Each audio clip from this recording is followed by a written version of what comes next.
Good morning, everybody. How you doing? How you doing? First, let's start off with the happy birthdays. There's a happy birthday to Jerry Morin, and there's a happy birthday to Tony Olenek. Today's both of their birthday. Incredible. 4 men, 365 days in a year, 2 of them on the same day. But happy birthday to both those gentlemen. I know that there's a party going on in Medicine Hat for them today. So to everybody going to that, enjoy it. Have a good time. Raise some money for the men. Remember who they are. Enjoy their birthdays. It's going to be great. I'm pretty sure you guys are going to have a great time. I know Betty's going to it, so I know that people are going to have a good time. That's awesome. And then I go, oh, wow. Already the chat is getting full. Good morning, Clay. There we go, bud. I need this coffee this morning. It's good to see you, bud. And Azario, hey man, you're nice and early. I haven't been playing in the chat for quite some time, so I'm going to say hi to you guys again. And then Clay, glad YouTube is back. My data will be happy. Sorry, Clay, about all that, man. Remember, they struck a video that they already struck and said it was okay. That's what happened here. There was no new content. I got struck for 2 weeks because of a previous video that they said it was fine, and now they say it's no longer fine. And that's, I think, is unfair. But what are you going to do? What are you going to do? Hey, Evelyn, nice to see you. And hello, Canada King, the one person from Twitch. I always see at least one person on Twitch. That would be you. Hi, Canada King. Nice to meet you. Hey, Connie. Nice to see you as well. Catherine saying good morning. Marge. Hi, Jason. Well, hi, Marge. How are you? And then Clay saying happy birthday to Jerry and Tony. It's awesome, huh? Both on the same day. There we go. Miss Kitty knows. There you go. Thank you very much, Miss Kitty. And Catherine, happy birthday to both guys for sure. And we got Tony is now 41 and Jerry is now 42. So we've updated that as well. So good morning, gentlemen. And it's your birthday. I hope you watch this in the future at some point. And then, yeah, good morning, guys. Happy birthday. And One Voice, good morning as well. Hi, Liam. Nice to meet you. Hey, Mac. Welcome back. And then Miss Kitty, good morning to everyone. Wow, there's a lot of faces in here that I haven't seen before because I'm not normally doing the chat. Francisca, nice to see you as well. And One Voice. What happens when you all tell too much? That happens. You all tell too much. Oh, you mean for YouTube? Here's the thing, One Voice. We didn't do any vaccine talk. That video was a political conversation with Rob Anders. In fact, it wasn't even the Rob Anders interview that they keep hitting. It's the replay of it. They don't even touch the first one. But I did a replay of it, and that's the one they kept attacking. What I believe is happening there, One Voice, is there's this particular gentleman who runs a YouTube page.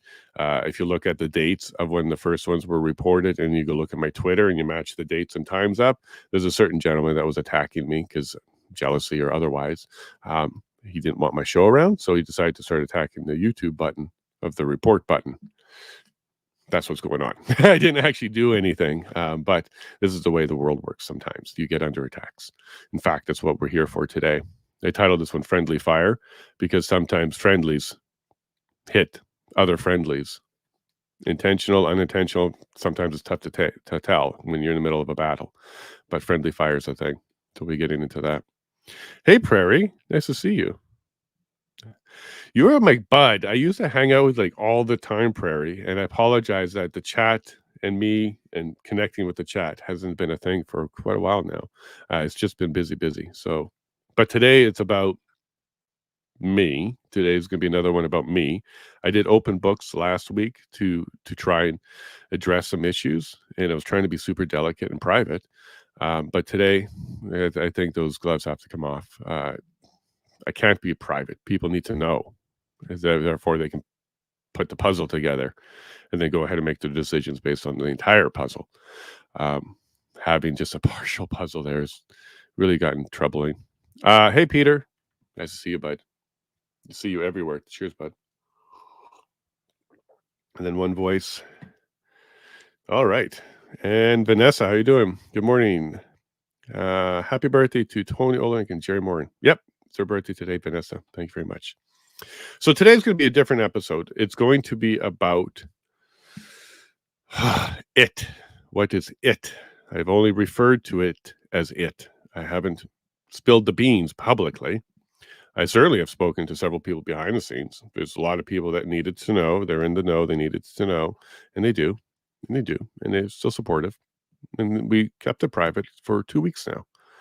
But the heat's been turned up tremendously. It's been turned up, so it has to be addressed. But I'm not going to do it alone. So what I'm going to do is I'm going to bring in an impartial person who's got an inquisitive mind, a very intelligent person. He's demonstrated this when he was interviewing and asking questions of Peter McCullough. And he got the thumbs up from Peter McCullough as this is a thinker. This is a guy who knows what he's doing. So he happens to be awake first thing in the morning. So I reached out and I said, "Good morning, Chet. How are you?" Morning. Pretty good. Awake. Yep. Well, for you, it is 9:06, right? Yes. Yeah. 9:06.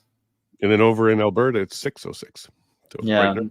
You get up much earlier than I normally would. That's okay. I'm sure you're asleep much later than I am. I'm trying to get into bed about 10 or 11 now. Yeah. I'm a night hawk by nature. Yeah, and Evelyn's saying, "Good morning, Chet." Yeah, she's my aunt. Hi. You know her? Yeah, she's my aunt. Your aunt? Well, yeah. Hello, Aunt Evelyn. Nice to meet you. Chet is a good one. You know this. He's a smart guy. And One Voice wants to remind us this is a 1 million people march on September 20th. All cities across Canada. Leave our kids alone.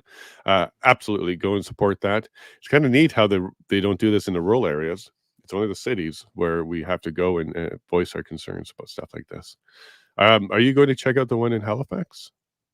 I'm going to try. I'll probably touch base with Morgan and see what's going on, and we'll take her from there. Like again, I've kind of took a step back to kind of deal with some things and relax for a little while, and have naturally become out of the loop as such. And so I'm only learning about the 1 million person march just very recently. So like only in the last couple of days. So yeah, I need to get I need to get brought up to speed on everything again. Well, that's kind of ironic because that would be perfect for today. So there's a situation going on for 2 weeks now. It kind of started 2 weeks yesterday. It really started a week before that even. We'll get into that. But for 2 weeks, there's been, I'm trying to find the correct words for it because I'm not even sure what it is other than a cancellation attempt. How about actually, because you've been out of the loop for a bit, but for the last couple of days, it's caught your attention. Why don't you kind of set the stage from an outsider, and I'll answer some questions, and then I'll fill in the gaps for you. So, like I know I have a decent idea as to what happened with the Coutts boys and what kind of like I knew a lot about like the protests and kind of things surrounding their arrest and the way that the evidence was handled and not handled appropriately, and the appearance of this terrible thing. And as someone who's very much in on that joke, I feel it's I have a responsibility to these guys to have a good understanding as to what's going on, because in a way they're being persecuted for a joke that I'm very much in on. But in terms of the joke being Diagolon, just for the people who refer to. Yeah, Diagolon, which is Monty Python-esque level silliness. Monty Python wishes. in terms of mocking people in positions of power is what it is. But in terms of, again, I've noticed kind of like in our group chats and just some rumblings online that sort of things have kind of gone a little sideways with, I guess, the different groups that are and individuals that are looking to cover this and trying to get the story out. And I'm certainly not up to speed. So hopefully this morning you can, in our conversation, I can get brought up to speed and you can kind of bring everybody else into the loop as well. Yeah, I think it's kind of time, because I was trying to be discreet and private for the last 2 weeks. I was doing my best. Understand that. Yeah, because I don't want to be part of the story. I don't want to be a party of a story. I want to report the story. My goal, if you read my book, is not to get involved, not to be a stone thrower, not to be in the way of it, because that ruins your ability to be credible and impartial when it comes to witnessing. This has been my goal all along. This is why I've been trying to talk to anybody and everybody that has something to say, because I'm trying to be impartial, not on a side, not in a bubble, not on a team, not creating and perpetuating a narrative. That's not my position. And I think it'd be unwise for anybody who would even attempt to be a journalist to take a side. So that's been my trouble. I've been trying to not do that, because what's the point? Why do we need Jay's side or not Jay's side? Like, why is that a thing? I don't get what's going on here. But I do understand their goal. Their goal is to end this show, to not have the men there, to not have the men down there, and to have someone else do it, I guess. I don't know. But what I do know is it's been elevated and it's ratcheting up the last 48 hours. It's not stopping. So I think I have to fully address it at this point. Yeah, that makes sense.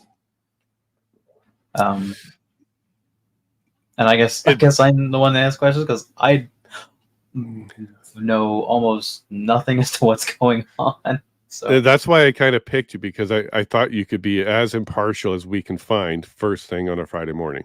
You don't know many of the details. You and I have not conversed in the background about the details. The extent of it was, you asked me this morning, what is it? So I thought, well, here's a guy who's curious enough to ask the question, what it is. So let's just do that live, so I don't have to repeat this, and I can go ahead and cover all of your curiosity around it sure. by being live and by not holding back on any of the answers. So I think what I got to do is I got to set the stage, because I was surprised that it was a thing until it happened. All right. So I was covering the court for the Coutts Four. I was in court, traveled to Lethbridge. I set up a live studio in the Wingate Hotel in Lethbridge, where I had an audience. And as this week was building up, interesting things were happening in court, and information was coming out. We were dealing with that secret envelope, and it was an interesting thing. Behind the scenes, I don't know if you know this, Chet, but I know that I know that I interviewed Jeremy McKenzie a while ago, a couple months now. But since then, I've stayed friendly. Hey, how are things? Hey, how's the court stuff? Hey, what you up to? Hey, just checking in, making sure everything's cool. That kind of thing. And also maintained one with Morgan as well. Morgan is awesome. I really enjoyed spending time with her. She's a good person. Truly an immensely dear friend. Mm-hmm. And I recognize that just as quickly as I recognize that Jeremy is also a very awesome person. Yeah, he's awesome. He's fun. Yeah, he's open-minded. He's willing to listen, and he's got his opinions. He's willing to share them. He has the same sense of humor I do, and makes as many obscure Ghostbusters references as I do. So, yeah, well, I tried to cross the stream with him once. Yeah. It's a Ghostbuster reference for him. Yeah. So I actually built an affection for them. I actually enjoy those two people as people. Take them outside of this diagonal label and group and stuff like that. They're still individually decent people. Yeah, they're fun. And I enjoyed the support and friendship that Morgan offered pretty quickly. She became a co-host on the show I did. She comes on my relay often as she can. She's got a busy schedule on her side. She connects me to people like you and Paul and others. It's turned into a friendship, I think. I think fondly of both of them. I would think so. Yeah. When I met Morgan, we became friends in like 45 seconds. She's awesome. Yeah, no, she's good. She's got one of those hearts where you can see it right away. But I also like her strength, because I can tell, especially just talking to her, that she's a no-nonsense type of person. And I can see why her and Jeremy got together, because that's the type of personalities you would need for... They both have alpha and strong attitudes, so you would need that. So I have an affection for them. Very well. Sorry? They complement one another very, very well. Yeah. I can see why it's working. It's funny, because when you can tell when Morgan's been around, because Jeremy goes from like like a bit of a rage monster to like he's like skipping along, he's got flowers in his hair, and there's like little baby animals trailing behind him. It's really funny to watch. Pretty much, and I'm sure she's the same way too. When Yeah. she gets around here, she goes the same way. So really, why I'm talking about this is because I've now developed a bias and a bit of a love for them, where I do understand a bit more about what's going on to them, the banking, the charges, the put in jail in Saskatchewan. Like, I've been following these stories for a while and digging underneath the covers to see what's really going on here. That's just my curiosity and part of why I found myself to be a journalist. But I'm putting this on the table because I have developed an affection for them. So when other people say negative things about them, try to smear them and do other things, I get defensive around it now because I know more of the truth and I know more of what's really going on. So I can tell the difference between valid critiques and smearing and just throwing mud. And I saw a lot of that. Okay. I saw a lot of that. When I end, yeah, it happens everywhere. It happens everywhere. You see it in alt media, you see it in normal media, the government itself and the POEC. Like, you see this smearing happening everywhere. Recently, and I won't use anybody's names or anything, but like there's been people who've been throwing mud at like Viva too, calling them all sorts of things, and it's like I missed that part. What happened there? So David, you're talking about David Freiheit, Viva Freiheit. Yeah, David Freiheit. There's just been certain individuals who've been, and I'll tell you more. Sure. But is it related to being friendly with Jeremy? Because that seems no, it's more or less kind of like everything that's been going on with like the freedom movements and like the NCI, Trudeau, and just kind of like the whole political atmosphere. Yeah, it's unfortunate because I think these people are good people, and it's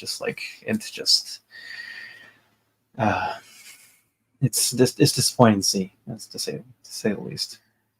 Yeah, and it seems to be friendly fire, right? Like, it seems to be freedom fighters attacking freedom fighters, right? That's why we're all on the same team here, right? Well, the team of freedom. Yeah. So that's unfortunate to hear. I'll have to be on the same team here, I guess. I got asked just the other day by a friend. Here's something that pops up all the time, like all the bloody time, and I'm so annoyed with it. Do you think so and so is a Fed? That person's acting like a Fed. Oh, look at that person. They disagree with me. They must be a Fed. Like, I get those comments all the time about like basically every single person I've met. So I was asked the other day, because I'm a paramedic. It's like, well, you're part of healthcare. You work for the government. You're a Fed. I'm like, yeah, okay. Well, I've been called a Fed because I was able to get guests. Oh my goodness. Because I was able to get guests, big names, small names, all names. Because I was able to get guests, I've been called a Fed. I must be a Fed because these people are saying yes. Yeah. I'm now exposed to the other side of this. So this is why I'm adamant when people ask me, is so-and-so a Fed? My response at this stage is completely, I don't think anybody's a Fed. I don't think the Feds need to do a damn thing. We'll cannibalize and destroy ourselves. We don't need their help. I think that's kind of what they're counting on. It's working. Yeah, and it works, right? Like, we don't need the Fed to stir the pot. We stir it ourselves. Yeah, it's to put it politely, it's unfortunate. And it's counterproductive. But it's human nature. But it is human nature. We are tribal by nature. That's hardwired into our DNA. Yeah, for sure. And that's why I get it. But the challenge is it gets to certain levels where it gets vicious and it gets slanderous and it gets really wrong. Like, it's just really wrong. Like, why aren't you talking to make sure you know what you're talking about before you throw that mud? Why aren't you doing your own investigation before you throw that mud? There seems to be a type of person who just wants to be in the middle of that. So they insert themselves. And unfortunately, a lot of times, not even just this situation, because this goes back all the way to, we can even say Chris Barber, Bridget, Tom, Tamara, like the whole group, even they splintered. Like this happens, and it's certainly Not when I showed up. It's just something that's around for a while. And there's people that like to insert themselves into other people's drama. Yeah. So And this is why. I think Sorry. there's certainly some bad actors that can, that like stirring the pot, if you will, that can cause that sort of problem. And then there's with everything that's happened, there's a bit of self-preservation that kind of takes over as well too, right? Yeah. And that can cause I think there's more of that than bad yeah, actors. I think there's yeah. more of paranoia and protectionism going Oh yeah, on. no, Like no, I don't. protecting. Well, look what happens. Look what's happened to people, right? It's crazy. Like, it's I get it. I really do. I don't like that it's happening, but Like hey, here we go. It's happening right now in my chat. Like this guy. What's the point of this? I'm going to call him out right now. You're in my chat and you're doing this. What's the point of this? they seem like good Does people. this help? Does this help a single person? It doesn't. Okay. No, I've been seeing a lot of that. So I'm just going to go push a magic button for this guy. Because what's the point of that? There's very few people that I've encountered or have like listened to over the course of all of this that I genuinely think are bad actors or out for themselves. Like they all seem like they're pretty good people, but it's just you've got so many different viewpoints coming in, and then paranoia and all the bad things that are happening to people, and it's just it. And then you have the trauma of the last like 3.5 years added onto that, and you people are on edge. It's unfortunate. Like I think I've talked about this a few times on here, but I think a lot of people are dealing with unresolved trauma, and in some cases, I think some people have some form of post-traumatic stress disorder because what was done to them was because they were kept up here for so long, like on edge, like their fight or flight response switch flicked on constantly and on with the media, the government, threats of what's going to happen to them, being made to feel that like their life was in imminent danger. And it's like, yeah, it's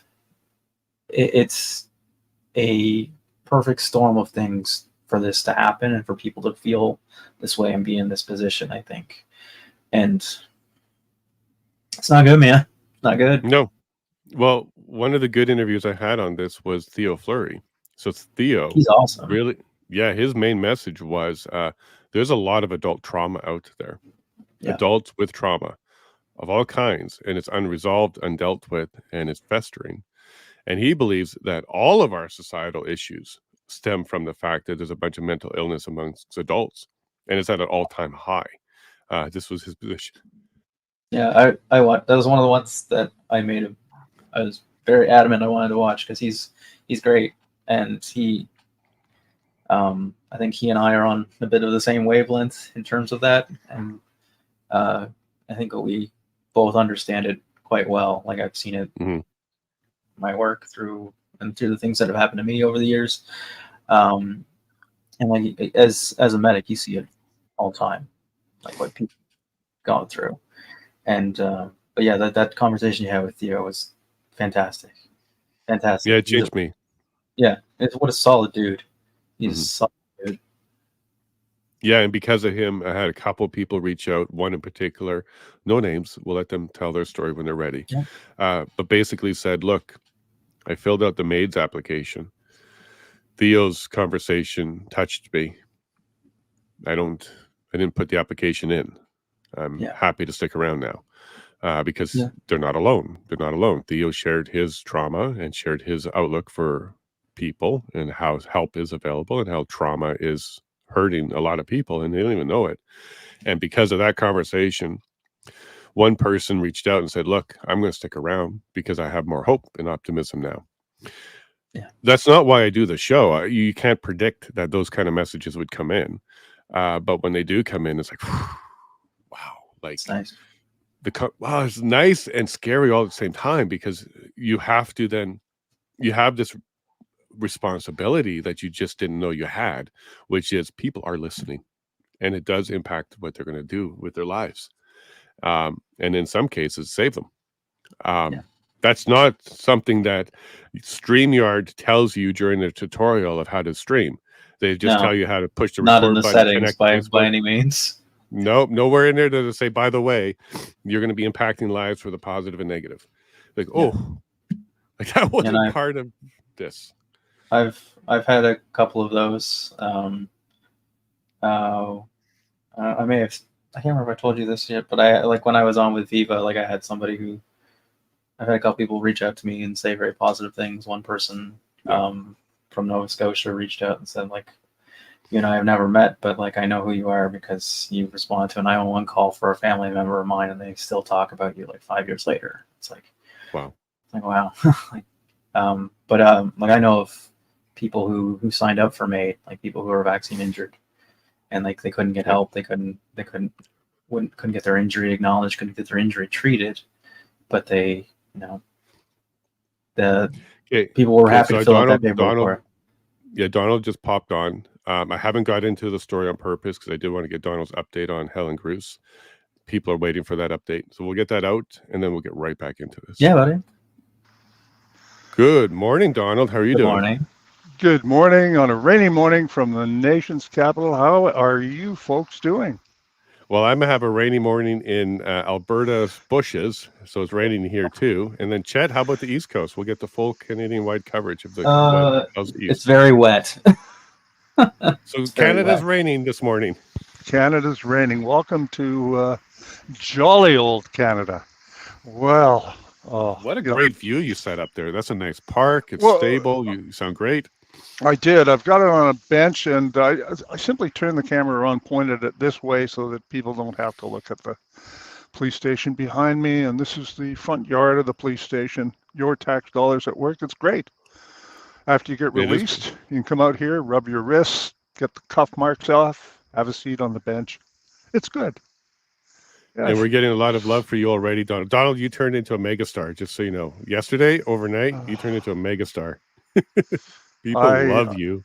Well, I want to say I love what I'm doing, and I love that people are paying attention. Canadians. I'll start off with yesterday at breakfast. I was approached by an American. I'm at a hotel here, a couple of miles away, and so I'm approached by a guy with an American accent, and he says, "Excuse me, are you that Donald something guy?" Yes, I am. Yeah, somehow. Yeah, and he's from Chicago, and he flies in here to do some work once in a while. And we had a great chat. And he saw that radio spot of mine. How, I don't know. We didn't get into that, but Epic Times. He and his wife follow Epic Times also. Gotcha. So we spoke about Matthew Horwood and stuff. And so he had seen that radio spot that's up on my Twitter feed and elsewhere. And he was just so excited, as I am, that the Overton window, that is the window of what's proper and available in public discourse, is just sprung wide open now on talking about injuries and vaccine injuries and deaths. And he was telling me at his company, I won't name his company, but it's a huge, huge international company that anybody would recognize. And he was telling me that there's been a total reversal, almost a mea culpa, I'm guilty, I'm sorry, from the company.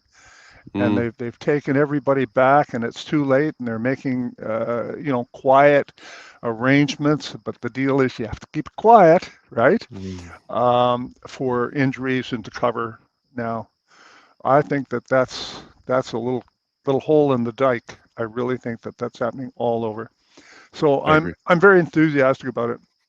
Now, here at the Gruce trial, we are at day 5 now. It started last Monday, and I can tell you it's not going to finish. The prosecution isn't even able to finish its case in 1 week. And that is because, once again, of the wonderful legal team here representing Detective Gruce. So Blair Ector and Bathsheba Vandenberg. And they are apparently big names in the convoy. Bathsheba is one of my favorite people. Yes. Well, they are one of the best teams, and they're like a tag team. It's really, if you appreciate law and you appreciate a good defense, proper, but with lots of force. Wow, it's like watching a great two great athletes do their thing. It's just wonderful. Send them an So invite for your Monday episode. Maybe they will come on. the press tried to talk to them yesterday, like the real press, not the hacks like me. But they tried to talk to them. They won't talk to them. Nope. They They just may won't. talk to you though, because you aren't the normal press. No, they're just not I'll reach talking. out. I know Bathsheba. Okay, if you know her, absolutely reach out to her. But as a matter of fact, two of us were sort of whispering when we shouldn't back and forth, and Mr. Actor turned around and shushed us with, like this is his turf. What Sure. What professionalism? And I don't mean that he was in the wrong. He was in the right. No. But they left no doubt who was on the floor, who was in charge. I would, if I were ever, and I pray I'm never in need of another lawyer again, but I would hire this team. So I found something very disturbing yesterday, just walking around talking to police officers here. And I promised I wouldn't give their names or tell much about them. And it wasn't just here. I talked to some, we went out for dinner with an old friend last night, and I talked to some coppers, and as I do, and they chat to me. So in the last 3 days, I've talked to 14 police officers. 14 police personnel, some of whom are civilian, most are uniformed officers. Not one of them knew that the police association, the police union, have abandoned Detective Bruce and are not paying her legal fees. That's Not insane. one of them knew. Every one of them were surprised, and horrified is too strong a word, but they were concerned because, as one constable explained it to me, he thinks she was just doing her job. She made a decision. And he said, could be me tomorrow. And isn't that the truth? So I found that very, very important. First of all, that there's no communication within the police association, within the union. Hey, this is what we're doing. We're not doing. They're keeping it silent. They want to keep that silent. And second of all, this is, as another two officers talked to me about, this is the second time that they've let police officers down. They view the first time when they didn't stand up against the mandated jabs. And the police union just went along with the mandated jabs. And that was a terrible thing. So I'm going to write an article on that and try and get that some traction. The other thing is, we saw a Give Sun Go website.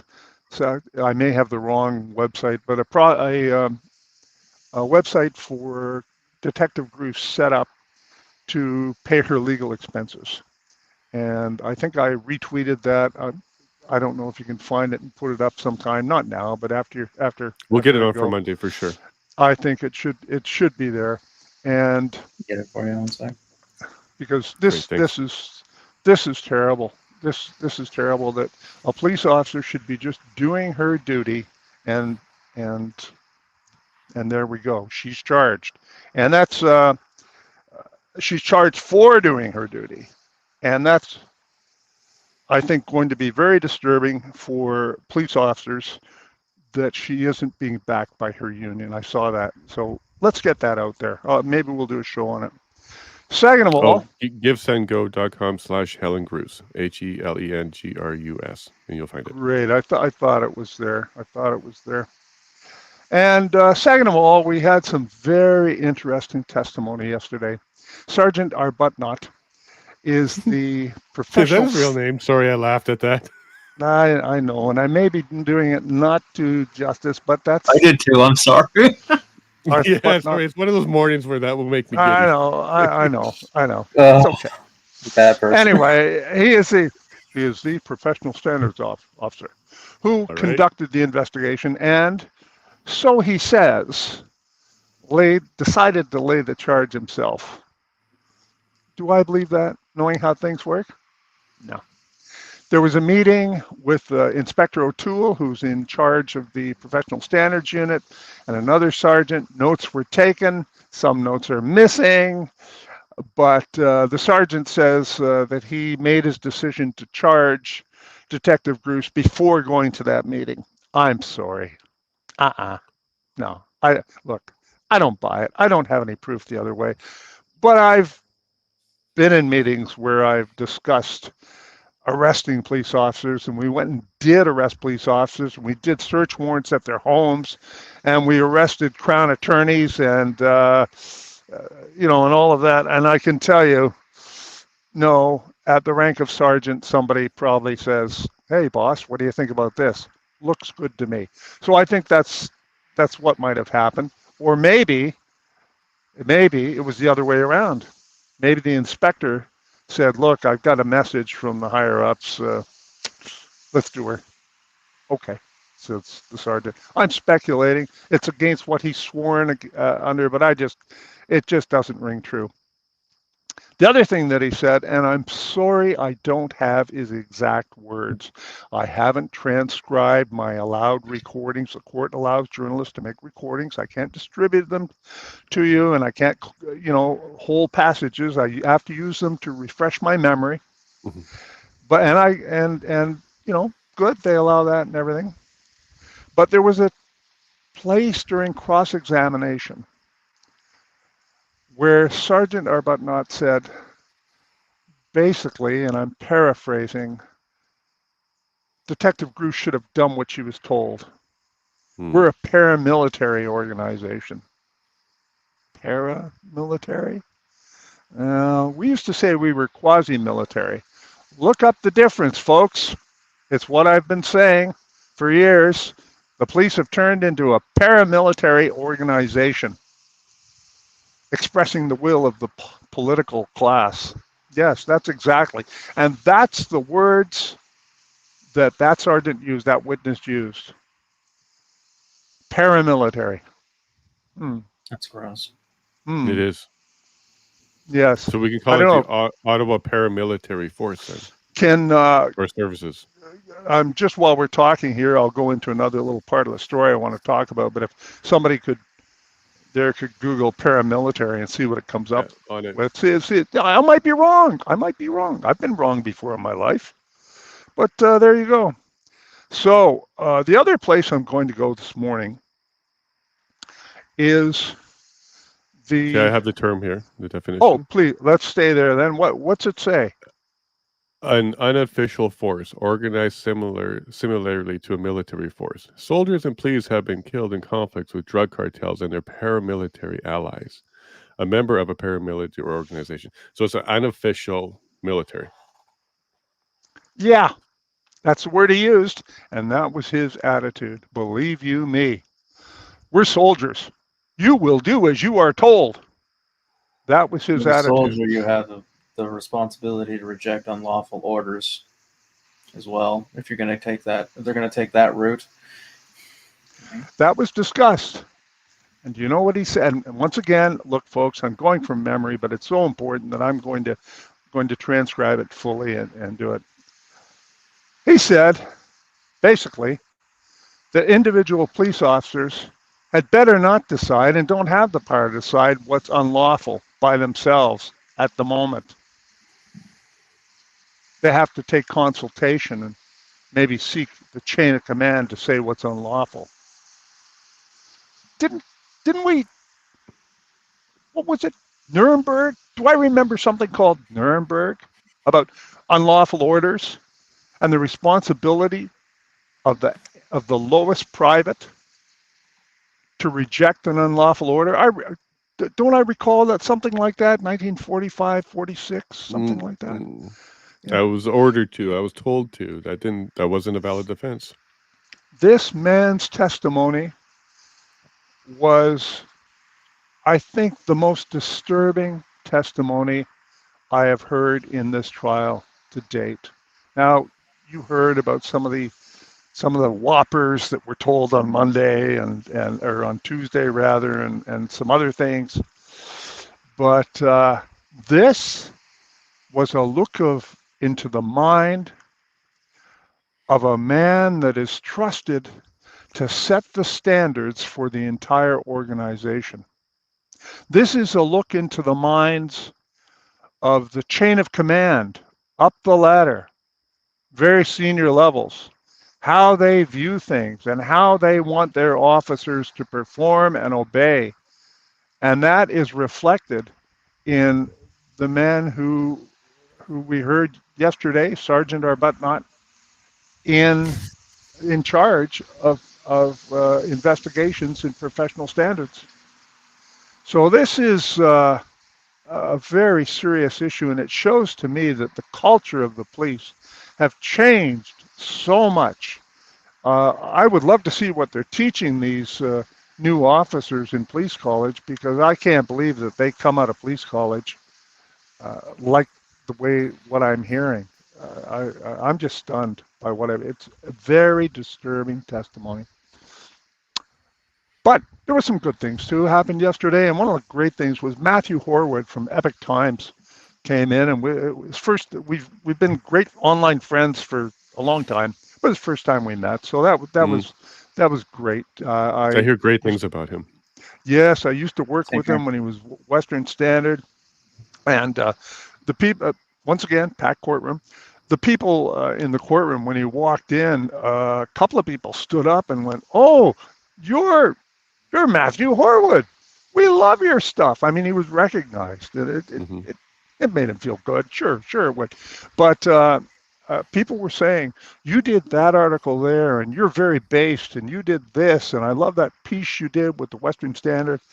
And the man has a tremendous reputation for integrity and, frankly, digging and pushing against editors. And okay, a little while ago, he tried to publish an article, and it just wouldn't take. The Overton window and everything. And I'm not going to tell you about the article, but I know what it is, and I'm really excited because he's done his homework. But the fact that he thinks he can get it published is another illustration that things are changing. A year ago, I couldn't have been on that talk radio show in Toronto and Mississauga. I couldn't have been there. They wouldn't have allowed me. Mm-hmm. And so things are changing. And part of what's happening here at this trial is the police haven't changed, but I think they're about to. Matthew Horwood's article this morning: Ottawa detective disciplined for probing COVID vaccine linked to infant deaths, discussed spike in deaths with chief, hearing told. And yes, we were told that Detective Gruce, through a series of emails and meetings with then Ottawa Chief of Police Slowly, informed him that she was most concerned. She brought injured police officers, vax-injured police personnel, and that was all raised. And what did she get for that? She got charged. Now, Slowly had already left during the convoy. And who knows, there might be something more to Chief Slowly leaving than pure incompetence during the convoy, which is the way it came out.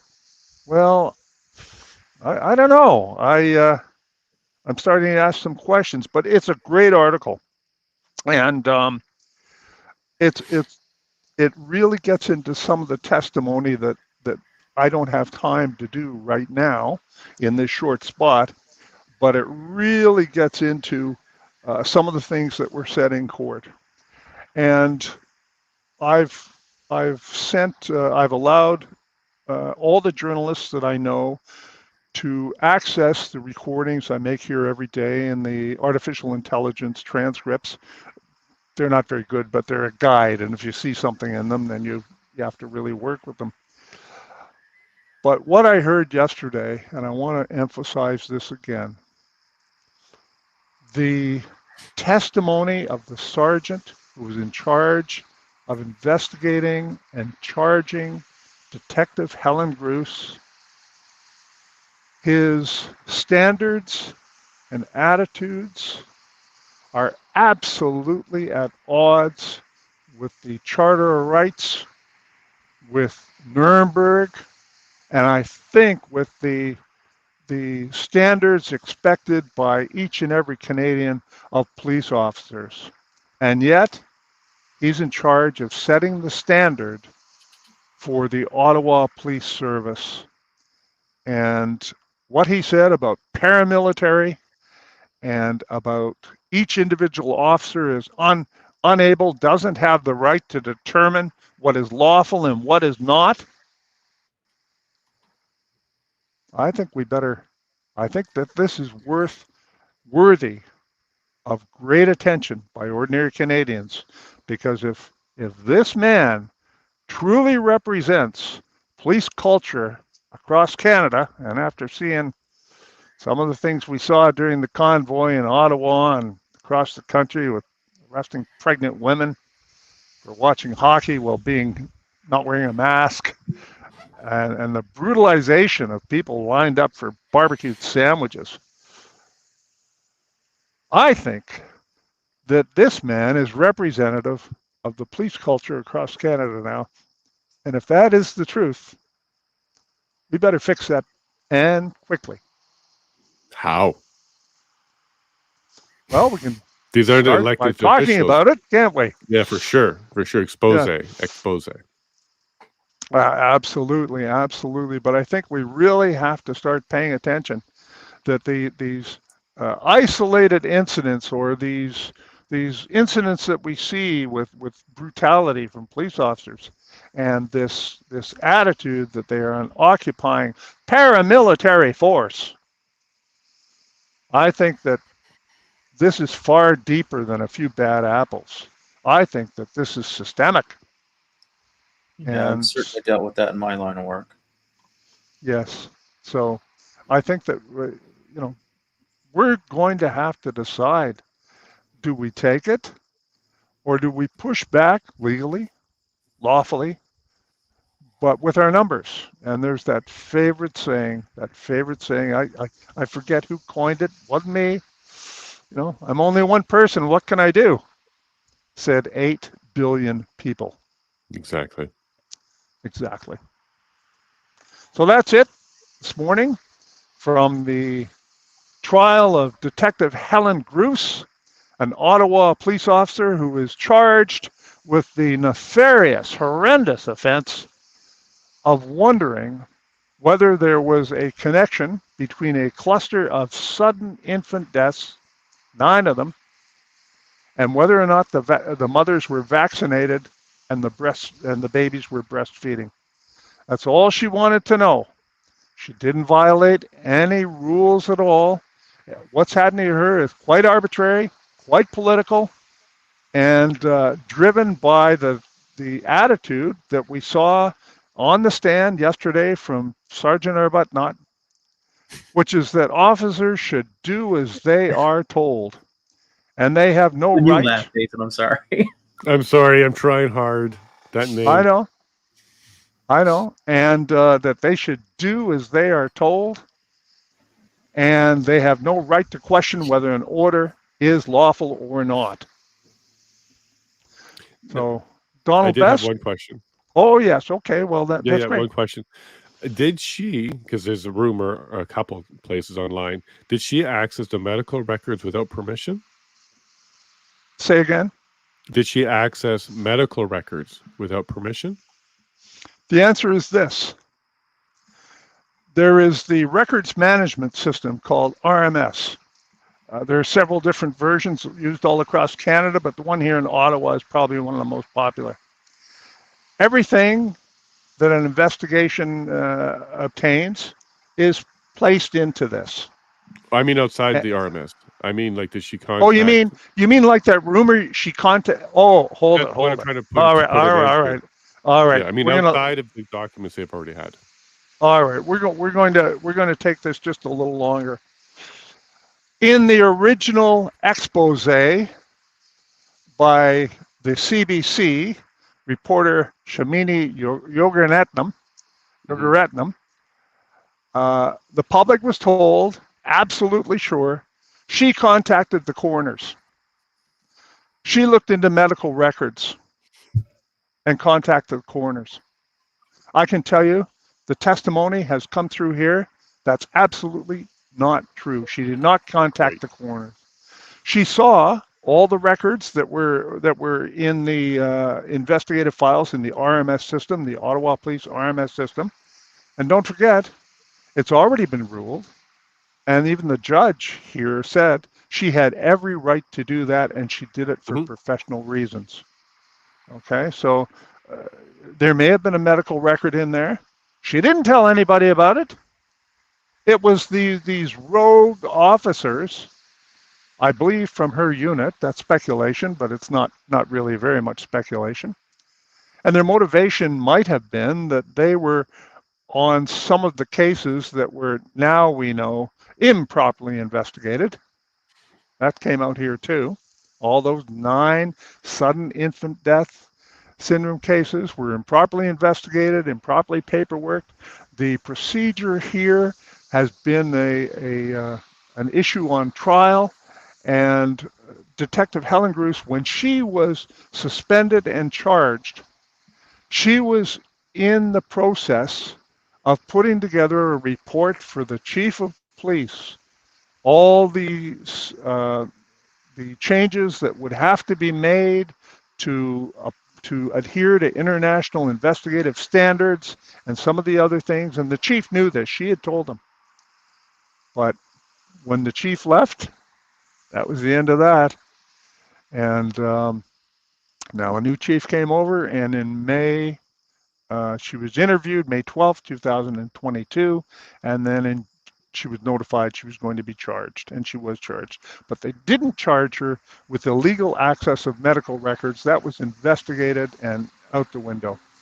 Now, how should we know that? Well, on Wednesday, after a week of mocking the CBC for not showing up here, a CBC reporter showed up, and I can't remember the guy's name. I'm sorry. He seemed like a nice young chap, although he did write a hit piece on the convoy, but I understand now.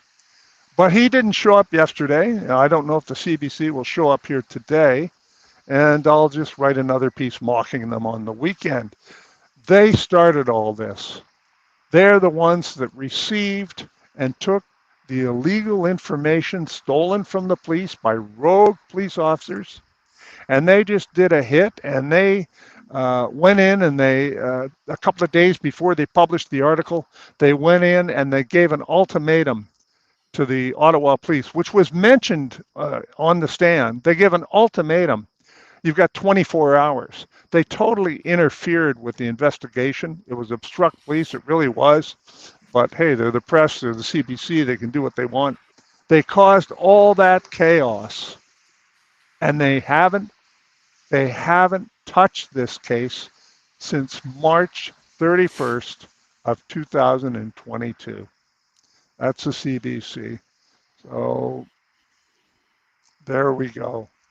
Okay, so I just wanted to put it out there that the RMS, record management system, it's a computer system that keeps track of all their documents. And it also keeps track on who accessed it, when, how many times. There's full auditing in these systems. That's why they're in place. They're an organizational system plus an auditing system. And of course, all the police officers understand fully when they log into their system, it's tracked, audited, and there's no way to hide this. So anybody accessing an RMS system, and we have these on municipal levels in government as well, they know this is not secret, and you could be audited on it. So if you're nefarious and trying to do something behind the scenes, you don't use an RMS. That's statement number one. And statement number two, she didn't access private records at the hospitals or the coroner's office or anywhere else. She only looked at stuff that was already in the case on the RMS system, which means she's not trying to hide a darn thing here, right? Right, but it also means that the CBC were taken down a path by these rogue officers, and what the CBC printed was an absolute lie. It was a lie. Okay, and the rogue officers who gave that information to the CBC illegally would have known that. CBC might have been deceived, but now they know it's inaccurate. What are they going to do about it? Are they going to correct their story? By the way, when I yell like that, does it like pique your? Is it okay? Does it come across okay? No, you're doing great. This is. Don't change a thing, Donald. I just get riled up about this stuff because this is a trial that is being conducted on innuendo and slander and for a political agenda. If there's evidence of guilt against her, against Detective Bruce, well, bring it on. But I haven't seen it so far. Yeah, and we're seeing this pattern everywhere, coast to coast. People are saying things like, I'm shocked CBC lied. Nope. Because this is what they do now. They're a narrative creator. But now they know. So are we going to correct that? That hand grenade that they threw, the journalistic hand grenade they threw in the room and walked away, and now they know it was half BS.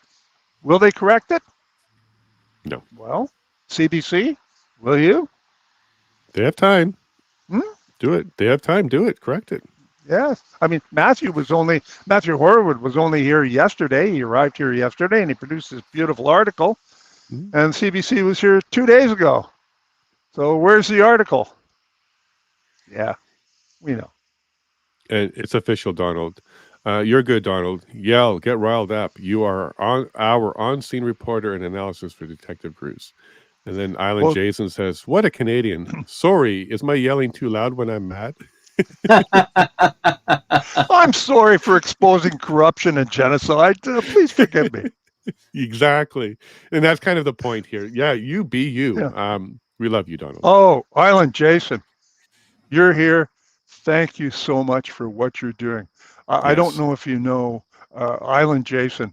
He takes clips like this, and by the time I unhook my headset, it's on the internet, and he just does stuff like that, and he's just wonderful. I wish we had more. Hint, hint, hint.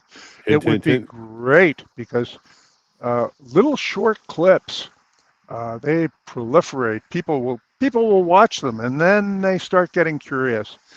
So once again, tip of the wing to Island Jason. Thank you so much. He's a wonderful, wonderful human being. There you go, right. Island. We all love you. Clip that one, Island, and make sure you share that one. Yes. We want everybody to know how much we love you. That should be your first clip today, Island Jason. There you go. 58-minute mark. There you go. All right. Well, thank you. Thanks for putting up with my yelling. And I just can't believe what I'm hearing today. And once again, before I leave you, this testimony from the sergeant that we heard about a systemic culture in policing that says police officers should do as they're told, they're paramilitary, and they should not question if the order is legal or not. And the challenge is if that's their mindset as a professional, imagine what they're like in the public. There you go. Oh, it's on the stand, under oath. Yep. Very good, John. All right, folks. Gotta go. See you later. Take care, brother. I love that man. Oh, he's dope. He's dope. He is dope. There we go. He is dope. There we go. We got all back to normal. So thank you, Donald. Thank you for that break. And that was well deserved. And I love it. And what was that name again? Something but? What is it? Our butt not. Oh, I could hold it together until you laughed, and then I'm sorry. I'm in a giddy mood this morning because the coffee's kicking in and there's a lot bouncing around my head. Yeah. I needed that break. Thank you, Donald. That's funny. Yeah. Something that's worth commenting on, and it's somewhat related, but like in my line of work, if we have a cardiac arrest that say doesn't survive, isn't transported to hospital, or a DOA, like a dead on arrival, every time we have one of those that's like not suspected, like not like a palliative patient that's on their way out, RCMP or local police get involved every time.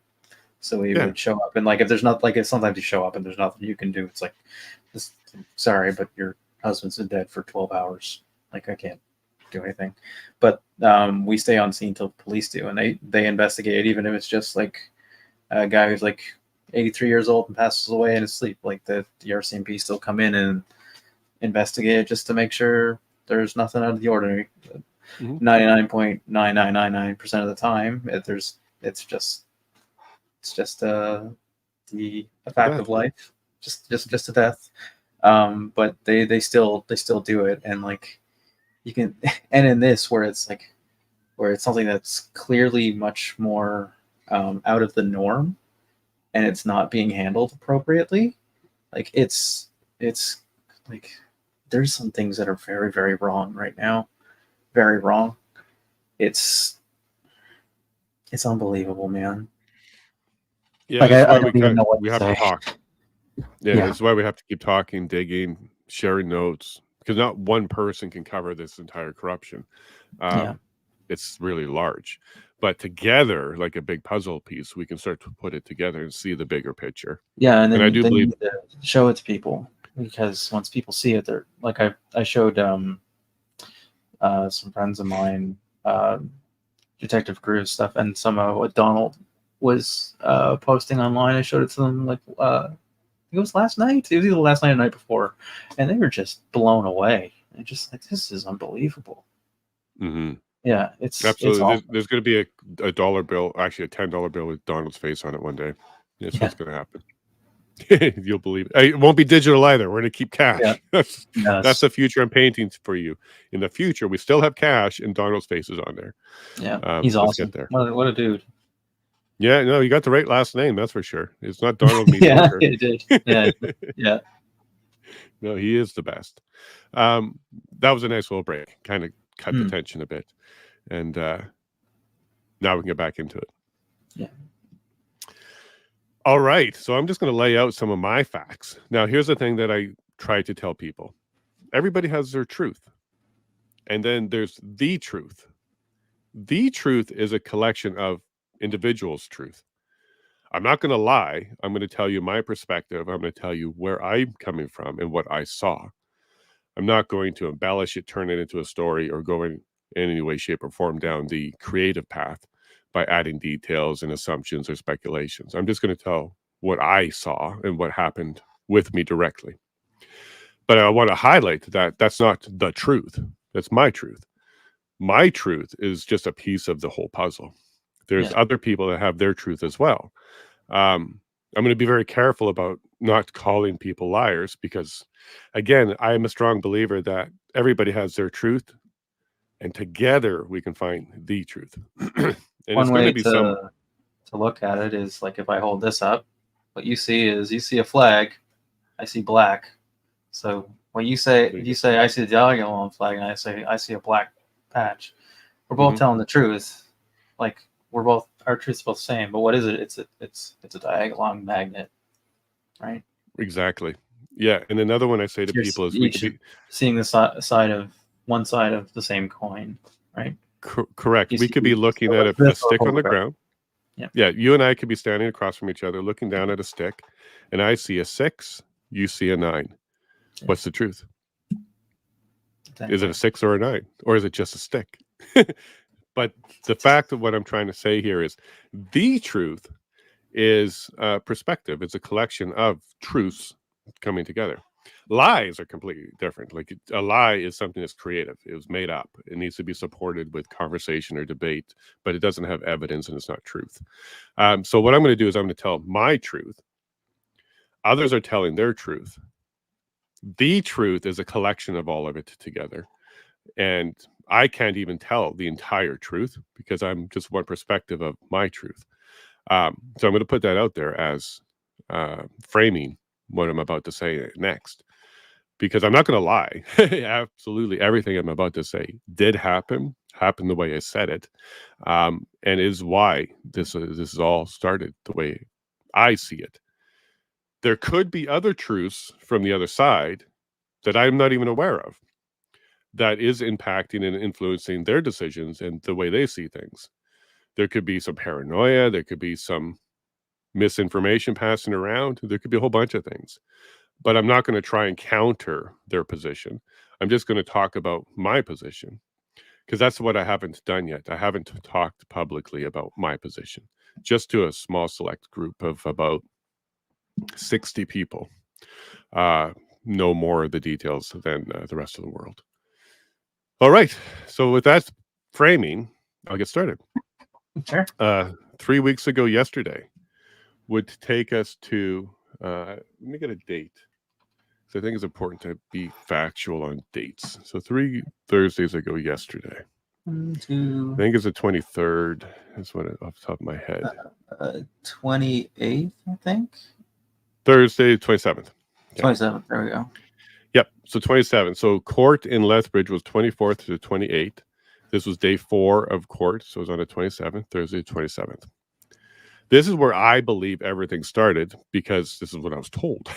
I didn't know about this stuff happening on this day, but this is what I was told, and I'll get to that part. So what happened that day was, this was the end of the arguments for the CC1 application, the secret envelope application, and all arguments rested. At the end of this day, we all understood the men were not going to come out. They were going to be staying in there for a while longer. The decision wasn't going to come out this week. It wasn't happening. I didn't know who to have on as guests for that today, because it was pretty somber and pretty sad. So I reached out to Tom Marazzo, who said, yeah, I'll come on and talk about my stuff. Because I kind of wanted a distraction from the sad news, but I also wanted to continue with political prisoner conversation and bring in a political prisoner and talk about it. Because Tom is being charged. Yeah, he's a good guy. What's he being charged with? Mischief, I believe. Mischief? Okay. Yeah. And he got charged like a year after. Yeah. So I reached out to him, and he's also got his book that got delayed because Tamara and Chris's legal in September. So his book got delayed, and I wanted to let people know that, look, his book is still coming, and he'll let us know what's going on with that. Yeah. Because I've been waiting for his book for a while too. So anyways, I made the decision to reach out to Tom, because he's usually pretty available. If I reach out to him and he's got time, he'll say yes. So I reached out to him and said, hey, you want to come on? He said, sure. And then I also thought about Jeremy McKenzie, bringing him on, because prior to this Thursday, I've been chatting with him as well. Hey, do you want to make a public statement about the Coutts guys? There's all these rumors going around that you called them guilty and stuff like that. And do you want to, set the record straight? And this has been going on for a good week, because I even asked him to support going to the courthouse peacefully. Don't protest, be good, send that message out, let people know you can go there, show support, but don't protest. Just make it support about that way. And I don't know if he did or didn't make a comment on rage or anything like that. I don't recall. Yeah, I don't think so, because I would brought. I think he did, but when I kind of checked out for a little bit, I hadn't watched a couple. It was maybe a week and a half of Jeremy's podcast where I was just doing other things, just doing some hobby stuff, trying to Sure. avoid politics, just to kind of to recuperate.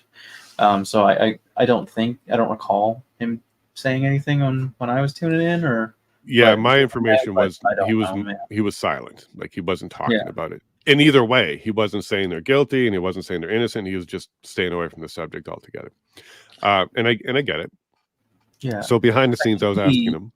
I think the only thing that I can recall here that he mentioned was Greg Arcade recorded the song.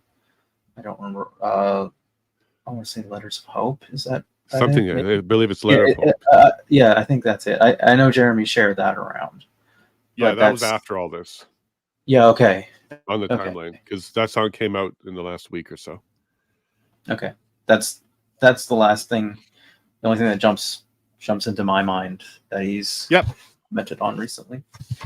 Now, you and I and a whole bunch of people know Jeremy is a good guy. Diagonal is a comedy group.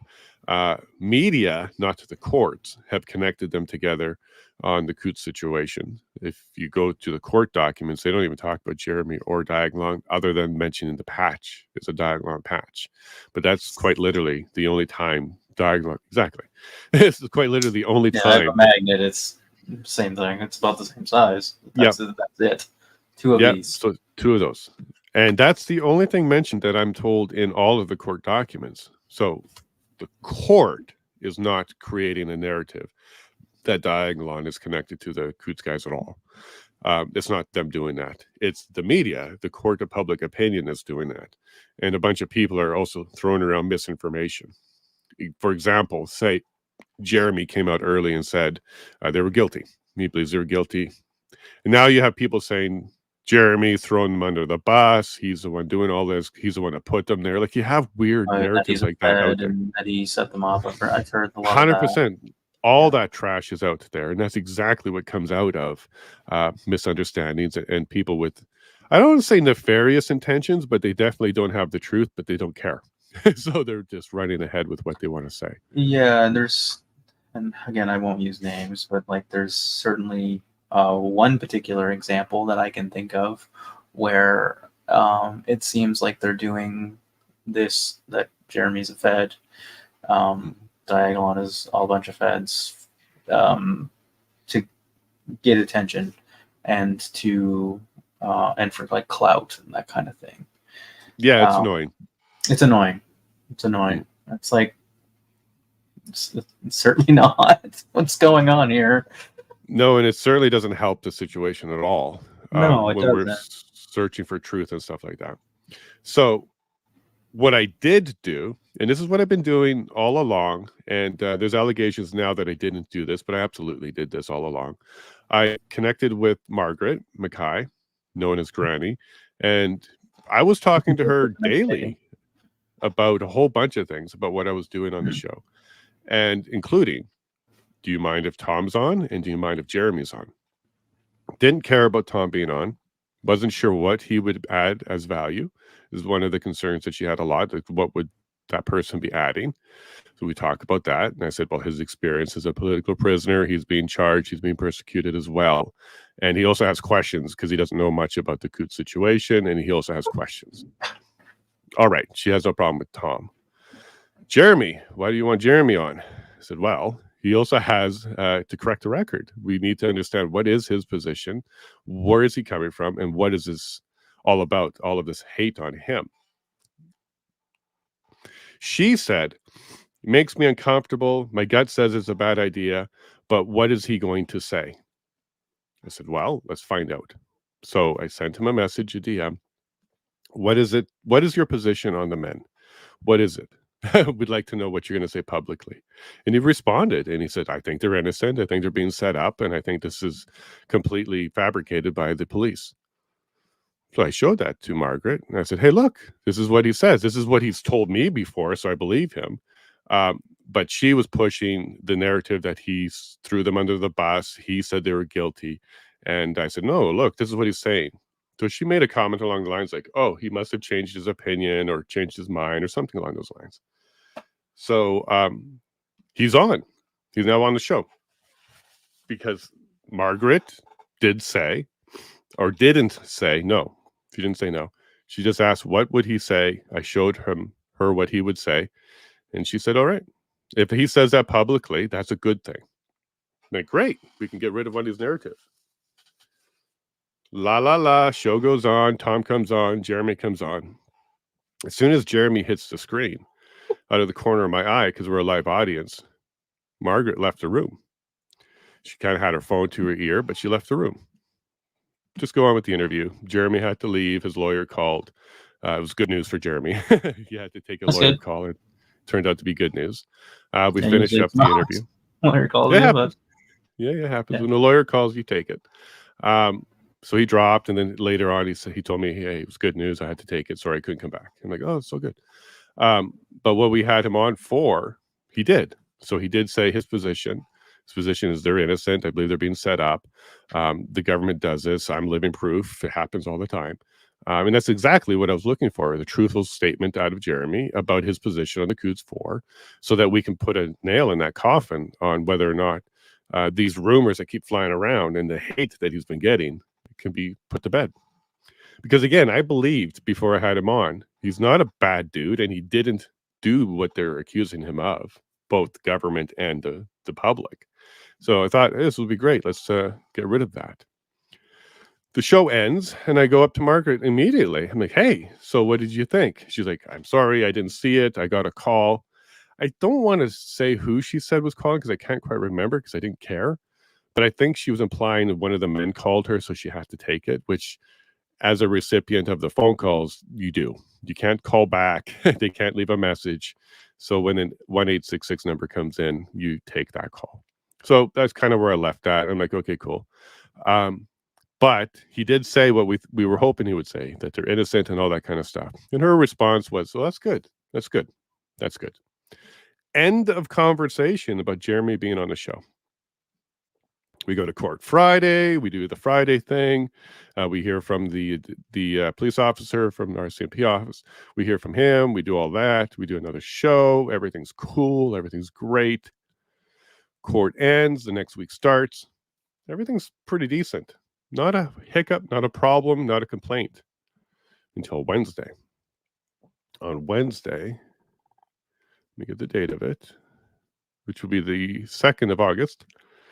I get a phone call from Jacqueline, the significant other of Jerry.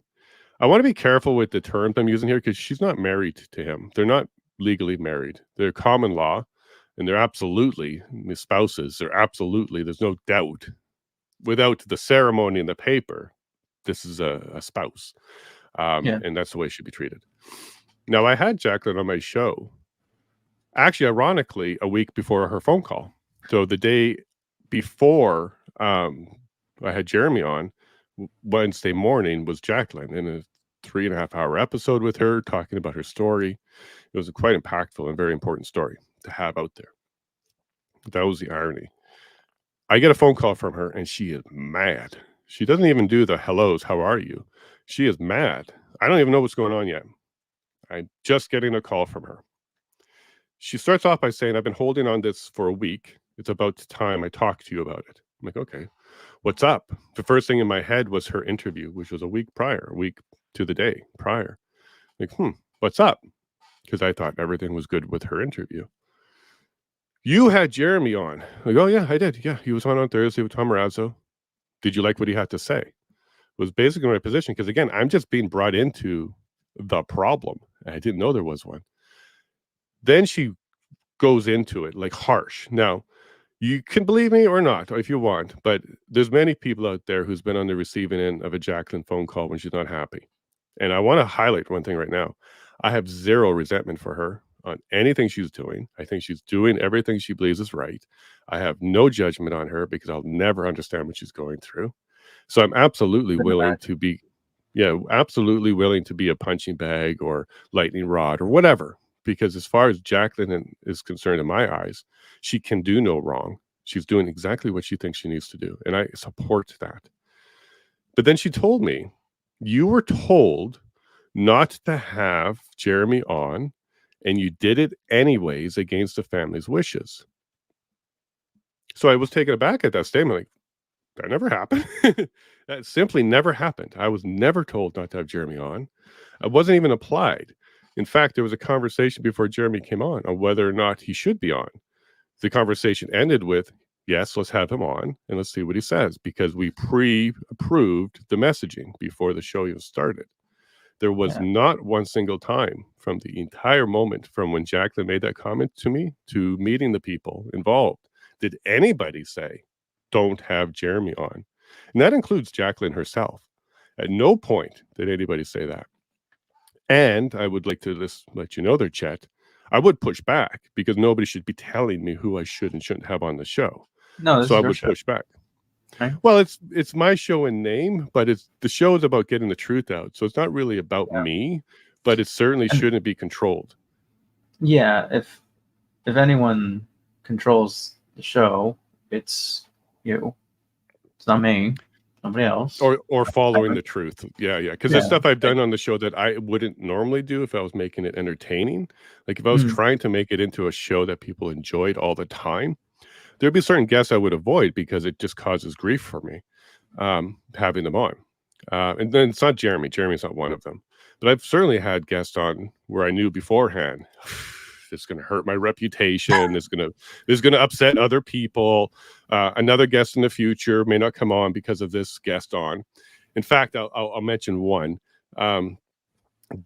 Dr. Oh, it starts with an M. He's not McCullough, but the other one. Come on. He's the other doctor that's out there pushing hard. It kind of seems like McCullough. Yeah, I know. Not Morgan. Merrick? Come on, chat, help me out.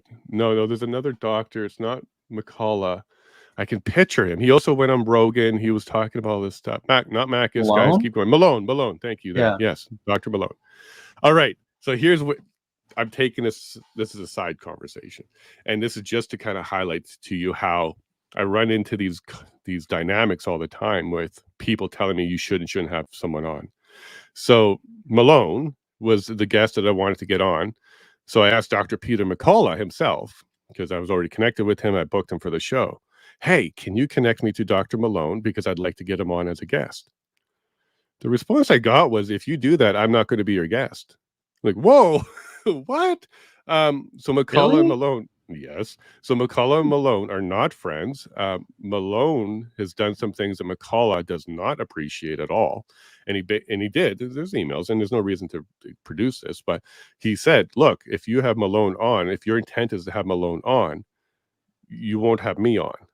So okay. So let's finish your interview first before I do anything else. So this is exactly what he did. I eventually had Dr. McCullough on. Great episode. You were there. Now, if I want to, I can try and reach out to Malone, because I'm not trying to make a doctor versus doctor anything. I'm just trying to get information about what they believe about the vaccine and other things. Yeah. So I'm highlighting this as one of those examples of when it's difficult to get two people on, because there's other stuff that has nothing to do with me on it. Another example was Bridget Belton and Chris Barber. All you have to do is look at their tweets and their Facebook and stuff like that to know that they don't like each other. And I had Bridget on, and then I sent the link to Chris and said, hey, look, I had Bridget on. Do you want to come on? And it took a couple days to get him to trust me, because I'm not trying to cause a rift. I'm not trying to cause problems. I want to get everybody's story, but some of them don't get along. So I'm highlighting these two things because this happens. It just happens. You never would have thought Malone and McCullough has something there where McCullough says he won't come on, and then you don't really know about the Bridget and Chris stuff until you talk to them. So anyways, that's all what happened with that. That dynamic happens. But I was being told by Margaret who I can and can't have on the show. And this started very early, very, very early. I checked my records, and I think it was on day 2 or day 3 of knowing Margaret when she told me, don't speak to Marco and don't speak to Alex. These are 2 leaders. She sent me an email. She called, the email was titled Bad Characters. Both of their pictures were in there, like screenshots of their contact information and a picture of them, and said, don't contact them. They're bad characters.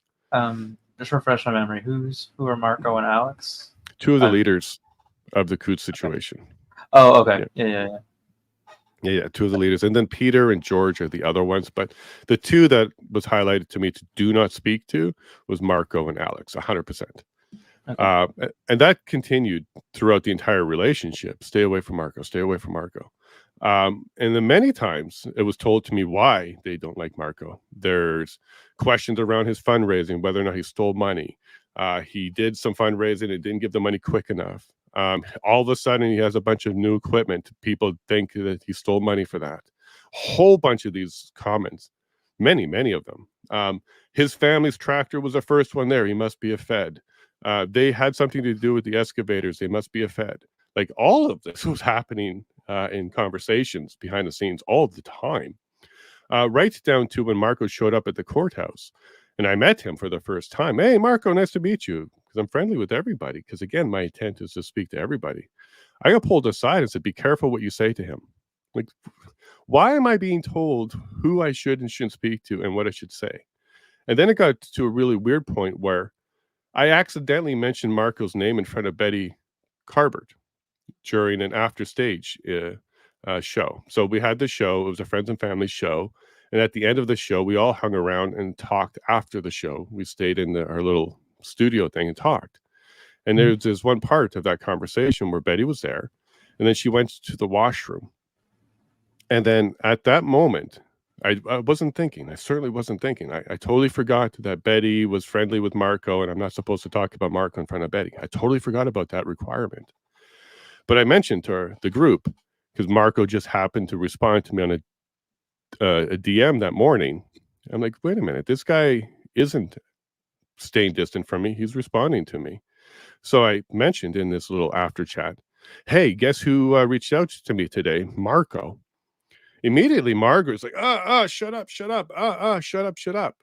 Because Betty's chair is empty because she went to the bathroom. So she's not sitting at her computer anymore. She went to the washroom. And I'm like, oh, yeah, that's right. I'm not supposed to talk about Marco in front of Betty. And I don't fully understand the dynamic. It's just, these are one of the things I was told I have to do.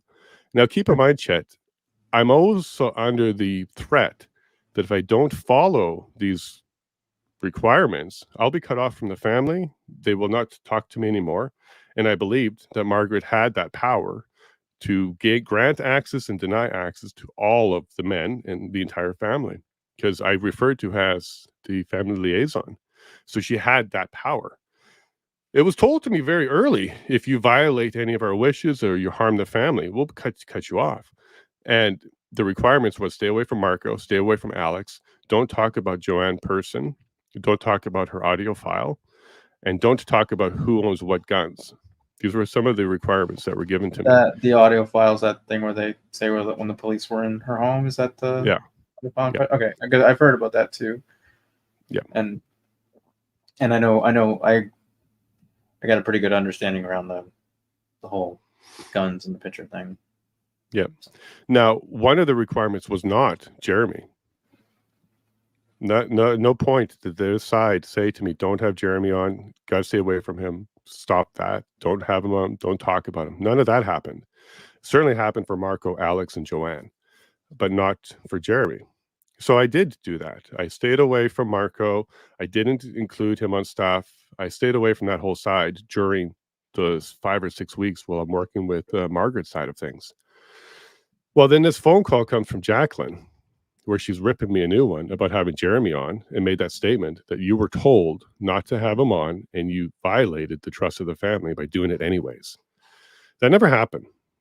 But I'm not going to argue with Jacqueline about it, because it's not going to go anywhere. She has her belief. She believes that an instruction was given to me that I violated. So I sidestepped that part of the argument with her because I'm not going to get anywhere. But continued, and I told her why I had him on, what I think he did, and the value of it, how the public now knows that he's made a public statement, a recent one, given his position. We can stop speculating what his position was before. And he even clarified how he got to his original position, which was he didn't have all the information, and he thought, how stupid to bring guns to a protest. That's very stupid. You guys shouldn't have done that. That was his original position, which was like everybody else until more information came out. And now his position I would agree with that position too. If that's something that happened, I don't think that's a good idea. Yeah. So Jacqueline was upset about that. So she kept saying he threw them under the bus. He says they're guilty. He's bad news. He's playing both sides. He's playing games.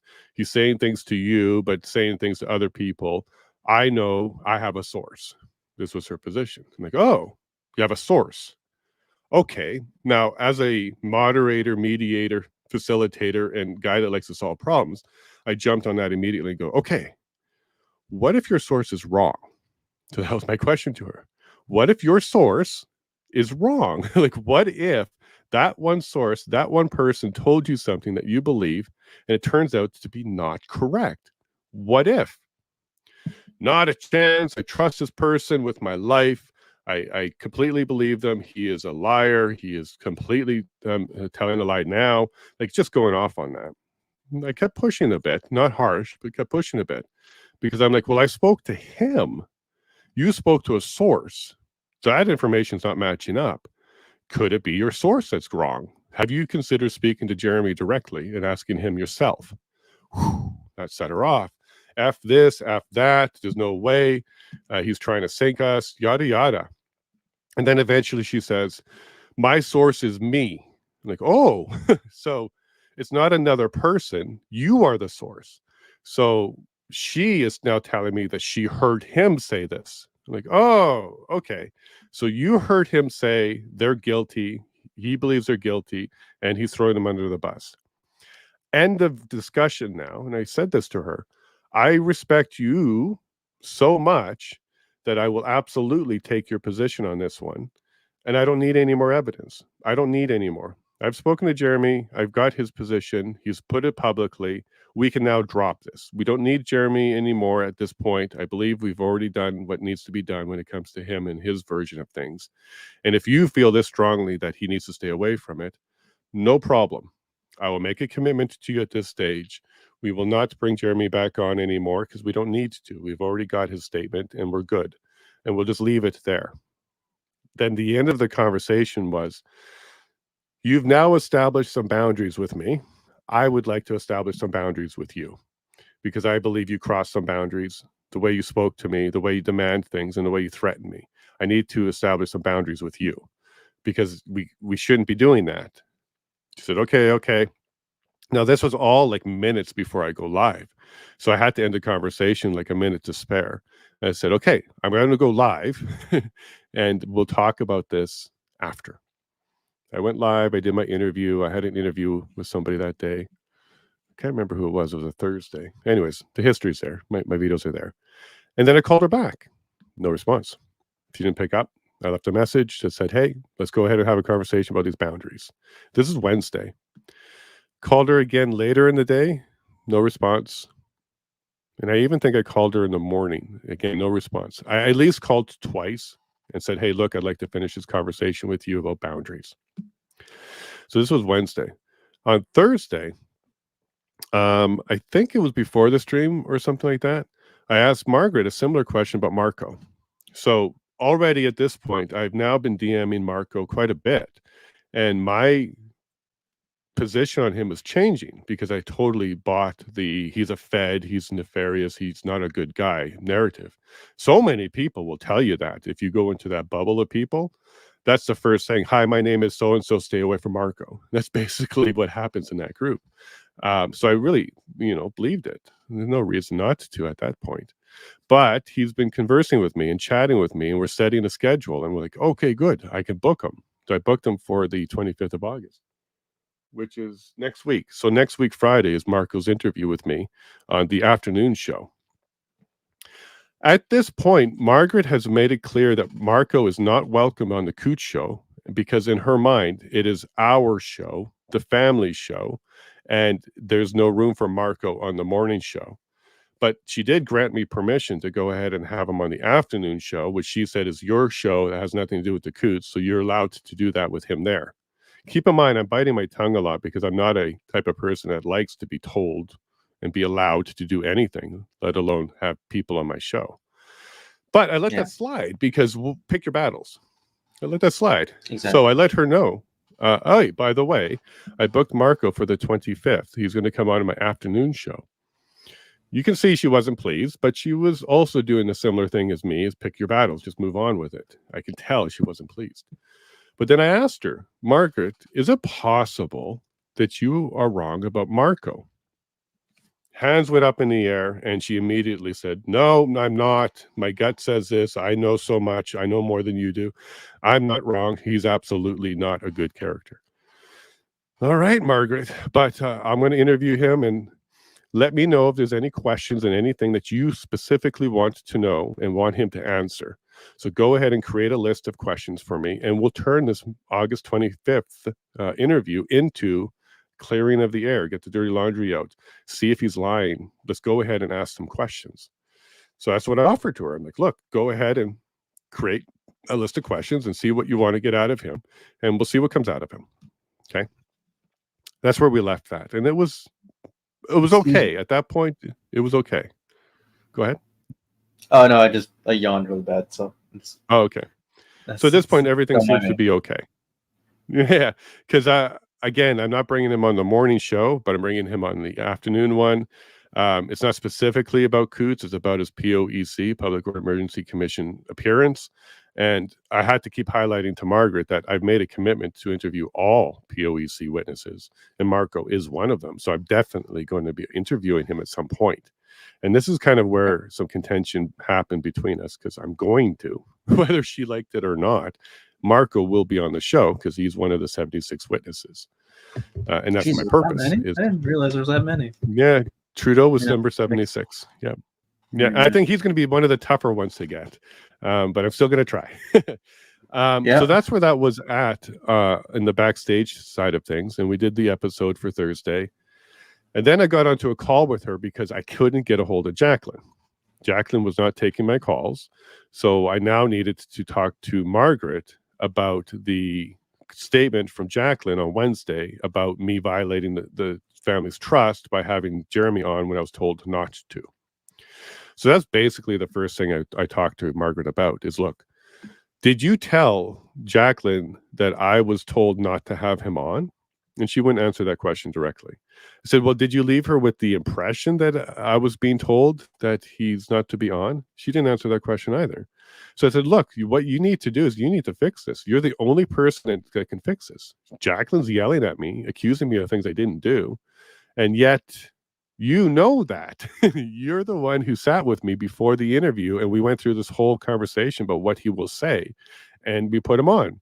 So you are fully aware, 100%, of the actual conversation that Jacqueline doesn't seem to know about. So if you tell her what actually happened before Jeremy came on, then we can eliminate this misunderstanding.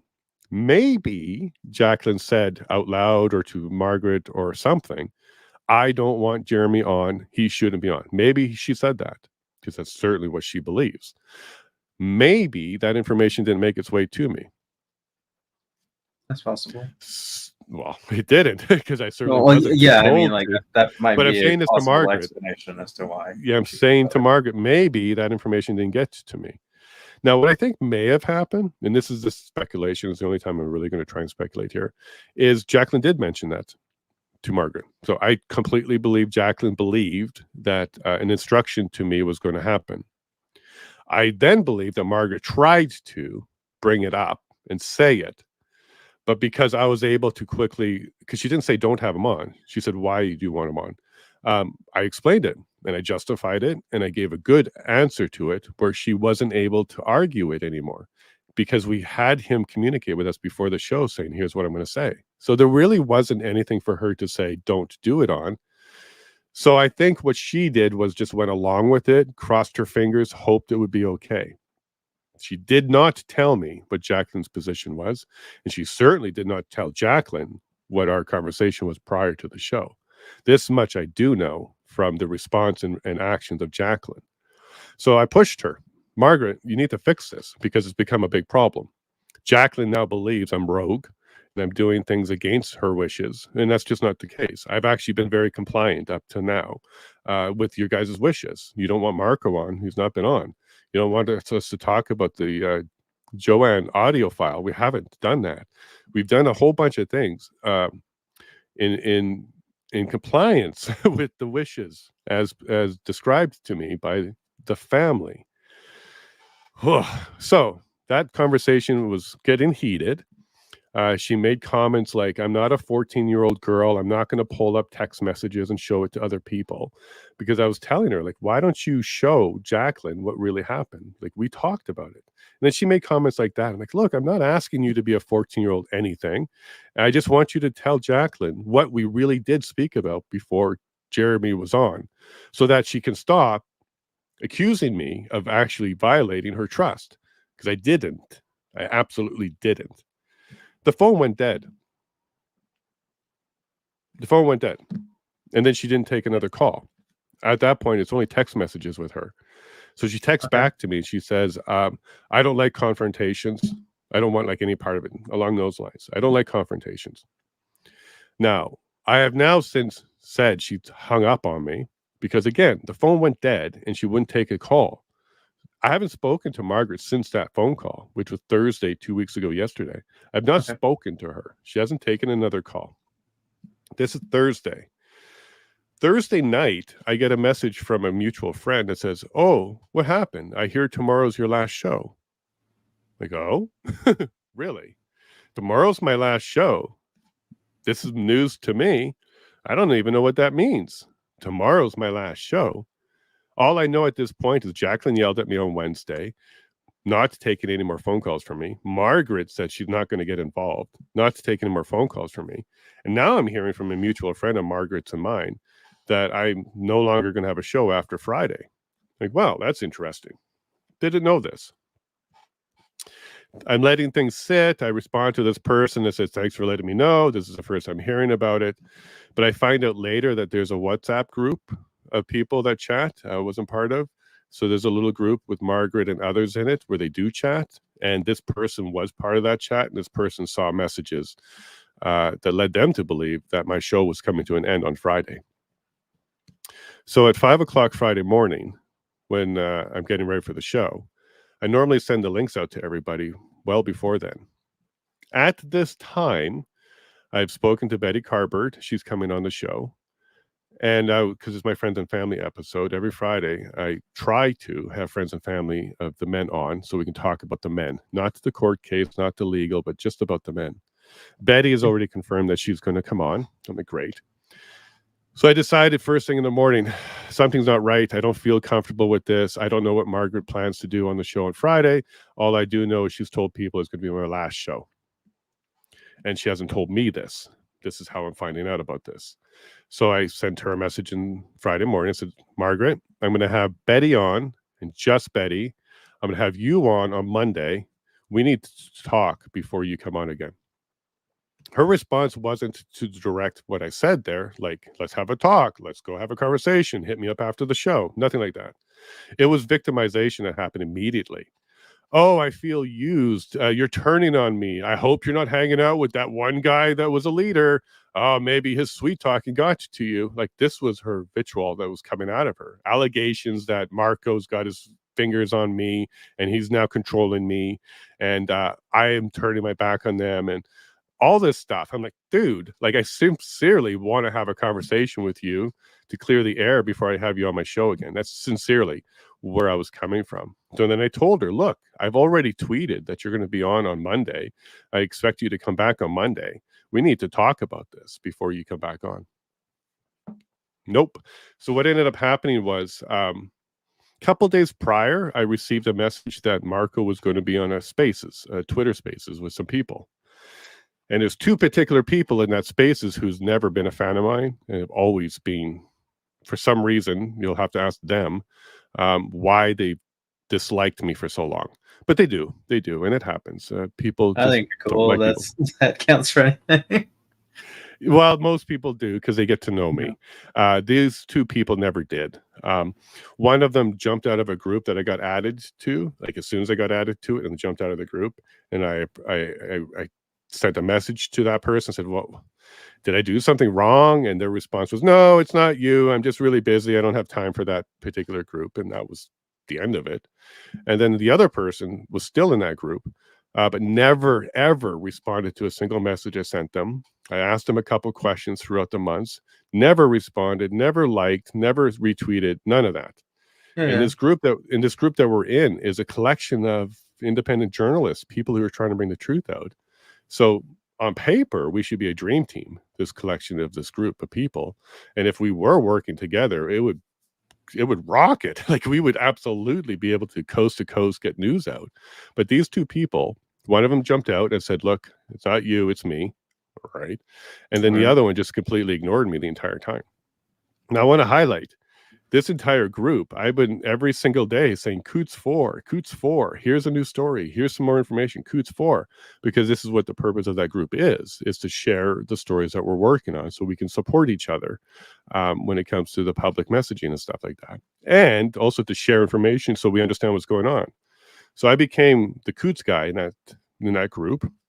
You know, I'm talking to the family, talking to men, sharing the stories. Well, for some reason, these two people decided that I'm no authority, I'm no source, and they're just going to sidestep me completely. And they created a Spaces about the Coutts Four, and they invited Marco there. They invited Donald Best there. They invited TJ Kennedy there, and another person. And I saw Marco. I'm like, oh, well, that's interesting. because Marco sent out a tweet and says, hey, I'm going to participate in this space on Friday. I'm like, okay, cool.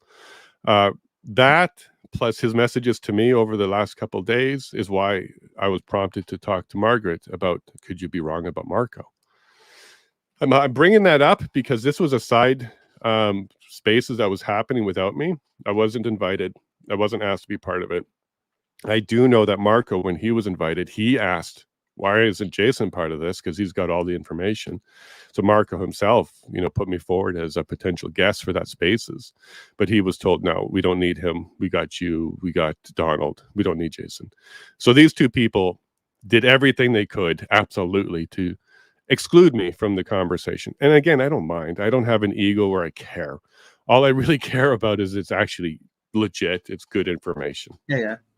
So on Thursday, Marco's part of the spaces. Suddenly, after this encounter with Margaret, and after telling her that you're not going to be coming on Friday, but you can come on Monday, Marco's now been removed from the spaces. Margaret and Jacqueline have been added to it. And I got a notice. Someone tells me, hey, what's going on? Margaret and Jacqueline are now part of the spaces and Marco's gone. Like, good question. But I understand what's going on because Margaret was told about these two people like a week or so before that they're not friendly with me. The question came up, hey, do you know these people? I said, yeah, I know them, but they're not friendly with me. They don't like me. Something's going on there. I just stay away from them. They stay away from me. Now, suddenly, Margaret's on their show. So I know immediately where this is going to head. This is going to be we are going to set the record straight, Twitter Spaces, which means to exclude me. And that's exactly what happened. I didn't listen to the spaces, but other people did. But that's exactly what happened. They tried to establish themselves as the only official family-approved source for fundraising and for information. Nobody else is approved by the family as spokespeople, and nobody else is allowed to represent them. That's what the entire spaces was about. All around it was other stuff, but the main message was, these are the official people. Only these people can be speaking about the Coutts Four. I left one piece out. Thursday, actually Wednesday, I was notified that I could be on InfoWars. So I let Margaret know, we might be on InfoWars. That's kind of cool. I didn't have it confirmed. Yeah, no kidding. It wasn't booked. It wasn't confirmed or anything like that. On Wednesday, I was just told, keep your 2 p.m. Mountain Time open on Thursday. Owen is aware of your story. Owen is interested in your story. Keep that open. This was Wednesday. So I sent that message to Margaret. I'm like, look, we're doing great. We're just on Viva. We're on Clyde Do Something. Now we're talking about becoming on InfoWars. This is huge. Clyde's a good dude, too. I really like that guy. Yeah. And he's so smart. Like, but anyway, so that message went out to Margaret and the rest of the team. So Donald and Danielle, even, I think at that point I was sending her messages as well. So they knew that I was invited. On Thursday is when it got confirmed. So after the show on Thursday, after the whole Marco hands up in the air thing, it got confirmed. So I sent out a message to everybody, including Jacqueline, and I said, hey, look, guys, we are on InfoWars. Now, I've been told prior that my Viva appearance and I think Odessa or something like that, I was told that I made some mistakes on some of the facts.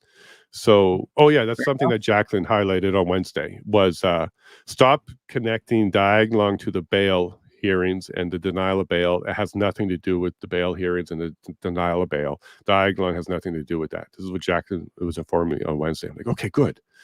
I will correct that. I'll understand that. I'll correct that. So my email on Thursday, when I got confirmed for InfoWars, was, is there any other details that I've gotten wrong that we need to correct at this point? And that was my reach out for Jacqueline to be involved in that email. Her response was, you do not have permission to go on InfoWars from the family. Only Margaret does. I was like, wow. So out of the blue, I'm now being told by Jacqueline on behalf of everybody that I do not have permission to go on InfoWars. Now, I found that peculiar because I've actually spoken to Chris and Chris at this point. Both of them were very happy that we're going on InfoWars. Because again, I speak to Chris and Chris like almost daily.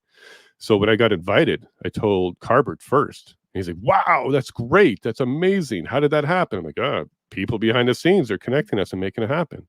He's like, great. That's Very awesome. cool. And then Lysick, the same conversation. Hey, Chris, I've been invited to be on InfoWars. Like, oh, that's awesome. Go for it. Great. Yeah, man. So by the time I got the email from Jacqueline, I already had 2 of the men know that I'm going on InfoWars and were supportive. So her email really perplexed me. Like, what? You mean all of a sudden these guys say don't do it? I don't believe that for a second, at all. Like, I don't believe that for a second. Happened to happen that Tony called. He called shortly after this email from Jacqueline.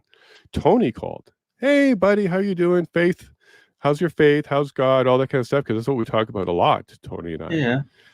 And then I said, hey, by the way, I've been invited to go on InfoWars. What do you think about that? Oh, that's great. That's wonderful. Go for it. Okay, so now I have 3 of the men saying, InfoWars, yes. So I respond to Jacqueline. I said, dude, I don't know where you're coming from and why you are doing this, but I have 3 of the men's permissions to go on this. And you absolutely represent Jerry. So if you're telling me I don't have Jerry's permission, I get it. But I have the other 3. So I'm going on. Now, also at the same time, I was messaging with Owen and saying, hey, can I get a +1? Because I thought maybe if I brought Margaret on or brought Jacqueline on, this would be a good way to address it. Because then they can be on, they can say what they want to say. And I'm texting Margaret this, and she's like, oh, go tell Jacqueline that you're doing that. And I said, well, it's not set yet. I don't know if I have the answer yet. She goes, well, the whole miscommunication is why this is happening. You should go tell her. I'm like, nah, I'd rather not, because it's not booked. It's not confirmed yet. And then Owen responds and says, no family. Maybe we'll have them on the next week. We just want to introduce the story at this stage to our audience and take it from there. I'm like, okay. So I respond back to Margaret and I said, look, there is no +1, maybe next week. That's where I left that. So I sent Jacqueline a message saying 3 of the guys said go for it. I've let Margaret know that I am trying to get Jacqueline or Margaret on the next showing. And that's where I thought it should stay. No. So I got demanded by Jacqueline not to have me on, only put Margaret on. I denied her on that request. And when I was chatting with Owen, it turned out that Thursday was all about Trump and he didn't have time to have me on Thursday. So we got bumped to Friday. And I said, great. That actually gives us a day to work this out. So reached out to Margaret, said, okay, look, I'm now confirmed for Friday at 2 p.m. I'm planning to go on. This is the situation. Any details I need to know and correct? No, there was no conversation with them at all. Then Friday, they go into that Spaces, and they did exactly what I thought they would do. They were very supportive, talking about the men, all that good stuff. But they also tried to establish themselves as the only official authority allowed to fundraise and represent the men. Just let it slide, because what am I going to do? Am I going to publicly get into a pissing match with these people? That's not my desire. My desire is to talk to them and work it out with them and then have them on the show on Monday. That was my goal on Friday. That's not what happened. So they went on that Spaces, did that. I went to sleep. I didn't do anything about it. Wake up on Saturday, going about my day, getting things going. In my little group, I get reminded that Chris Erickson has a space and he's live and he's chatting. And I'm like, oh, okay, cool. Jay, come join it. I'm like, oh, okay, cool. I'll find a couple minutes here. And we were planning to go to town and we had stuff going on our side. So I jumped on at like 2 or 2:30. I got a microphone. Chris gave me a microphone, but I never used it. But as soon as I jumped on, one of these people who don't like me decided to start speaking. And again, they had a microphone. They can say whatever the heck they want. And also, this is recorded. So if anybody wants to go look into it, it is there. This person went into this whole conversation about how there's division and fracturing going on in the freedom movement. And it's just disappointing and it shouldn't happen. And I'm like, yeah, I agree with you. Go. Keep certainly spreading that message. Yeah. And then they say, well, we shouldn't be doing that kind of thing. I'm like, yeah, you're right. Keep going. And then the very next thing the person does is say, by the way, if you want to know who you can speak to about the Coutts situation, check out my interview yesterday with the official people that are allowed to speak, that have the family's approval. I had on the only official people who are allowed to speak about the Coutts situation. So if you want to know any more of those details, go ahead and speak to them. I believe my presence is what prompted this person to say that, because I'm now part of the spaces, and it was an open conversation about anything. So when I heard that, I'm like, uh-oh, I'm right. I didn't listen to the spaces on Friday, but I'm right. They're absolutely trying to establish themselves as a sole provider of information and fundraising for the entire group. Even though I had permission from 75% of them to go ahead and go on InfoWars and go ahead and keep telling the story, I'm being kneecapped by this particular person all of a sudden in this open spaces. So I'm deciding what to do. Do I push that microphone button and correct it right there or not? I chose the or not. So what I did was I sent her a message. It's a wrong place for it. Like, it's a wrong place for it in a public space like that. So privately, I sent a DM to this person and said, look, the actual situation is they don't represent all the men. Go ahead and do the fundraising. Don't stop on the fundraising. If people want to support and buy bumper stickers, they can and they should. Because again, my position there is, if you want to buy a product and have it on your car and some of the money ends up in the men's pockets or the family's pocket, that's great. I got no problem with that. I even mentioned the rally, which is something that Jacqueline's working on. So if people want to attend a rally, do it. They should. Keep supporting the men. But if you want the money to go to the legal, you need to send it to the lawyers, not to anybody else. If your intent is the money needs to go to the legal, send it to the lawyers. If your intent is to support a fundraiser, support a fundraiser. If your intent is to buy a bumper sticker, buy a bumper sticker. This is my message to this person. Yeah, so that in that case, you've got three things there. You've gotten, like, say, the bumper sticker. It's a physical way of showing support, and maybe some financial support goes down, or a rally again. Well, some of the money goes for producing the bumper. So let's say the bumper sticker is $10. $10 will not end up in anybody's pocket. No. Some of it will go for the printing. Some of it's going to go for split up amongst different things. But if you want to just go skip all, like, skip the middleman, if you will, just go, hey, lawyer, here's $50, right? Correct. And just to be clear, the reason why I sent that message was more for Ezra, because he's been sniffing around about paying legal fees. And I would believe anybody that wants to put a large chunk of money down for legal should do it directly to the lawyers. This was my private message to a person. This was not public. This was a private message to a person. And I said to this person, and I'm going to correct the record on Monday, because you're pigeonholing, you're excluding everybody else except for these two people who were on your show. This is not right. So that was my message to this person. I also copied that message and sent it to Chris Erickson. It was his spaces. And I said, hey, just so you know, I brought to this person's attention this misinformation. And then I went on my day. I ended up leaving the spaces because I'm not going to bring this up publicly. Left the spaces, went on with my day. I got a horrible message from Chris. Horrible. And I'm shocked because he's a friend and he didn't even talk to me first. It's just a horrible message. He's attacking me, calling me aggressive and inappropriate, and I ruined his spaces. I'm like, whoa, I don't even know where this is coming from now. Like, why is he's a friend. Why is he doing that? He let me know. These two people left his spaces, complained to him about it, blamed me for leaving the spaces. Why they left the spaces was because of me, and they weren't happy with me. And he responded to it. To make sure I got this clear in my head, is this the one that you didn't even speak in, or is correct? Yeah, it's the one that I was there for 30 minutes. I didn't speak, but he's mad at me because two people left his spaces, and both of these people draw a crowd. They do lots of speaking. They do some co-hosting as well. Like, they're very active in Twitter Spaces, and they're very well known in Twitter Spaces. So what I was gathering from his anger towards me was he didn't want them to leave. And I don't know if they gave him an ultimatum of Jay or us, but he was really now mad at me and blaming me for them leaving. My response to him was simple as this: you are yelling at the wrong person. You should ask them why they left and deal with them. I don't push their off button. I didn't push their leave button. I didn't say anything public. I didn't cause them to leave. And I only send a message to one of the two. So I don't know why the other one is acting that way too. You need to deal with them. And then his response to me was vicious, like vicious. I want to highlight something here. I didn't block those two people. I blocked Chris. His actions in private DMs was abusive. I felt abused. The way he was attacking me and the words he was using and the allegations he was throwing at me, I found them to be abusive and way over the line. So I said, look, I'm walking away from this. I'm stepping away. It's disappointing. He didn't like that. Then he starts accusing me of gaslighting. Like, what? Like, you went from accusing me of being aggressive to being the reason why your spaces is no longer good. I don't even agree with that. I have no idea why he considers his spaces wasted because two people left.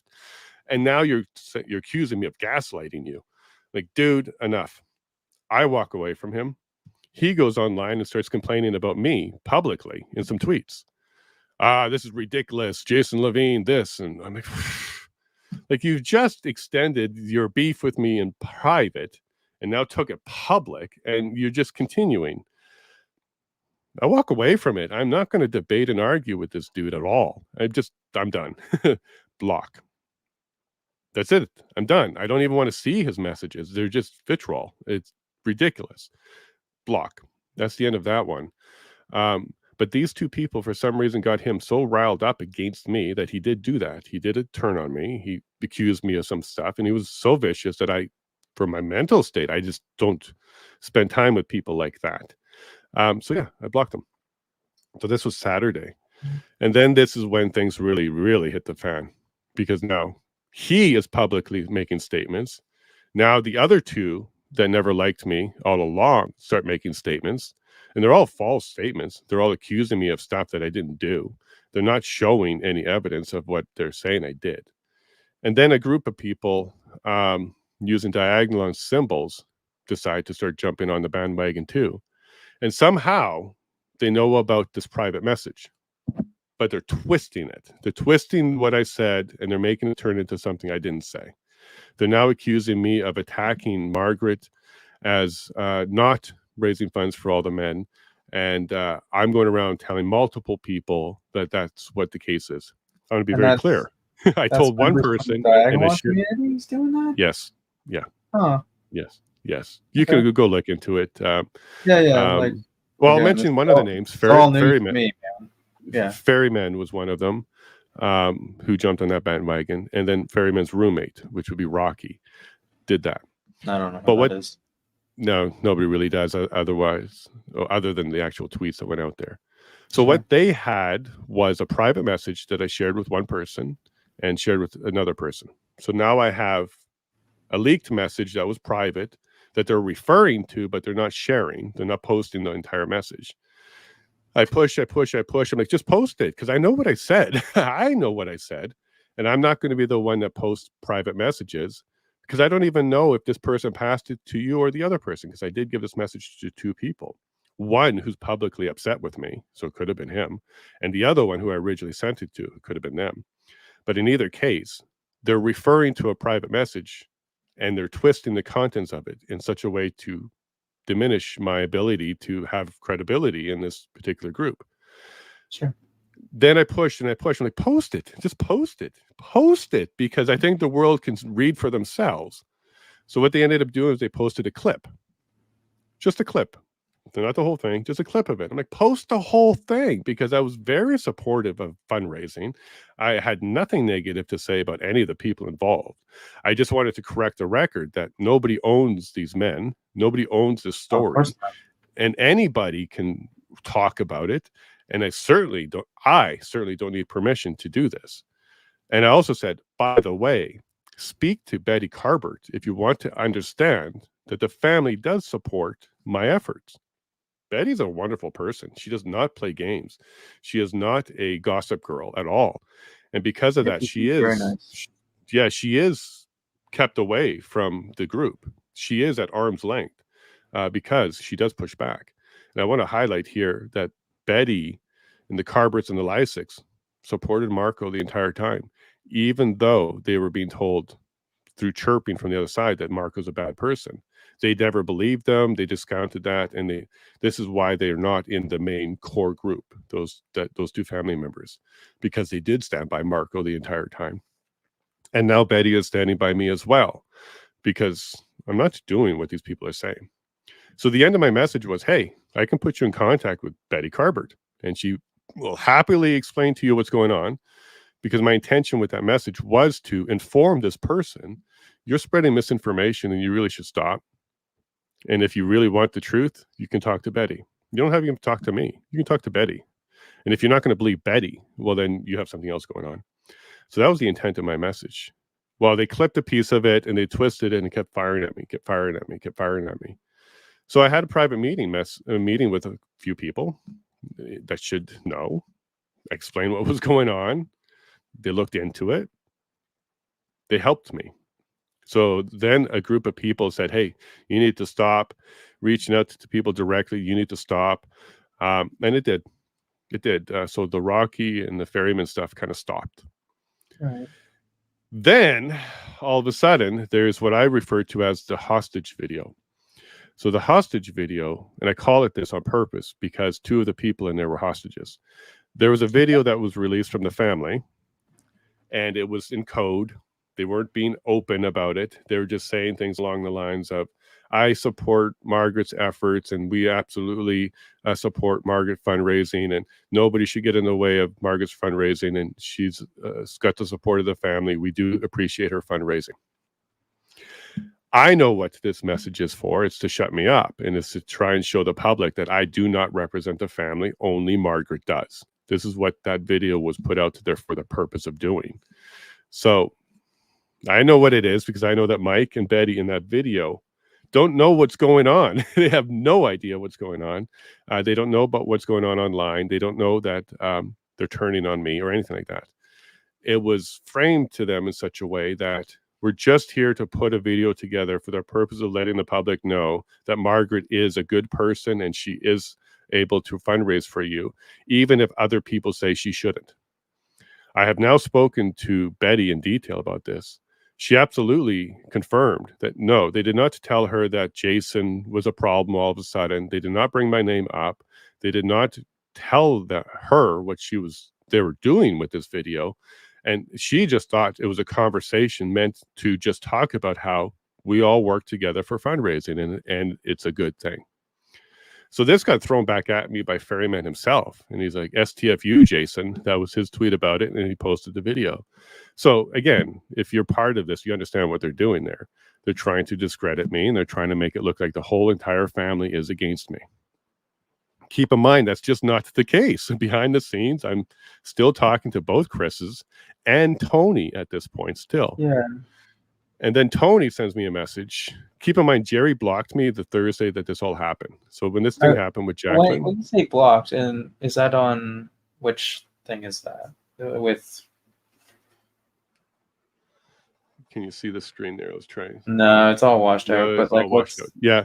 So but, what this like, is, I posted a picture of this. So this is I've seen the picture. I don't know what the so this is the GTL Getting Out app. This is an app for text messaging inmates. Okay. Yeah. Okay. Yeah. So you pay for it, you put money in there, and then you can text message them. Yeah. And then the inmates have to send you an invite. You accept the invite, and then boom, you can start chatting. Jerry blocked me on that app on that Thursday when it happened. So immediately it would have been Jacqueline who contacted Jerry and said, Jason's on the out, don't talk to him. Because he didn't even say goodbye. He just sent a message. No message, he just blocked me. Okay. A few days go by, things are getting more rocky. And then Tony sends me a message saying, hey, I'm not sure what's going on out there, but for the time being, until it's worked out, we're going to pause our conversations. But he didn't block me. But he did make a comment that says we're going to pause our conversations. And then Chris, no pause, no nothing. We just keep going. I know that they're being told stuff, and there's only one person other than me that I'm aware of that has contact to all four guys.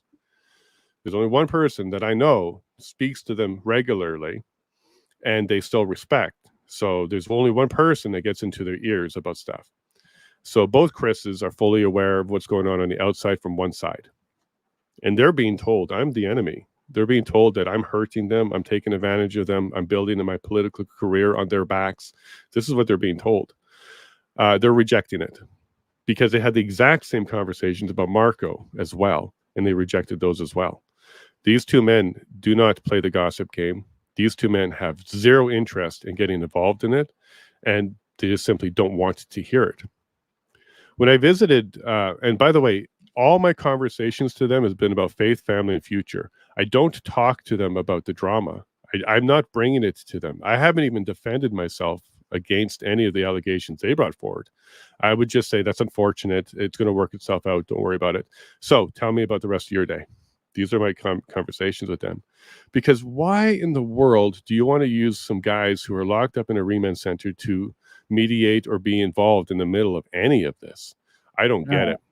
But it's happening. And obviously I'm not in their position, but like that would, being in that position and being drug into all, that's make a bad situation worse. Like it's yeah.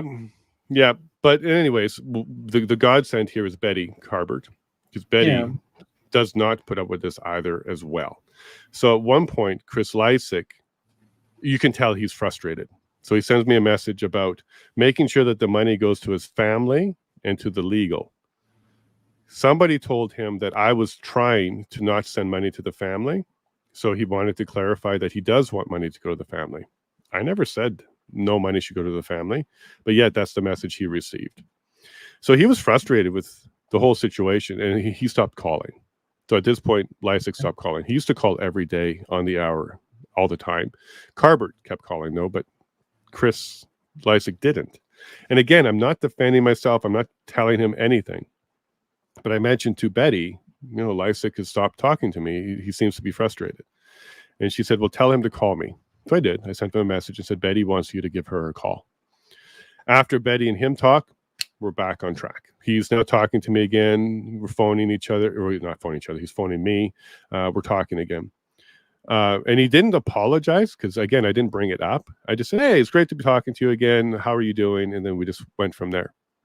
Sure. Betty booked me to go see Chris. So I went down to Lethbridge to go see Carbert and spend some time with him. Again, we didn't talk about a single thing about this. We just talked about his black eye and his other stuff that was going on. And then I visited Chris just the other day. Same thing, Lysick. We didn't talk about this.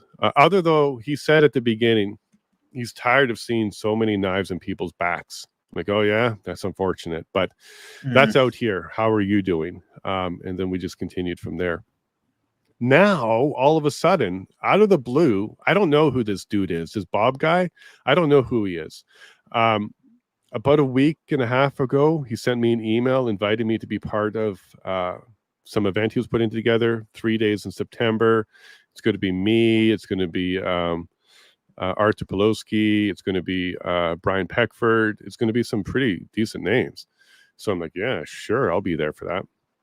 This was my first introduction really to him. I don't really know him. I do know that when I had Marco on, his name came up and then he contacted me about being on. And I said, yeah, we'll get you on. That's all I really know about this Bob guy. And then a few days ago, he sends out a message to people who are also friends with me that I like, Mark Friesen being one of them and Artur Pawlowski being another one of them. But he sends out this message, big, long message about the WEF and stuff.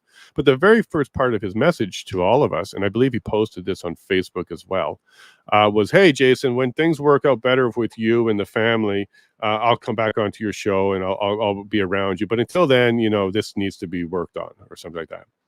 So I read that paragraph and like, he's got Margaret's narrative. He doesn't have my narrative. He doesn't have my truth. He's got Margaret's narrative.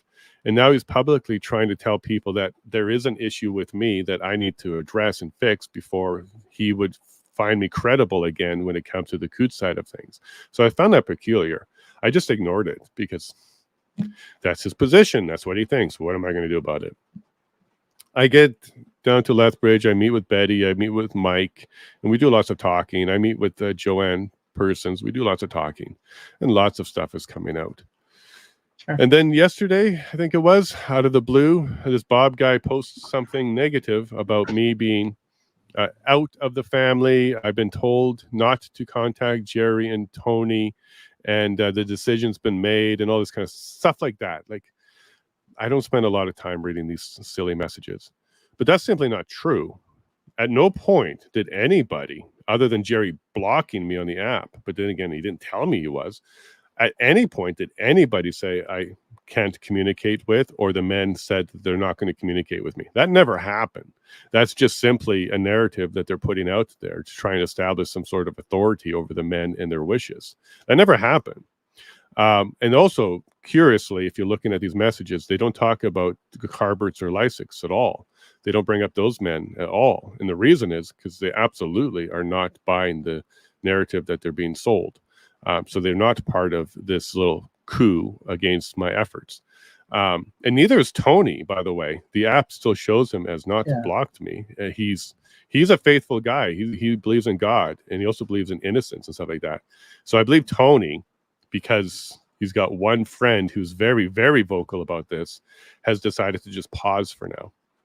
So I respond to this gentleman and I say, look, I am still in contact with 3 of the men, 2 of them frequently, and I was never told not to speak to anybody, and the men never told me this. This is not true.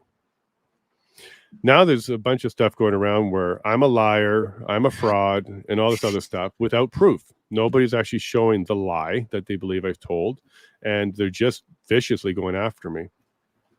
Something that hasn't happened, Chet, is I haven't levied allegations against Margaret, but she is absolutely being incredibly protective of the fundraising and the access to the family.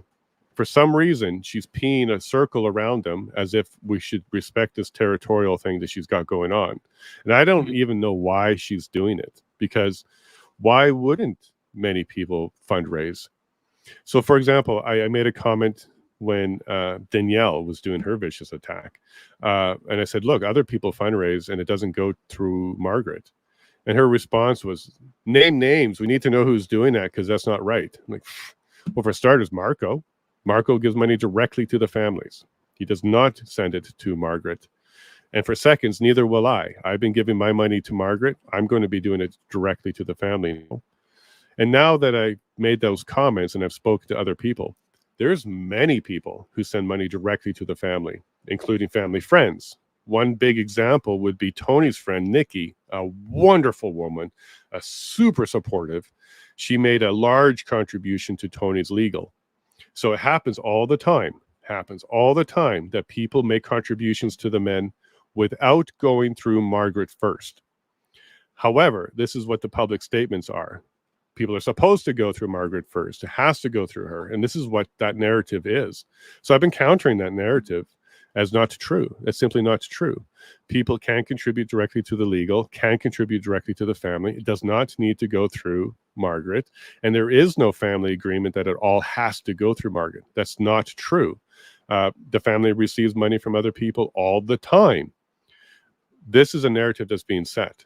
Now, I'm not making allegations in any way, shape, or form about her administration of the fundraising. But I can say from my side, all the money I've given to them I haven't received receipts for them. And I do understand that the money is not split 4 ways. It's not split 4 ways at all. It's definitely split amongst the wishes and desires of the fundraisers, and they give money to certain people for certain amounts for certain reasons. And look, I'm not making an allegation that that's wrong. I don't have enough information to know why they do what they do. But what I do know is wrong is when they publicly say the money is split 4 ways and it's given to the families equally. That's not a true statement. Yeah. That's not a true statement. And it doesn't take much digging and investigation and questions to know it's not a true statement.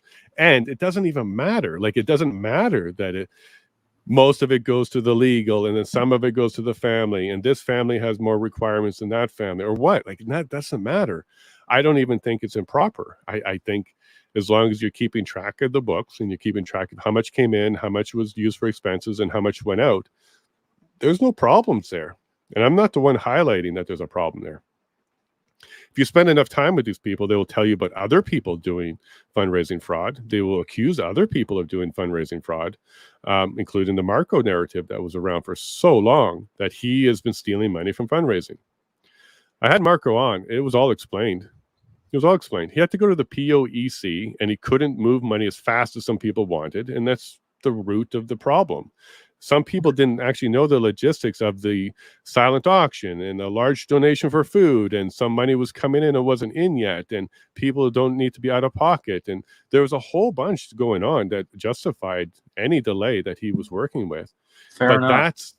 That's what they latched on and said, look, he's a thief. That and several other situations. So now that I've been through receiving twisted false narratives being accused at me, I totally believe Marco. I totally believe like every word he says, because I now am on the receiving end of the exact same thing that's been happening to him since October 2022. I am now being accused of stealing the fame from the men for my own use, trying to monopolize this and make money on this, trying to build my career on their backs. Like, this is what I've been accused of. And they're all vicious and lies and easily provable. Yeah, but I don't believe that you're doing this for fame. Like, well, Margaret asked me on that phone call before she hung up. She said, are you doing this for your political career? And I said, yeah, of course I am. I'm a podcaster because of my political career. But you need to understand something, Margaret. I couldn't build my political career on a wake of bad actions. I could only build my political career on good actions and goodwill. So I'm kind of forced to make sure I do not do anything wrong to these men or for these men. I only do the good, right things, because I can't be a successful politician if I'm known as a user and abuser in any way, shape, or form. It's so like, that was my...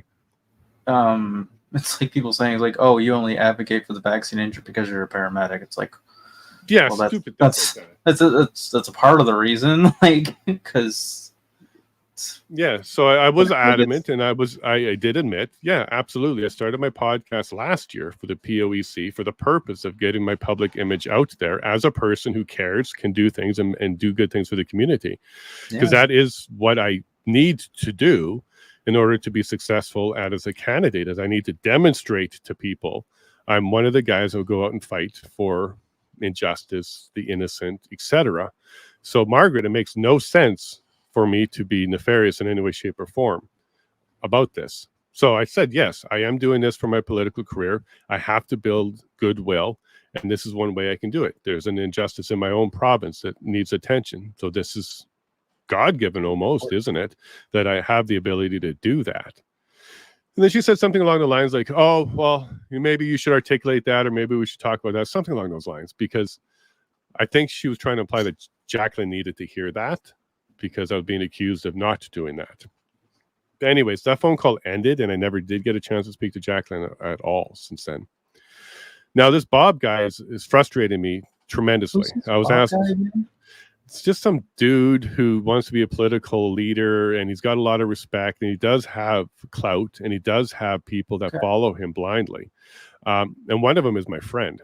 So I reached out to my friend. I'm like, hey, I don't know why this Bob guy has now inserted you into this and is now tagging you on this stuff, but I just want to let you know I'm happy to talk to you about this, and if you want to know about any of it. And his response was like, I trust Bob unconditionally, and I trust Margaret as well. Like, oh, that's a tough position for me to be in, because they're not telling you everything. They're not giving you what they call lies, because I know that for a fact, because you wouldn't believe it. He's the type of guy that should believe the evidence. So because Bob is now reaching out to people that are friends, Bob has jumped on my LinkedIn, start poking around, and Bob is being absolutely nefarious with his tweets.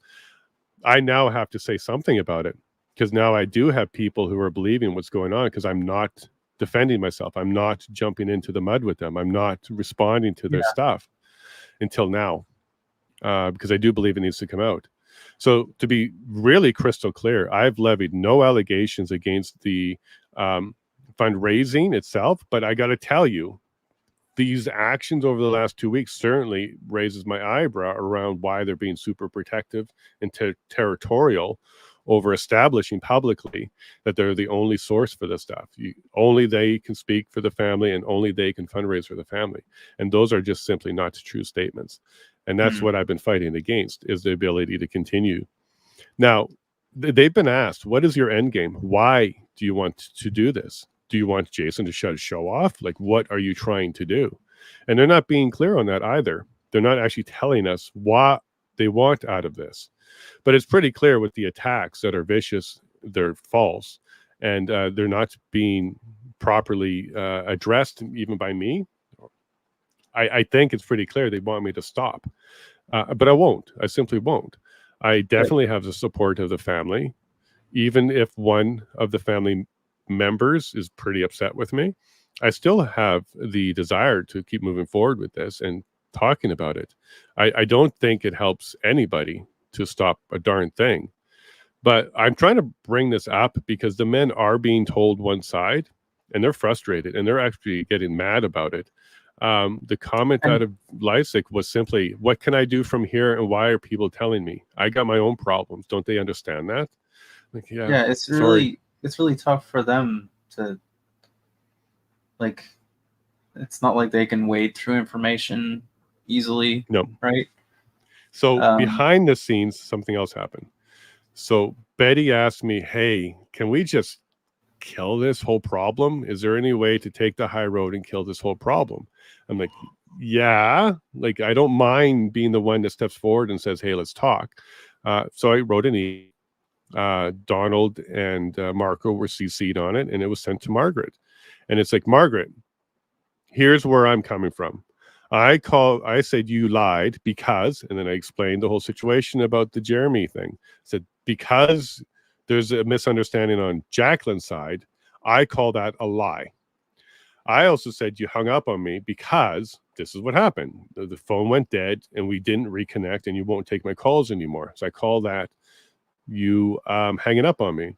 And then I go through a whole bunch of things that laid out where I'm coming from. Why do I feel like you're attacking me like you did with Marco and all this kind of stuff? I laid it all out with the purpose of having a conversation. And I included Marco and Donald on it because Donald, by the way, witnessed a lot of this. And he's currently busy, and he's got his stuff he's working on, and he doesn't need to get himself involved in this.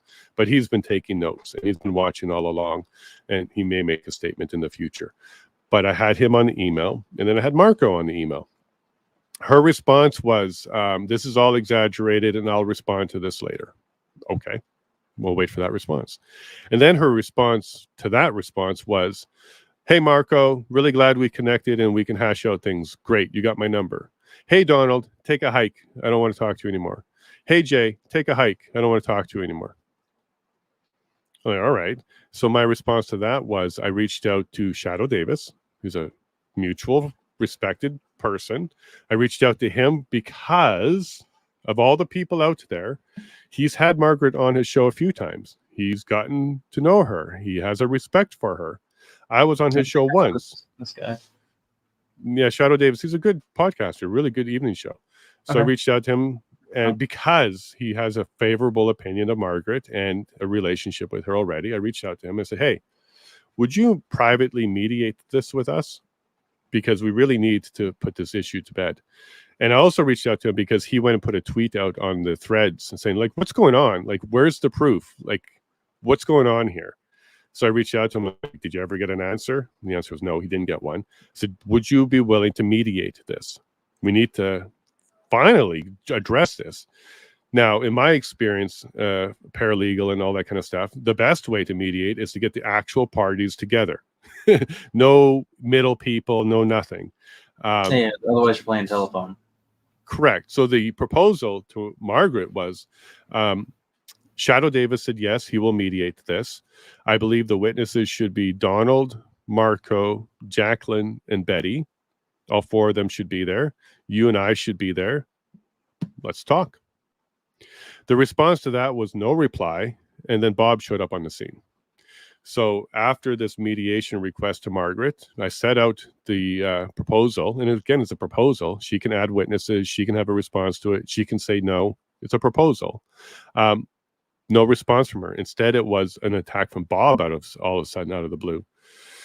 So I don't see a way forward at this stage. As much as Betty would like to see some sort of mediation happen, it's been offered. It's been set up. We have a mediator. And I believe it would be an unbiased, fair mediator because he knew her first and he barely knows me. So, and he accepted. He said, yeah, we would do that. And then we also gave the position that once we're done privately, we can then go public and let the world know where we stand now. Are we friendly again? Are we working together? Or is it just not repairable? That's not going to happen because it takes two to tango. And that's what was on the table. And now Bob is attacking me. He's vicious too. And he's got a lot of clout and a lot of respect. So that's where we're at there, Chet. This morning, I'm dealing with messages. It was happening all night last night. He's not stopping. He's got the gas pedal on. And then the one that really bothered me was the one from my friend that basically said, look, I'm taking your side. I'm like, dude, do you want to talk? I'll come on your show. We can talk. But at this stage, I think all I had left with was this opportunity to do it here with you. But that's basically the story. There's a lot more. There's a lot more. There's stuff around money and whether or not everybody's getting it and being honest with stuff. I can't dig into that without cooperation from people. But I think on the surface, this is a territorial thing that's going on. And I'm definitely being X'd out because I believe I have enough of the truth and I know enough of what's going on. And I'm digging into the other side. So I spoke to Marco. He was on for quite a while. I spoke to Joanne. She was on for quite a while. And I believe that was a good thing because I'm actually impressed and pleased that Marco and Margaret are talking now. That was not something that was happening weeks ago, nor would it, because both of them were staying away from each other. But I opened that door. I took down that wall. They now speak together, and that's good. I believe Margaret did a video about how she learned that she shouldn't have jumped to conclusions and stuff like that. So she was talking about Marco without saying his name. So that's good. I think that's all good things for the men. The barrier between Jeremy McKenzie and other people is gone too. Jeremy now understands that people are making false statements about him, that he was that was out there. People are making false statements about Marco that he believed as well. He doesn't anymore. And then Marco was hearing stuff about Jeremy he doesn't believe anymore because they talk now. All these walls came down for people to talk privately, but publicly I'm being chastised and attacked and accused a bunch of things that they're not even following it up with proof because there is none. I never lied. I just suggested people put their money where they wanted to go. That's what I was saying privately too, by the way, not even publicly, privately. But certain people grab clips, passed it on, spread it out, turned it into something it's not, and are absolutely throwing stones at an innocent person who's doing nothing but trying to talk to as many people as possible to get the full story. Yeah. And now I've run into a bubble of people who are absolutely willing to do things that I wouldn't do in order to cause trouble for someone. So that's where I stand on this one so far, Chad. Wow, that's disappointing to hear. It's kind of what I thought, but a lot messier. And like I know Jeremy, and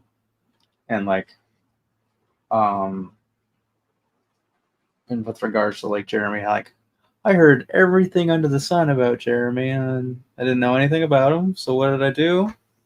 I went and talked to him in person. Yeah, you got to talk to the source. You got to talk to the person. And I shook his hand, and I introduced myself, and then we talked, and continue to do so. Yeah. But I think you are right with regards to some of this being. We just lost his connection, or I lost my connection. I don't know who you guys can hear right now. My connection looks unstable too. I'm going to wait. Maybe I come back.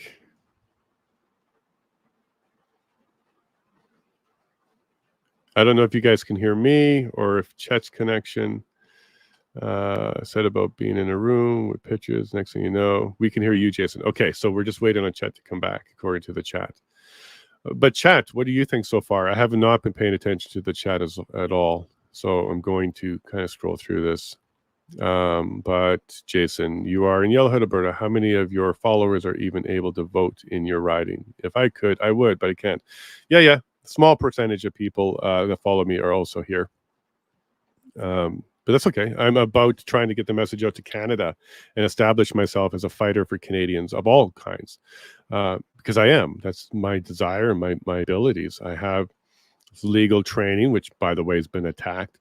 Let me tackle some of these false things that were said about me. I never proclaimed myself as a licensed paralegal. I said previously licensed. It's from day one on my description for every single video of the Coutts situation. I put the word previously there because that's the truth. When I left Ontario, I didn't renew my license. You're supposed to renew it every year. If you don't renew your license, they stop it. They suspend it. Suspend does not mean I did something wrong. It means it's suspended, paused. It's not active. I pay those dues and I catch up on 20 hours of CPD. It will switch back to active.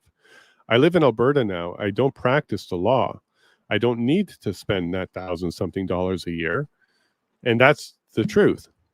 By the way, that's completely verifiable. You can go to my page on the Law Society of Ontario and you will see I have 0 complaints and 0 actions against me.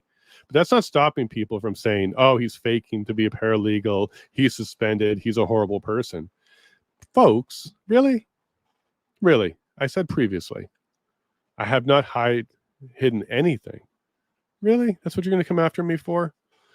And then my letters on my name, MP? Really? There's suddenly some sort of rule that you can't be a candidate for MP and use MP in your title? That's ridiculous, folks. Completely ridiculous in my books. Why is that even a problem for you? The reason is you don't have anything else. So you're doing that. You're doing silly things like that. Hey, Chet, sorry about that. Yeah, we just lost you on. Yeah. My monitor went to sleep and then it didn't wake up and then my computer decided to wake out. That's okay. They had the right paramedic there to bring them all back. Yeah. That's all good. What was the last thing I said before it cut out? Jeremy, a good guy. You met him. Yeah. I heard lots of things about Jeremy and then decided, you know what? And then I saw him on, I think it was on Viva. And then I'm just going to go meet him and I'll talk to him and see what's going on. And well, I got a question from Eleanor, which is a good one here. Are they trying to distance themselves from anyone connected positively with Jeremy? Again, as I started at the beginning of this one, Eleanor, I don't think Jacqueline's making any mistakes. I think Jacqueline's doing exactly what Jacqueline needs to do, and that includes her disdain for Jeremy.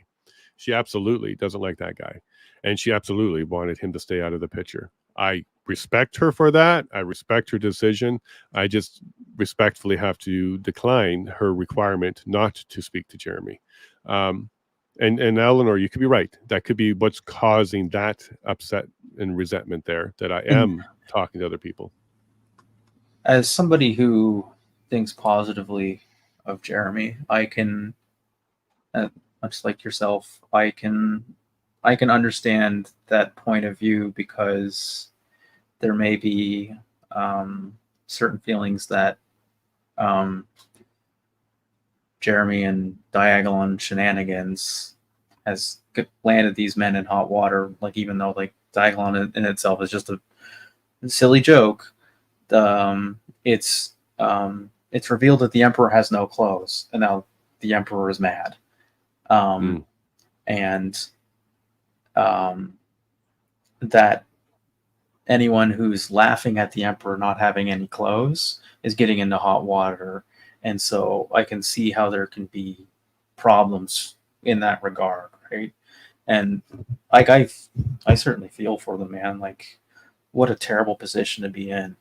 A horrible, horrible position to be in. And I can appreciate why anyone in this whole situation would be on edge, just with everything that's happened to people in the last number of years, alone. Then throw all this in on top of it too. It's not good, man. It's not good at all. Yeah, for sure. And what I'd like to see stop is the first pulling the men into this, putting them in the middle of to make a decision on who they speak to. That's ridiculous. Yeah, and that's harmful. Would agree. Yeah, and I've seen a lot of supportive comments in here. Now, in the chat, if you have any questions about specifically something that was said by me or anybody else, I'll address it. I'll be happy to address it. Because I'm not about editing, doing things, making things seem like they're not. And this is why I keep referring to that one video as a hostage video. All you got to do is talk to Betty and Mike. Both of them said, well, I don't even know why I was invited to there. I was just asked to speak about Margaret's good work, and that's what they did.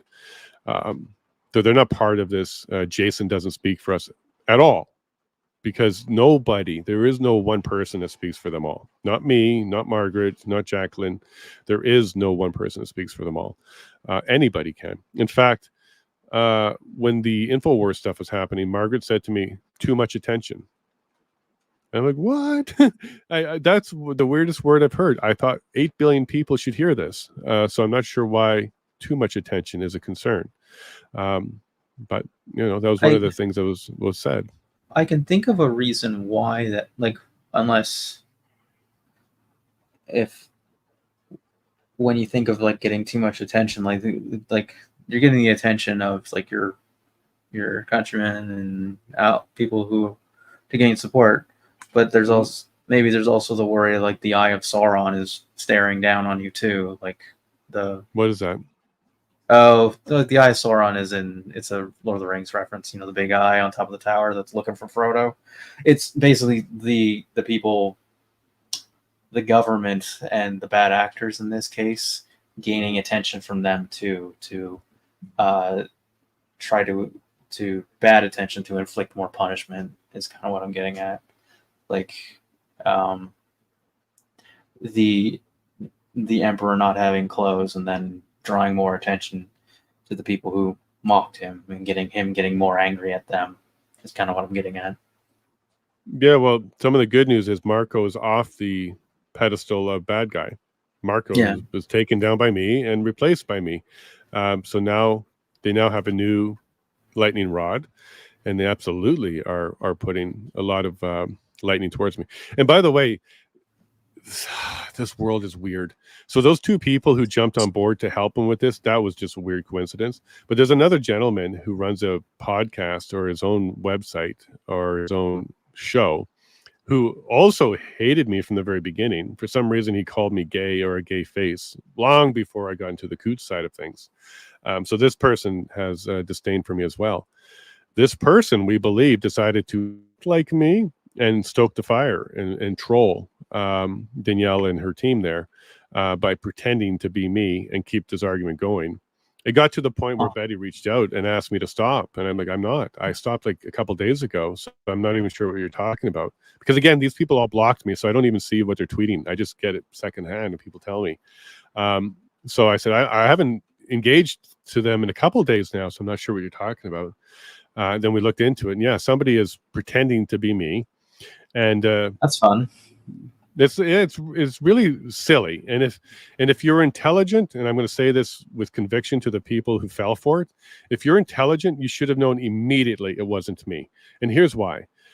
If I'm not using my account to do this, I wouldn't use a second account to hide my identity just to expose my identity in the very first line, because that's what this other account did. They said, you were on my show. Okay. That would never come out of me if I was trying to be nefarious and hide my identity. The first thing I wouldn't say is my show. I would have said Jason's show or something along those lines, distance myself from the ownership of that. I'm not that person that would do that to begin with. But I think you're smart enough to be a much better villain. If you were going to be the best way to do it is to not to just let them dig their own hole and do their own thing. Yeah, that's exactly the best way to deal with that. But this person fell for it. They're like, oh, it's him under a separate account and he's now poking if you think about it logically for a second, either I'm going to do it under my identity. I only have 2 Twitter accounts, my MP account and my personal one, Jason _Lavigne. That's my main account that I've had for years. And then Jason Lavigne MP. That's my current account for the MP stuff. I don't own any other Twitter accounts, never logged in as another one, and I have no desire to play these games. But I do believe we know who it was. It was from a campaign who likes to do a lot of war stuff, who was provoking and causing some more trouble here. And it took a while for that group to realize that that was a troll, that wasn't me. But the damage was done. Betty reached out to me and said, can you please stop that? So here's what I did, Chet. And again, there's a lot of people that will validate this, is not only did I disengage from them completely early, I have a group. I don't know if you're in it, but you should be if you're not in it. You are in it. Yeah, Yellowhead Yacht Club group. I went to that group. Yeah. And I asked them, hey, guys, can we ignore this group? Want to protect and defend me? So they were. There were people out there saying, hey, no, Jason's a good guy. Stop this crap. So I asked... Yeah. So you would have seen this message that I sent then that said, hey, guys, can we just ignore them? That's the best thing at this stage. Betty would like this ignored. The family actually wants this ignored. Please ignore them. It wasn't a command to the group to stop doing anything. And there certainly wasn't a command to the group to do anything. And again, you would have seen those messages. It's just people taking it upon themselves to go ahead and try and correct the record. And I understand that. But I asked them to stop because Betty wanted this to stop. And then I reached out to 4 other accounts that are not in my group. That I don't even know who they are, but they were actively defending me. They were actively engaging this group and actively defending me. So I reached out to them individually and said, hey, thanks so much for what you're doing. I appreciate that. However, the family would like this to stop. We're not engaging this group. We just kind of want this to end. And all 4 of them said, sure. And they stopped. So with what Betty asked was for me to stop. I had already stopped by that point. But then I took the extra steps to ask my group to ignore them. And then I went and directly asked a couple of people, or 4 people who I didn't even know that were defending me and said, hey, do you mind backing off? Because it's not helping the family, this engagement. And they did. So that's where I thought that was done. I thought it was over with. And then I got a message that said, it looks like they understand that they were dealing with a troll now. I'm like, oh, great. This is wonderful. And I was also told that Danielle was specifically told to stop. She got a phone call, or possibly 2, from 2 different people asking her to stop. So we thought it was all done. I'm like, great, let's move on. Bob jumped into the picture all of a sudden. He's really stoking it hard. And he's really got my attention on it because he's actually reached out and tagged my friends and starting to smear me, or this is really slander. This is defamation. Because he doesn't know the truth. Bob doesn't know the truth. If Bob knows the truth, then he's doing slander. If he doesn't know the truth, he's just being ignorant and listening to what people told him. In either case, his messages are not accurate. They're not truthful, and they don't have any evidence with them. They're just statements. And this is what we see from CBC. This is what we see from our government. It's really weird to see this behavior happen amongst freedom fighters because it's not a freedom fighter mentality to do this at all. No, it certainly is not. And I think that's what some of the regime is banking on, is for infighting and that sort of thing. Who knows? Maybe even they kind of stoke that fire a bit, right?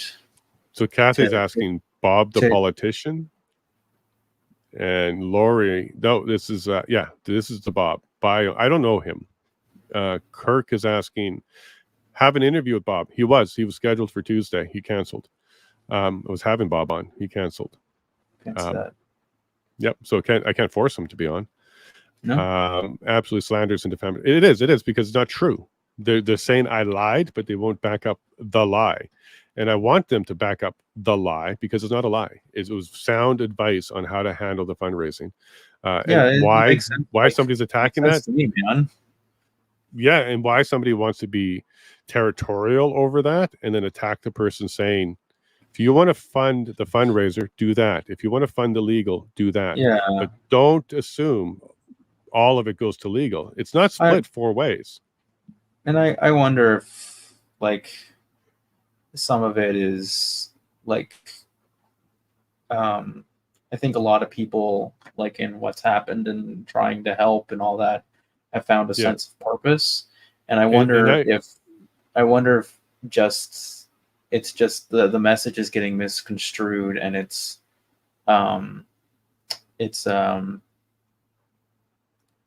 comes across as like attacking like their sense of purpose and how they're trying to help. Maybe it's just maybe it's just a communication breakdown or something be. like that. Yeah, Because I agree with the statement from Lori. Lori is saying he's a good man. He must be informed. I don't doubt this. And he's friends with Pastor Arthur. Again, I don't doubt this. Pastor Arthur's a good guy. Yeah. I had him on for an interview.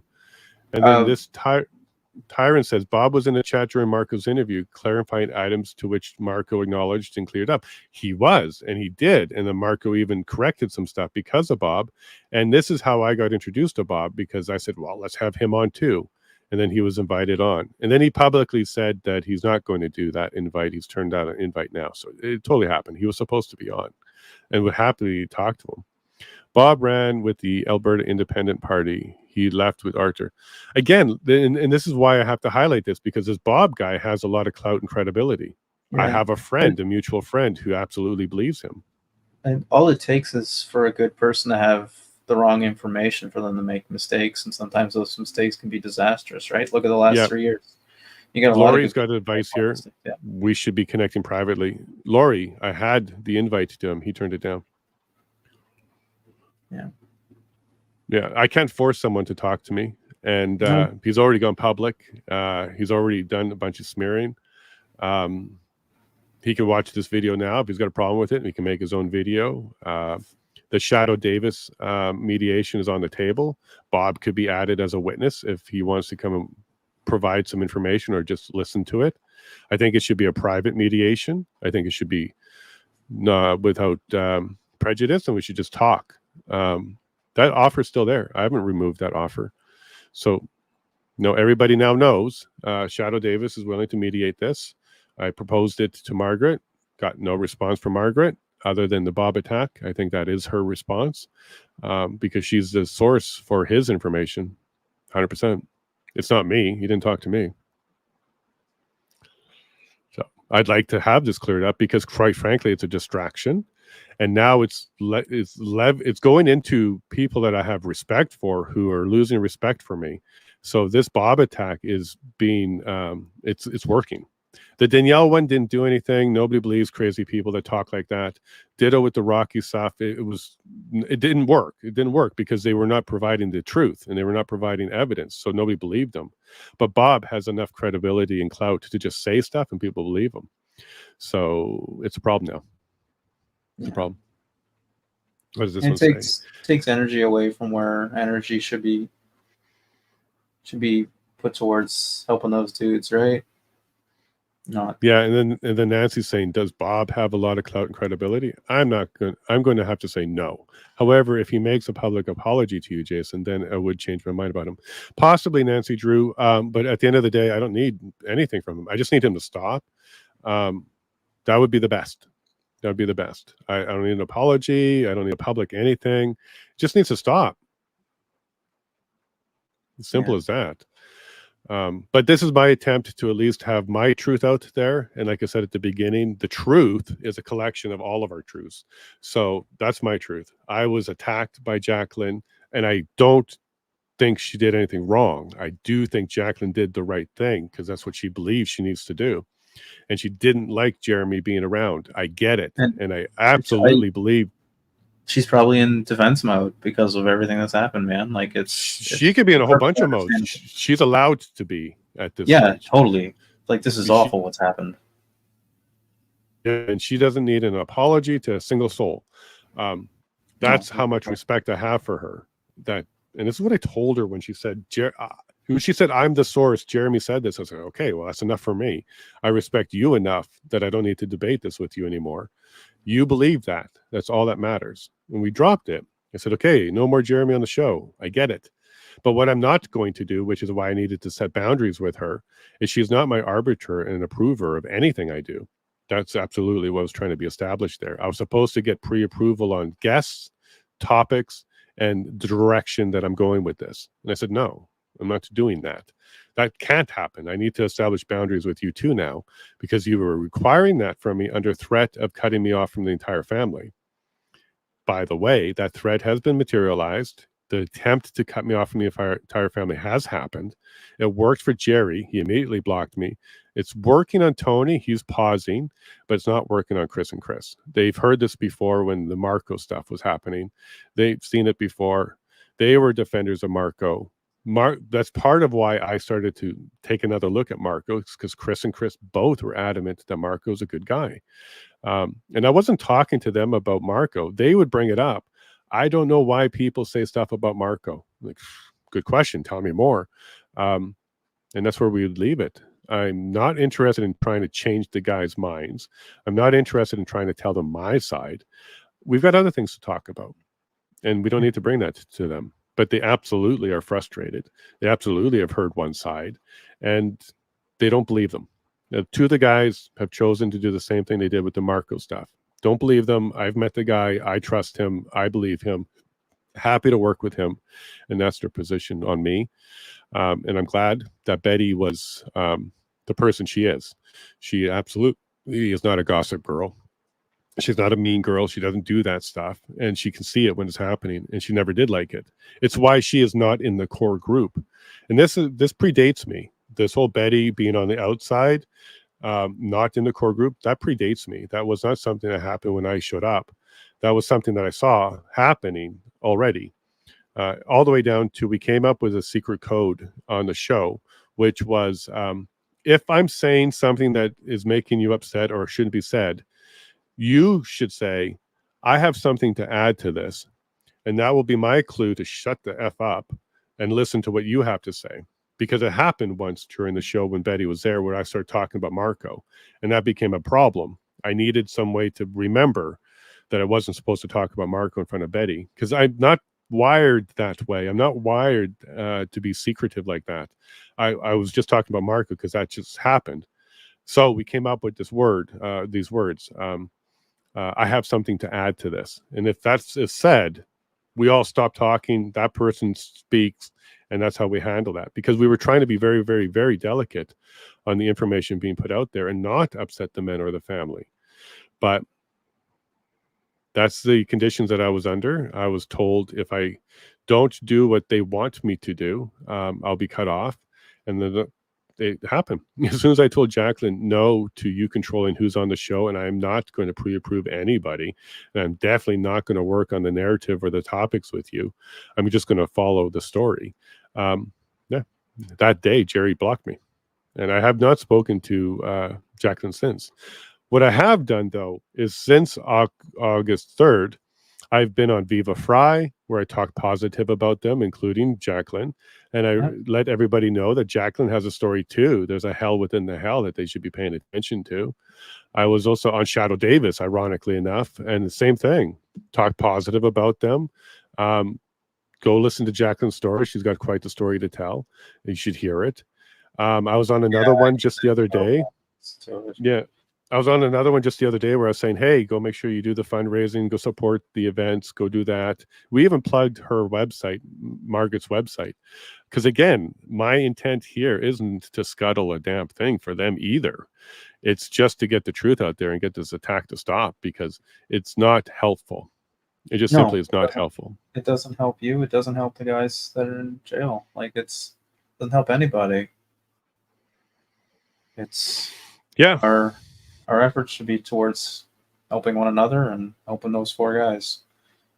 Yep. Not getting into a pissing match over things. It's so unproductive. Yeah. Yeah. So this is 3 weeks now. So 3 weeks ago, I had Jeremy on. 2 weeks ago, I got thrown out. And for 2 weeks solid, they've been going after my paralegal. They've been going after my MP. They're going after my intentions. They're accusing me of having ill will. Like, it's got to stop at some point. I don't know, man.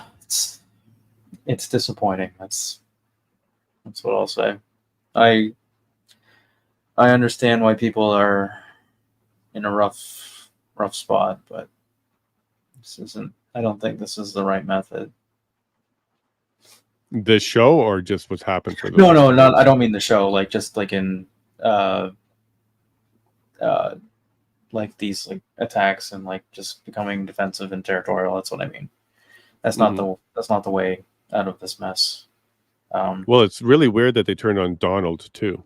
So there was another Spaces that I didn't bring up. It was done by the tribute.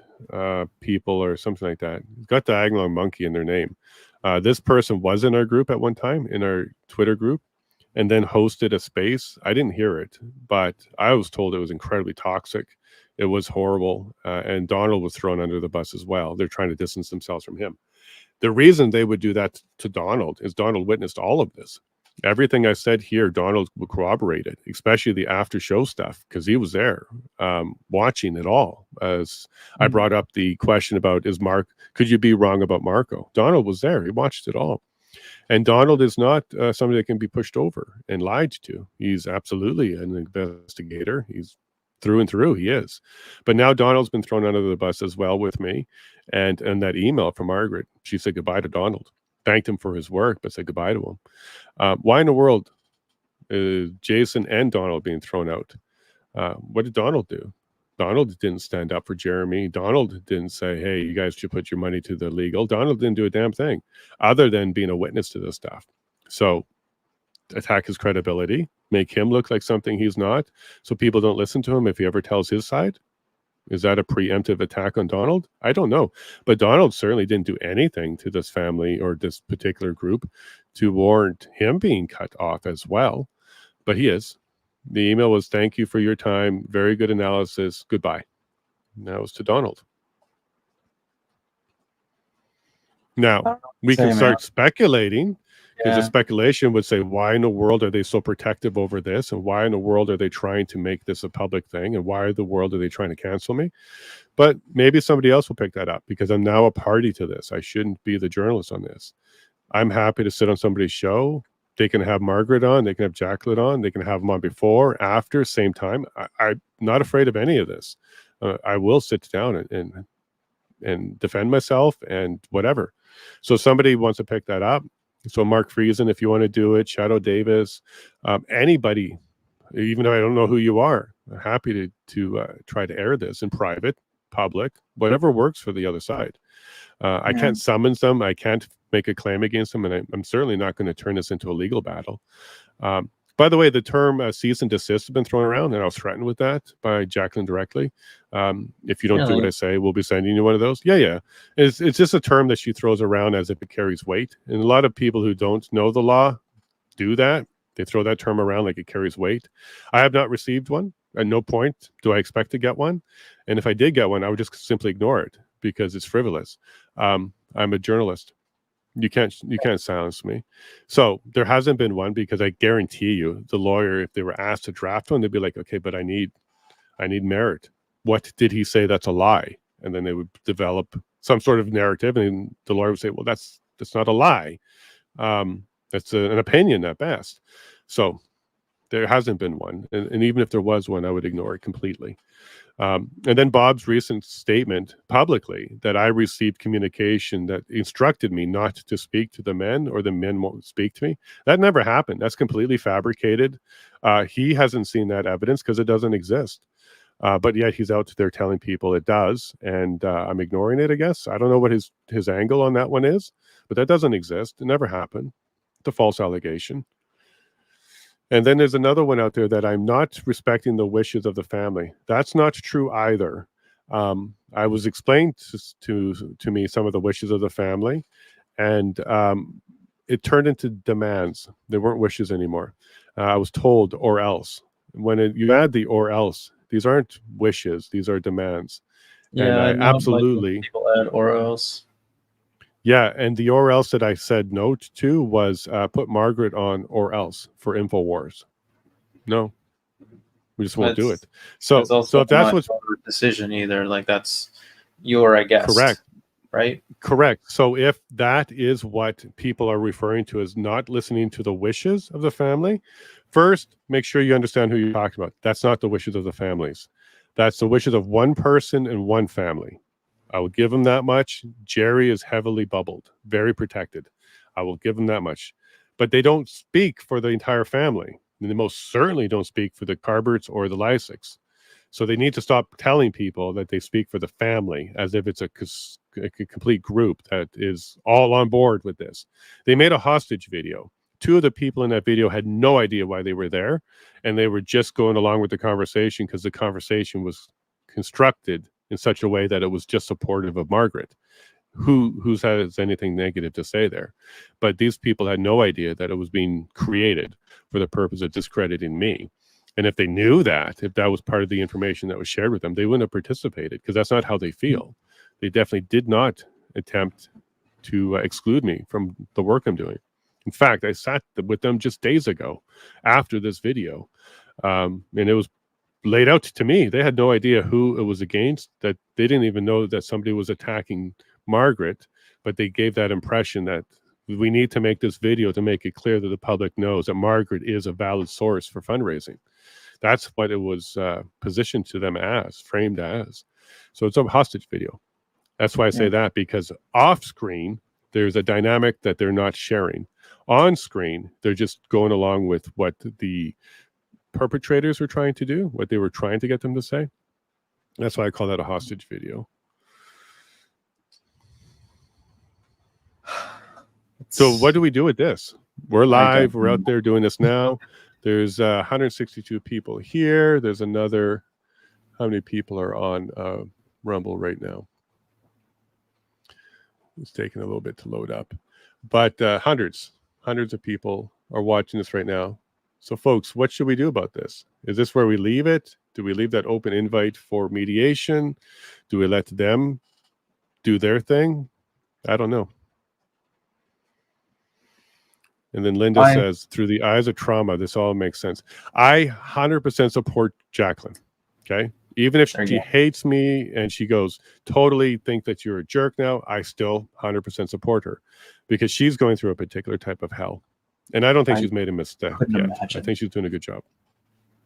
But other people are doing things that, to me, it really could have been corrected 2 weeks ago with a simple Jacqueline, Margaret, and myself on a phone call to air this misunderstanding and get it out of the way.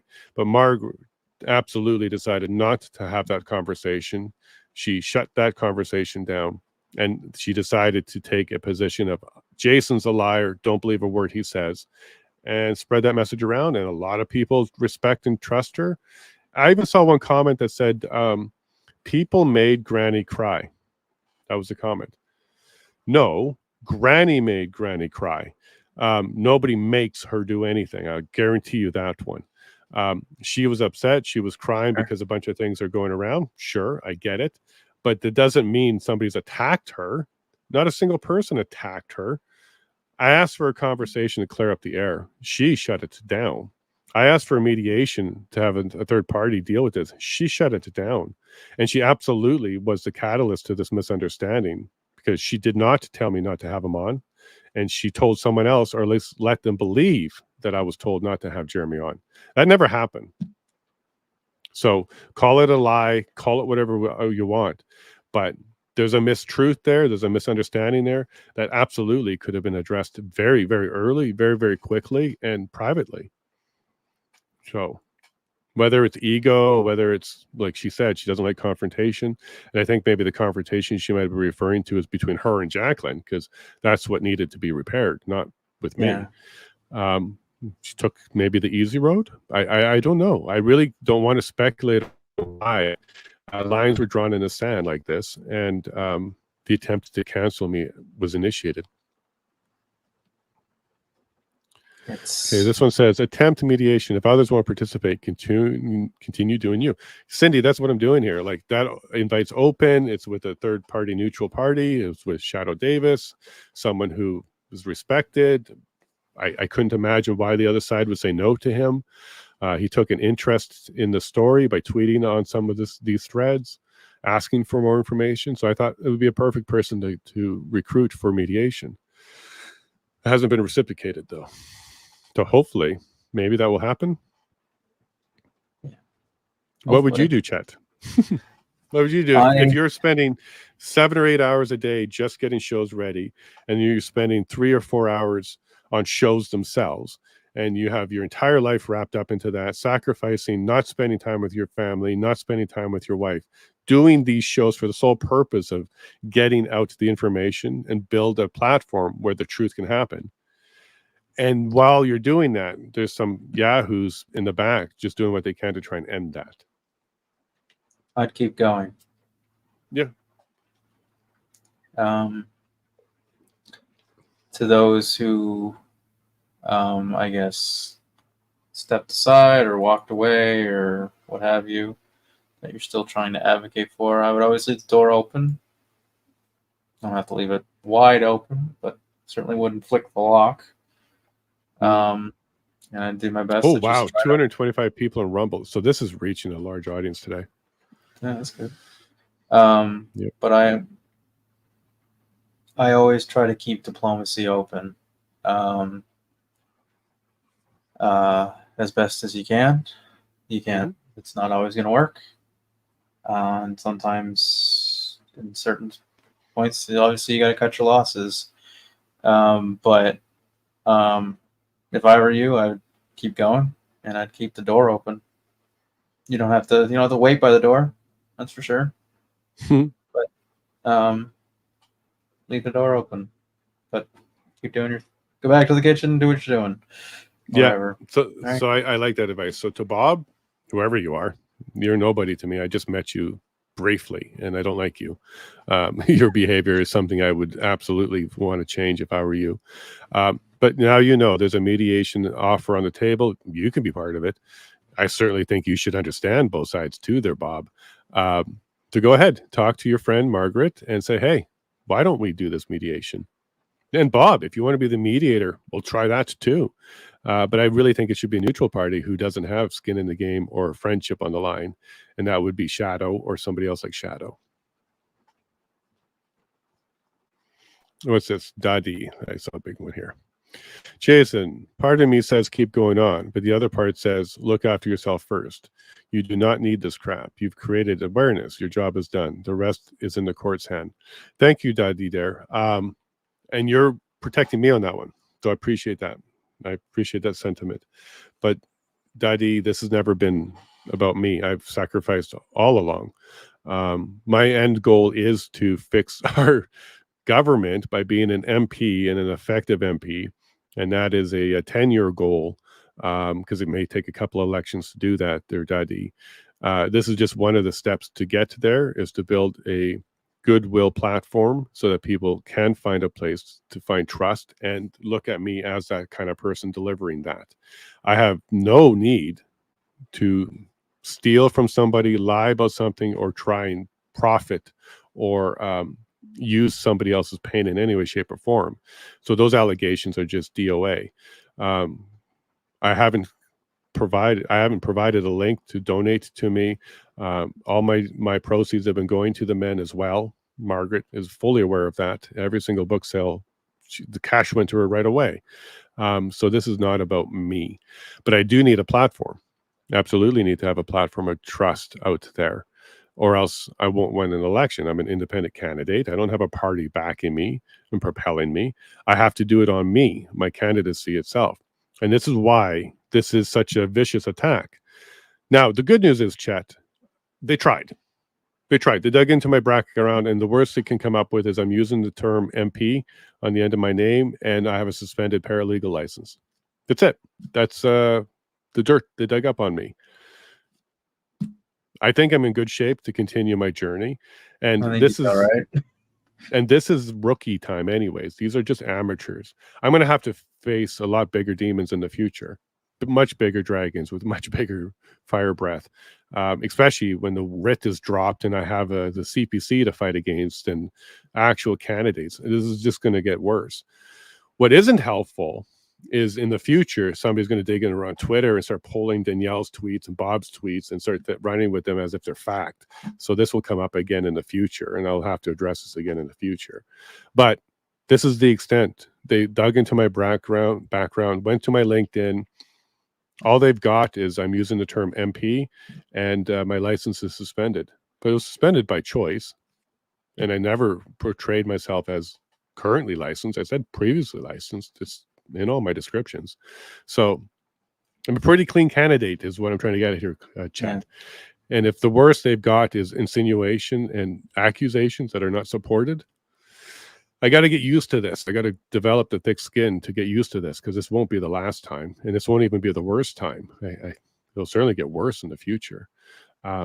So that's kind of where I'm taking at this. I know it's a Friday. It's supposed to be friends and family, but my attempt is to get rid of this problem so that starting next week, I could even entertain the idea of Margaret being back on the show to have a conversation or talk directly to Tony's family, because they are distanced right now. Tony's family are distanced right now. Slight connection because they do respond to text messages, but we're not able to connect the way we used to. And that's too bad. It's too bad. Yeah. Yeah, but I don't need that connection to go ahead and go forward. It's just, it would be nice. Yeah, it'd be nice. And it'd be nice to... The more help that we can provide as a collective group, the better. And it's much harder to do that when you become fragmented into groups, right? It's especially if there's any hostility there or distrust. So I certainly hope that things can be resolved, and like, especially for their sake, right? Right. Yeah, because we were like those two people who didn't like me from the beginning. We could be a dream team. Like if we all came together and we all did our own paddling on this canoe, we would be a strong force on the journalism side of things, on the advocacy for the men, on bringing awareness to political prisoners in Canada, the injustice in our legal system. We would be a massively strong force if we could just get together. Unfortunately, some people want to paddle a different direction. Somebody wants to control the rudder, doesn't like who's controlling the rudder. Someone in the front is getting splashed with water and blaming everybody else. Like, it's just a cluster F. And this is why I said to the person when they said, do you think so-and-so is a Fed? I'm like, we don't need Feds. We're bad enough on our own to cannibalize ourselves here. Yeah, we don't need anybody to provoke anything. Yeah, it's bad. Yeah. And I'm still trying to put out other fires. Like, there's a bunch of things. Like, I'm really proud that Marco is now off the pedestal of bad guy. I'm really glad about that. I'm really glad that that narrative is now going away and the attention is somewhere else. That's good news, because Marco's a vital player in all of this, and he has his story and his truth as well. And he's being charged. He's looking at 5 to 10 years in prison over his activities. Mm-hmm. What's his charge? Mischief, counseling mischief. Basically the same thing that Tamara and them are under. Because he was a leader. Shenanigans. Yeah. Yeah. And now we know his story. And even Bob corrected parts of it. And Bob was supposed to come on to give his side as well. And I had a phone call with Bob. I thought it was going to be a great interview. I thought it would be great to have it. And then he pulled away and then he attacked. So there was 2 steps with Bob. First, he said, I'm not going to be on your show. I'll be on after the harvest, is what he told me. It's too busy right now, or something along those lines. So I'm like, okay, fine. Oh yeah. And then he does his public stuff. Yeah, those boys would be busy right now. I know they're busy here. So yeah. Look, it's not a complaint. I understood. Fair enough. Didn't think twice about it. Yeah. And then this attack, like, oh, I see, because he's doing this. Oh, by the way, when Margaret said on the Friday that this all this happened, that she's choosing to step away from the show. That was without conversation, because the last conversation I had with her was, I'll have you on Monday. I just want to have some time to talk to you before I have you back on, because I was not comfortable with hearing that Friday was my last show. And I didn't even know this. This wasn't talked to me about. Like, if Margaret said, look, I'm just going to come on Friday, but that'll be the last show for a while. I'm just going to say, support the men and, go out, go help the fundraisers. Then it would have been cool. I would have done that with her. If she wanted to take a break from the show, we would have done that publicly with support collectively. But no, I told her you'll be on Monday. And then she sends out a Facebook message while I'm live telling people she's not on the show anymore. She's walking away. So I'm like, wonderful. All right. She's made a decision and she's publicly made it, and she's done it. But there was no conversation where she said she was going to walk away. It didn't happen. What happened was at 5 o'clock in the morning, I told her this is going to be Betty's show. We're going to talk about just Chris Carbert on this one. You and I need to talk. I'll have you on Monday. And then she did that. She pulled the plug. And I don't mind. She's got all the right in the world to do that. But to publicly make it look like she is stepping away from the show and not to tell anybody why, that was part of the shade that she was throwing on the show as well. So right there is when she started this false narrative on the reasons why she's not part of the show. I find that very protective, overprotective, really, and very territorial. It didn't have to be that way.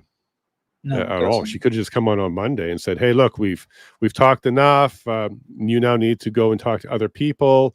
We don't want to be part of that part of it, because go talk to Marco, go talk to Joanne, go talk to Alex, go talk to the others." In fact, Danielle asked me at one point, "Who's left to talk to?" And she did this on Twitter. And I said, "Well, there's 13 people arrested and 4 leaders. You can start there. I've only spoken to 4 of the arrested people. Joanne was one of them. I didn't speak to her yet at that point. And there's a whole group of young guys in another trailer I haven't spoken to yet. And then there's 4 leaders I haven't spoken to." Charges being laid against them, or were they? See, that's what I want to know. I know they were charged at one point, but I don't know if they're still charged, if they were dropped like Joanne. Like, this is the whole point to speaking to them. But that's not what happened. Like, we didn't have a mutual, "Hey, it's time to go speak to more people." She just simply pulled out of the show, made it known to everybody but me. I found out like everybody else did. And all right, go ahead. Like, what do you want me to do? Beg you? Like, there's nothing for me to do. It's an open door. It's not a forced door. Yeah. Exactly. Yeah, and then so yeah, we're saying here, Serena says, "Don't fight, unite." I'd love to. I'd love to. Yes. Jude says, "I'm feeling very disappointed with everything." I'm so sorry, Jude. I agree completely. I wish none of this was happening. Today is Tony and Jerry's birthday, second birthday, and Remand. Maybe we should focus on that. I said, "I can't, Molly. I'm not even comfortable talking about Jerry." And yeah, they're having a birthday party. Molly, you can check that out. It's going to be a Medicine Hat. And I don't disagree with you. I was trying to. In fact, Molly, what I was trying to do is have Greg Arcade come on, talk about the song he made for Jerry, because nobody from Jerry's family would come on. And I know that. I'm not even going to bother trying. It was to have Greg Arcade come on. And then I also asked a member of Tony's family to come and recite Tony's prayer. So Tony made an amazing prayer that we've had on the show before. Those invites were out there, Molly. You're not talking to check it out. Will break in too, man. Holy crap! It's amazing. It's an amazing song. Yeah. And Greg will tell you this, Chet. But when I got involved early, the first week or so, I reached out to Greg Arcade. I reached out to Zahena, and I said, "Hey, have you considered doing a Coutts song?" Zahena said, "Yeah, I will do one," and he made one in like 2 or 3 days. And then Greg's response was, "I've been thinking about doing it ever since the fundraiser." And then a few weeks later, he has a song. I'm not saying he did it because I asked, but I certainly is somebody that got him to think about it again. And that's because I believe we needed that art out there. So I did reach out to them, and now we have Greg's amazing song, Letter of Hope or Letters of Hope. Yeah. And it's out there. Art is a powerful weapon. It is, or tool, if you wish, because it's can give people hope. That's and can rally them to a cause. Like, it's like one song won't change the world, but the people who listen to it will. Correct. And I agree with Marin's statement here. Sorry to see Margaret has done this tactic, feel that she has gone into this and now can't handle it because of pressure and won't clear the air. I still think Granny Margaret is an amateur fundraiser and an amateur stakeholder manager, meaning like in project management, being able to handle stakeholders and keep the communication clear is where she dropped the ball on this one. I do believe that Jacqueline let her know that Jeremy needs to stay away from the show. I do believe that happened, but she didn't relay that on, and she didn't relay back to Jacqueline why Jeremy was on and what approval she did give on it. She did approve his intent. It was shown to her. It was her. Jeremy and Danny Bulford are 2 people that I told Margaret I was having on, and both of them made her uncomfortable, and both of them I had to reach out to ahead of time to find out what they're going to talk about and then share it with her. Jeremy, I get. because Diagolon, a lot of people were blaming Diagolon. I get the Yeah. Bulford one. The Bulford one I don't get. But she was satisfied because this was on Thursday that this was happening. She was satisfied with Bulford's response, which was he just wants to know what's going on and get a summary. So he was on the Friday episode. But that's it. And- Everybody else we really don't have any problems with. It's just those two she highlighted as a concern. And as somebody who's very in on the Diagolon joke, like I appreciate that, because sometimes we can be we're snarky shits, right? It's sometimes we don't help. So I appreciate I understand why someone would, especially because it's the thing that's being used again in the media, and the court of public opinion is the thing that is right being wielded against them, and they're going to look for any little slip up in something that Jeremy says or anybody says to try to twist that and weaponize it and try to take anything that's, because it's all satirical in nature. It's all satire. Mm-hmm. It's dark humor and satire. But they're trying to take that, twist it, and as if that those satirical comments and whatnot is as if it's real, but Right. It's not. It's like it's satire. It's Monty Python-esque. And it took some courage on his part to speak out and come on and tell his side too, because he's still dealing with his own legal, and he sat at the POEC as they were trying to blame him for organizing a coup type of thing. None of it's true. The comments in the report where Justice Rouleau said, "I don't even accept Mr. Mackenzie's evidence." It's like, well, what evidence do you accept? Like, it's a satirical comedy bit. Mm-hmm. I got to address this Nancy Drew comment. So, if you're moving forward, what is your mission as an independent journalist? Remind me. Your goal was to have the 6 a.m. show every day until the 4 were released, correct? That's a big commitment. So, Nancy, actually, my commitment was not to shave until they're released. So that's why this is still here. But this show is about political prisoners. It was titled that from the very beginning. Political prisoners with an S. Started with the 4 guys, but we actually have identified a lot more. So, Nancy, to answer this question directly, my 6 a.m. show is political prisoners until we don't have any. So we'll be doing this show forever, is basically what I'm telling you. For a long, long time, we'll be talking to political prisoners, like Maxime Bernier was on to talk about his. Exactly that. So you'll be seeing a lot of that, Nancy. My 4 p.m. show, Monday, Tuesday, Thursday, Friday, still interviews. And I'm still trying to interview every single person at the POEC. And now I'm also going to start target people at NCI. So the people that testified and lawyers from the NCI, those people as well. Because these are the 2 big topics that Canada needs to really understand. What happened at the POEC inquiry? I'm talking to people like Chris Deering and Maggie Hope-Braun, Tom Marazzo, Bridget Belton, Chris Barber, James Bauer is coming on. I'm talking to them all. And then the NCI as well. I'm targeting people that were there as well, because that's the truth around the vaccine side of things. So that's where my missions are for the morning show. And then my Wednesday, I'm still trying to do the relay. I canceled it this week simply because we ran out of time in Lethbridge and we couldn't stop conversations that were going on. So I had to cancel that show. I'll just do it again next Wednesday. And that's basically all I plan to do right now, is keep political prisoners on my radar and get the NCI on my show as well. People from there.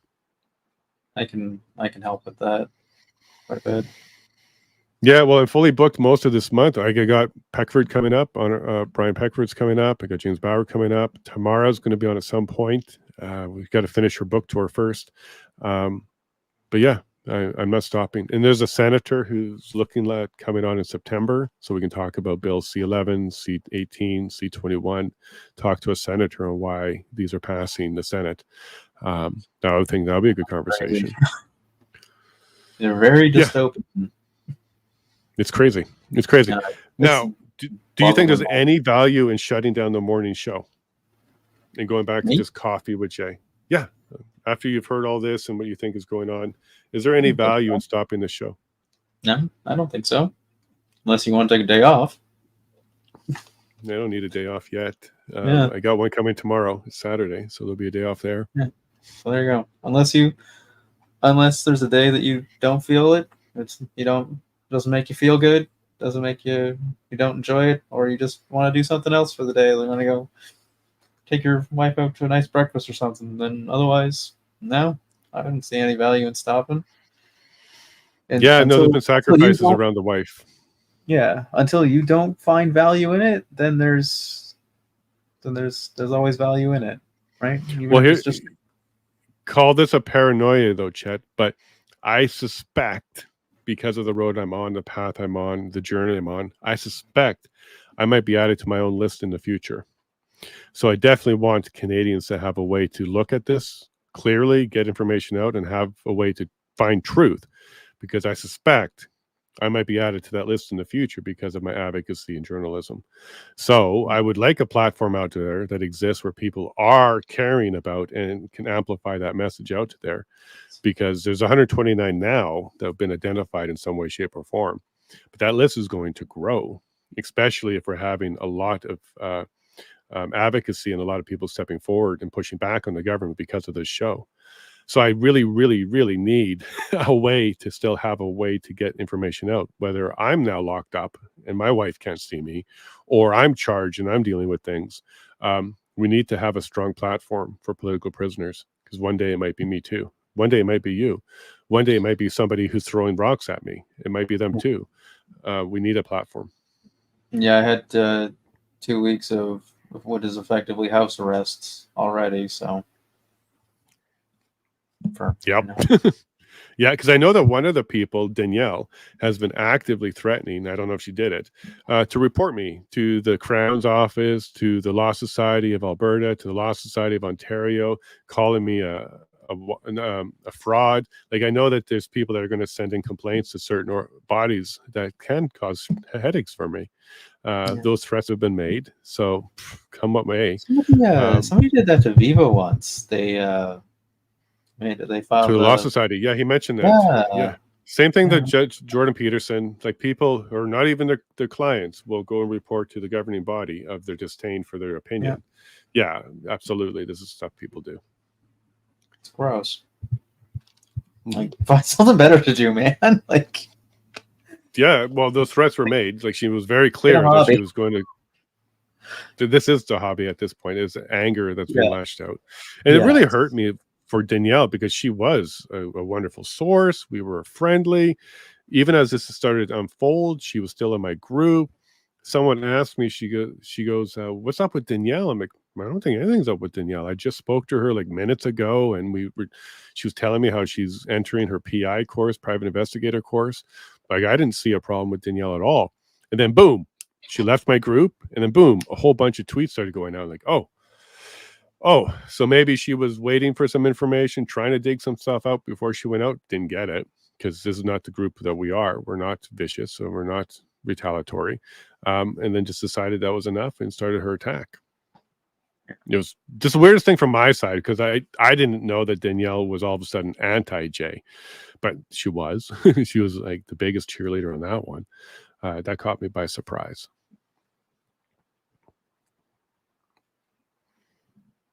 It's an honor to have you on. What's this? It's an honor to have you on the side of freedom, Jason. Thank you so much. Karen, thank you so much. I appreciate that. Yeah. And then, wow, people turning on you, Danielle. I really respect the people who went to my defense. I didn't ask anybody to do that. And there's some people I don't even know. I've never met them before, asking questions like, show the proof, what lie, stuff like that. To all those people that are seeking the truth, thank you. Keep it up. Do your thing. Ask your questions. If you can't get answers, that is your answer. But yeah, ask your questions. I got nothing to hide because I'm a journalist and I'm a politician. All my skeletons and my public life is out there. It's just the way the nature of the beast. So I'm not afraid about anything. But it bothers me that even friends who have known for like a good year now are now questioning whether or not I'm the guy who they thought I was, because they have a lot of respect for this Bob guy. This Bob guy is absolutely causing more problems than all of the other ones combined were. So he's a powerful figure, and it can't be ignored. This one can't be ignored. I was asked this morning, can you just ignore this Bob guy? Nope. He's on my Twitter. He's on my LinkedIn. He's on my Facebook. He's absolutely putting a campaign together. So what's up, Bob? What's Bob up? sounds like a jerk. I think he's just responding to people he loves and trusts. And I believe he took it all on face value. And I believe that the person saying that to him even believes part of her own story. But I'm not attacking her, and I didn't lie. I've exposed what I believe was the lie. You either let Jacqueline believe I was told that Jeremy was not to be on, or you told her that I was told that. In either case, it's not true. And if it's not true, that is a lie. And can it be fixed? Absolutely. I asked for it to be fixed. In fact, I think this might have been the straw that broke the camel's back with Margaret. Is I was forceful on that phone call with her and very, very adamant that she needs to fix this because she's the only one that can. The only person walking this God green earth that can fix it. Put her in an awkward position for sure, but it made her have to either drop me or confess to Jacqueline under the situation. And she made a choice there. It's clear to me that that's exactly where this started. Everything else after that isn't even real. Like, I'm not trying to build my career on the men. I have also started to include other people than just the men on my show, even before this was happening. I was reaching out to Windsor. I was reaching out to Jeremy. I was reaching out to Maxime Bernier. I've been speaking to Maxime Bernier for about a month before he came on the show. There's a lot of stuff that was happening way before this falling out that I was leading the direction of going into political prisoners with this show, not just the four men.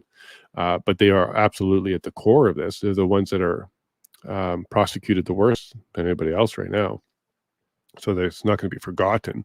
But the move to political prisoners was happening way before even the fallout happened. So it's not like I responded to her negatively by dropping the men. I just came back from Lethbridge from visiting them. I drove down there twice to see each man once. And I'm going to be doing it again. We are still talking, regardless of what Bob is trying to tell the world.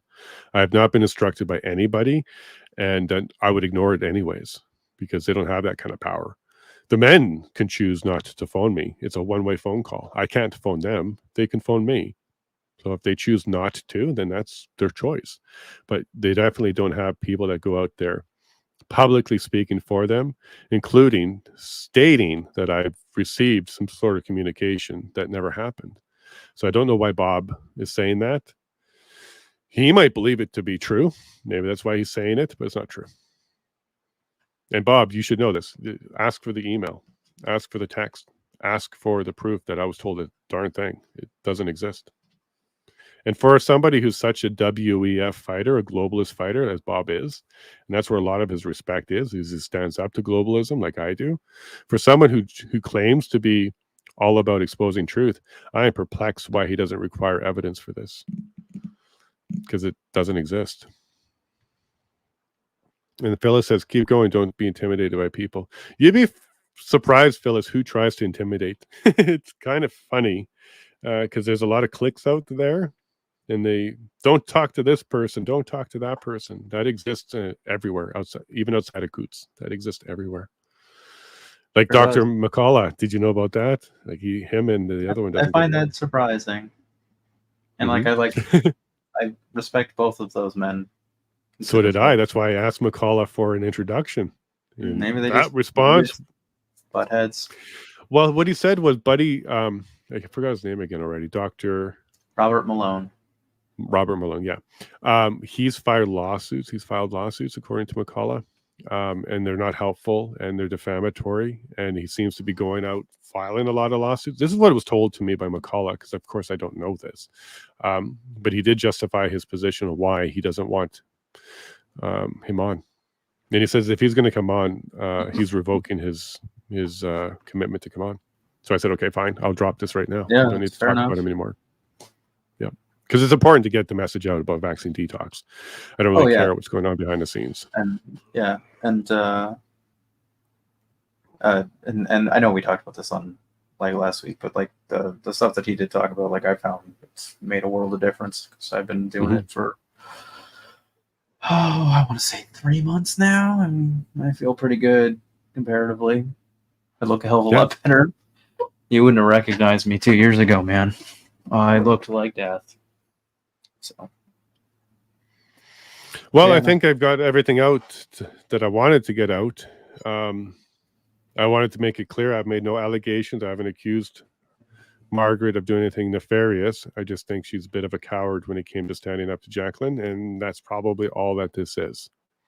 And now there's a corner that she painted herself into. Some people came around to protect her because there's a lot of love for Margaret, a lot of respect for Margaret. And they just simply are repeating what she said. Jason's a liar, and we need to get rid of him. And several people jumped on that bandwagon. This is just the beginning, though, Chet. I suspect Prime Minister at some point. I suspect my political opponents at some point. Some people will come out of the woodwork from my past and have things to say about me they don't like. This is just going to have to come with the territory. This is what being public and fighting hard will get you. Yeah, it often happens to people who come out and tell the truth, especially when that truth. Well, look what happened to Marco.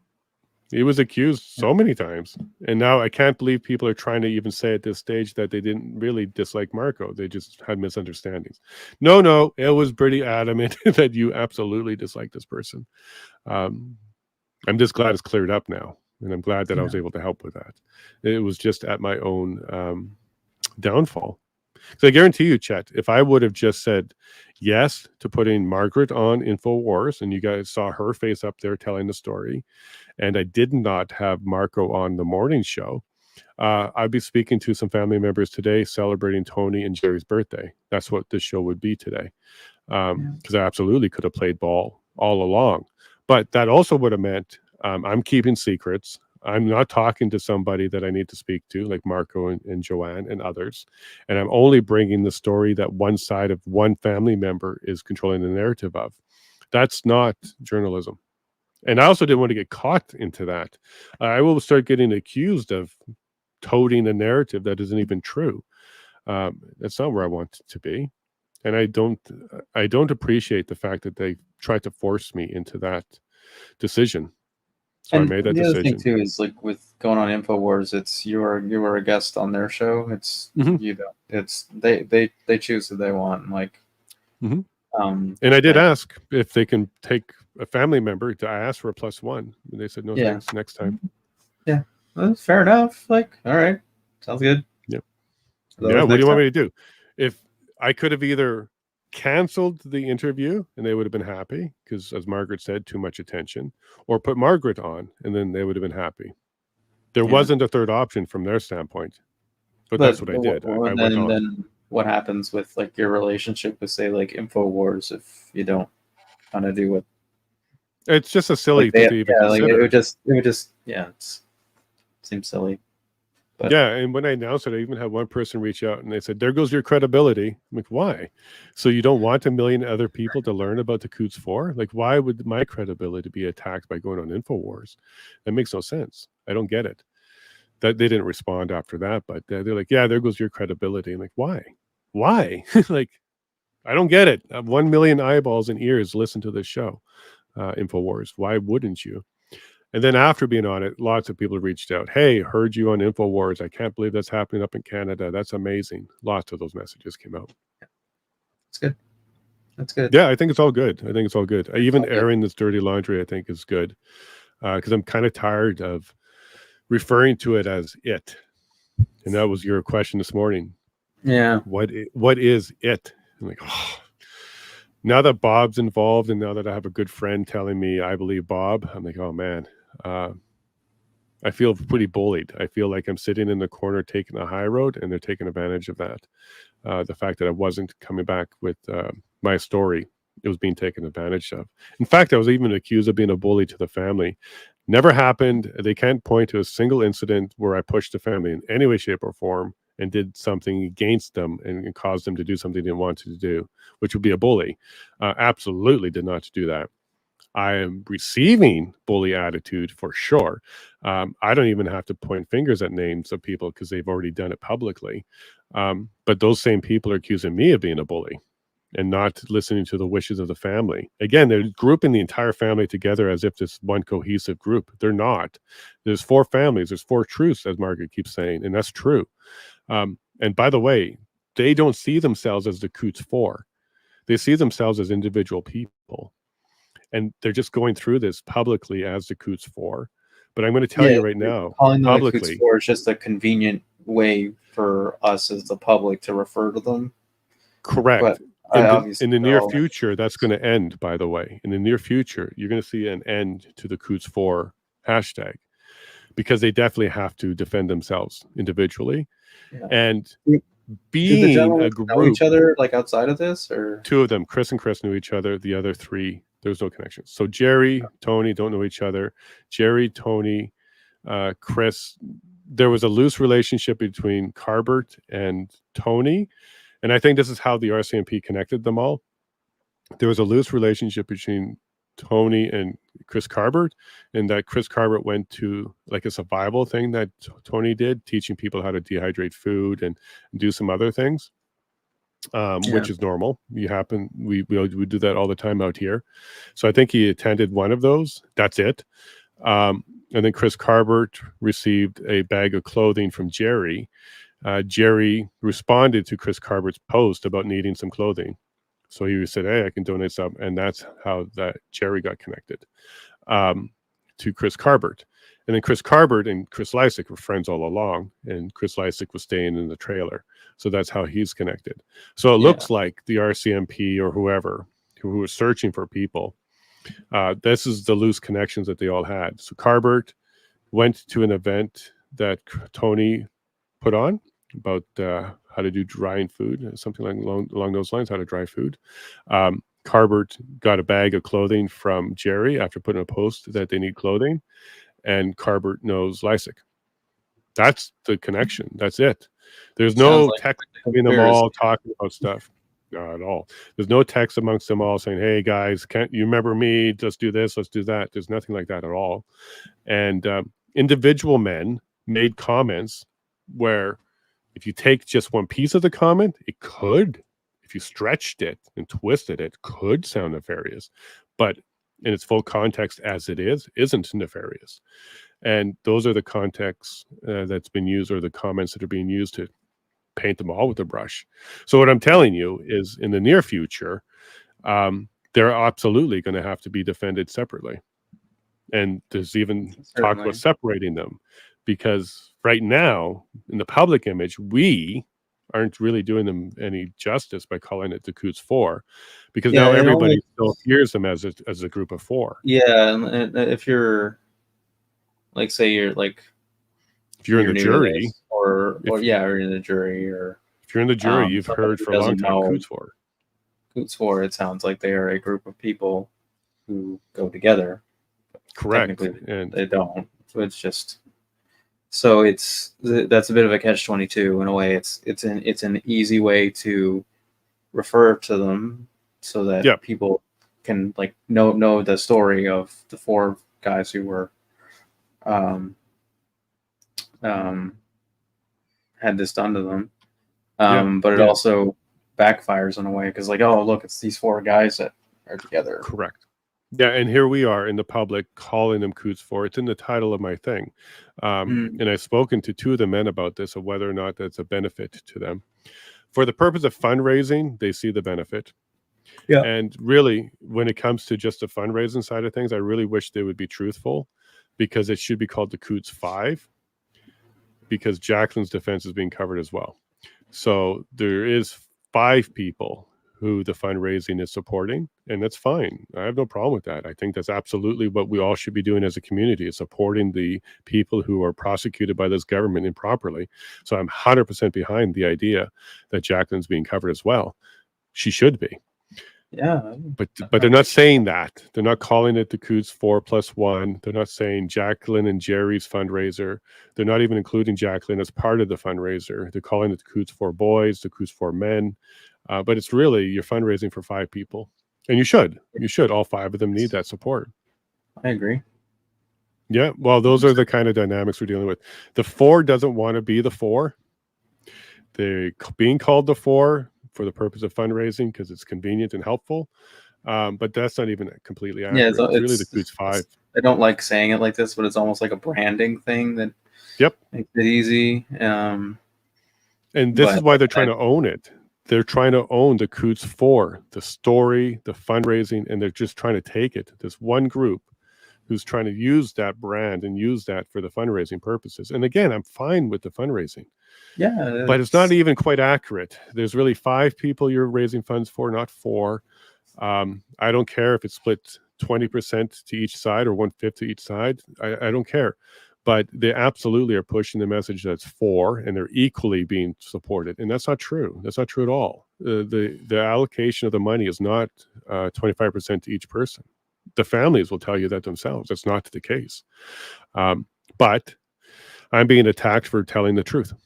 And these are some of the truths that are inconvenient for their mission. Now, to the public, you are supporting all the men when you go to these fundraisers and support them. When you put your money into that bucket, cash, I believe at this stage, a portion of that money ends up with each family. So don't stop. What I've also believe is everybody involved in this should be keeping some records and should have no problem providing those records at any stage to the family, just to alleviate any questions about how much was spent on expenses versus actually made it to the family. I think that's a valid question. Transparency is very important. Yep. Now, anybody that's against that, you should really start to question them. I don't think that's the case here, because I do know that Margaret was recording all the money I gave to her. I just haven't received a receipt. Okay. But I do know it was recorded. So I'm not levying any of the allegations that she levied against Marco. I still think that she's on the up and up. She's an amateur, and she's not very good with difficult situations. And that's unfortunate, because she could have fixed it. She still can, but we'll see. Yeah, time will tell. Yeah, bud. Now, do you have any questions on your side? Any big holes in what's going on? You only have my side of my truth. But, no, honestly, it filled in a lot of holes, because like I kind of, for a few weeks there, I kind of disappeared into the background to just enjoy some hobbies and take some time for myself, and kind of feel more up to speed now anyway. So there's nobody more out of the loop than me. So yeah, and Alan makes an exact point I'm trying to make here. Sorry, Alan makes the exact point. The problem is Coutts Four actually makes conspiracy a more valid narrative. When someone sees that without knowing the story, they can see them thinking that they were a group now and then. Correct. And Ellen, this is something I spoke to 2 of the men about, because they are not a group of 4. They never were. They are 4 individual people with their own truth. And this is something McKay says all the time. There's 4 truths locked away in that remand center. That's true. They all have their own defense team. There isn't a single defense team for all of them. They're just handling a particular application now collectively, and this is the one that could end the entire claim. But going forward, they absolutely have their own representation. And I can tell you right now, if you think the legal is being split 4 ways, it's not. Chris and Chris have legal aid. They had to get legal aid. They can't afford it. And Chris and Chris both have additional legal expenses outside of this particular matter, dealing with mothers and of the children and other stuff. There's lots of legal that's required for these gentlemen that isn't being covered. In either way, shape, or form, I do think at some point the Coutts Four brand needs to be dissolved, because it's not going to help the trial. It's not going to help them collectively, because there isn't a Coutts Four. There really isn't. It's 4 separate men. And by the way, only 3 of them were arrested in Coutts. One of them wasn't even arrested in Coutts. Even that title isn't quite accurate. It's not a Coutts situation. Well, Jerry was arrested near his home, which was 3 hours outside of Coutts. He wasn't arrested in Coutts. He's just lumped into the Coutts situation because he was arrested with them, or at least charged with them. Not arrested with them, charged with them. What a disaster, man. The sad part is cannibalizing ourselves when we need to be a group that's paddling in the same direction. We can definitely be a lot stronger, even with Bob in the canoe paddling as well. That'd be a big paddle, and it would be a strong paddle. But for some reason, he's facing me, paddling backwards, and looking at me like I'm some sort of villain. Bob, I hope you can grab some information from this podcast. I hope you follow up, and you ask. Go ask for some receipts. Where did I lie, Bob?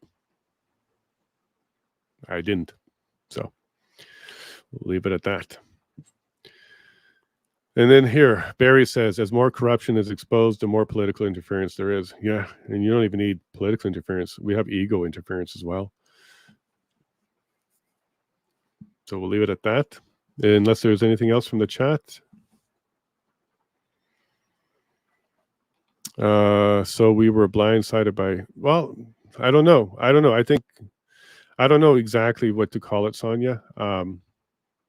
Somebody who couldn't deal with a difficult situation and then let it turn into something that it's not, maybe, or played a role into providing information to people that wasn't quite accurate and let them run with it, and then just sat back and watched. I've even seen comments from Margaret saying she has nothing to do with this. She doesn't control the other people. She's distancing herself from Danielle and Jacqueline online. But I'm sorry, you can't do that. You could have stopped it, let alone. Like, there's a difference between causing someone to do something and then standing by, letting them do something when you could have stopped them. I'm not suggesting she gave marching orders to a group of people to attack me, but she certainly didn't go and correct anything when they did. So, you know, we call that, it's not conspiracy, but if you are involved with somebody who murders somebody, accomplice, it makes you an accomplice to the action because you know better and you could have stopped it. And I wish it really did happen. Nancy says, in hindsight, the Coutts Four was a bad marketing idea. Agreed. Who did that? Jacqueline made it very clear that Jerry doesn't even know the other 3 men. That's true. Marco confirmed that he didn't even know who Jerry was. That's true. The Coutts Four was created by the media. And I actually personally would like to see fundraising for Jerry and Jacqueline, and that's what it's marketed as. Fundraising for Jerry and Jacqueline, and they both have legal defenses and do it. Fundraising for Chris and Chris, fundraising for Tony and Jerry. Like, in the names of the people that you're fundraising for would be a better collective message, I think. It also would eliminate the whole question on who am I sending my dollars to? Well, if you're going to donate to the Jerry and Jacqueline fund, go into Jerry and Jacqueline. If you're helping out the Chris and Chris or the Tony, that's where it's going. Or the Coutts 5. If somebody wants to start saying I'm fundraising for the Coutts 5 and I'm going to give 20% to each of them, that's cool with me too. But claiming you own the whole family, you own the Coutts Four, and there's only one source of fundraising and one source of representation, when that's not true. Many people fundraise and they do not go through Operation Rescue or Margaret for it. And nobody owns the story or the representation of the men. That's also not true. Many people can represent, and the family hasn't told a single soul, you can't, because they can't. The family doesn't have that power to stop journalism. They don't have to participate. They don't have to communicate. That's within their power, but they can't stop the conversation, nor why would you?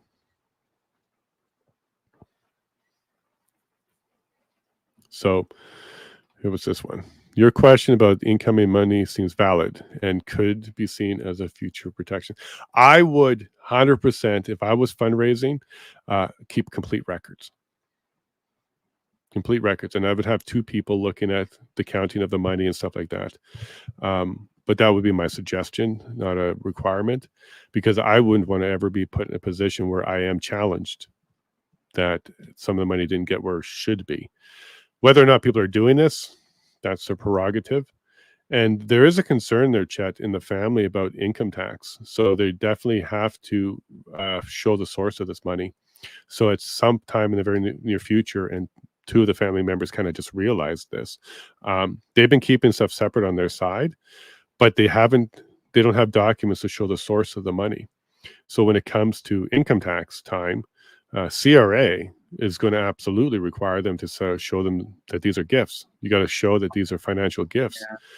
And they're going to require something from the Mackay side of things that says, I raised these funds. This is how I raised these funds. This is how much I gave to them. Sign off, assert it. I don't even think an affidavit would be required, but assert it.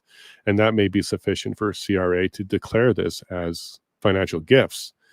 If it's not financial gifts, the family, that's an income. So the family is going to have to pay taxes on all that money. And if it was paid out to the lawyers and stuff like that, they're going to have to come up with the difference, or they're going to be audited and have financial problems. So the family is aware of this. They've been keeping the money separate, but they don't have the source of funds. Well, yeah, it has to come up. You're talking about tens of thousands, if not hundreds of thousands of dollars. CRA sees that as an income unless they have it. Like, there's no charity number. So this is going to be a trouble for them when it comes to income tax time. There is no registered charity that's being run by Margaret at all. These are just neighbors coming together raising funds, which is going to cause headaches for the actual men when it comes to declaring where it came from. And if Margaret can't establish where it came from to the CRA's satisfaction, there's going to be a problem. Like, just when it comes to that, there's going to be a problem. What a mess, dude. What a mess. Yeah. So I think it's proper to raise these concerns. I think it's proper to highlight these problems, and people should be getting their accounting in order. April's coming up. That's when Taxman is going to want to start looking at this stuff. So they really should get their ducks in a row, and nobody should be scared to do that. And if they are, I would raise questions on motives at that point.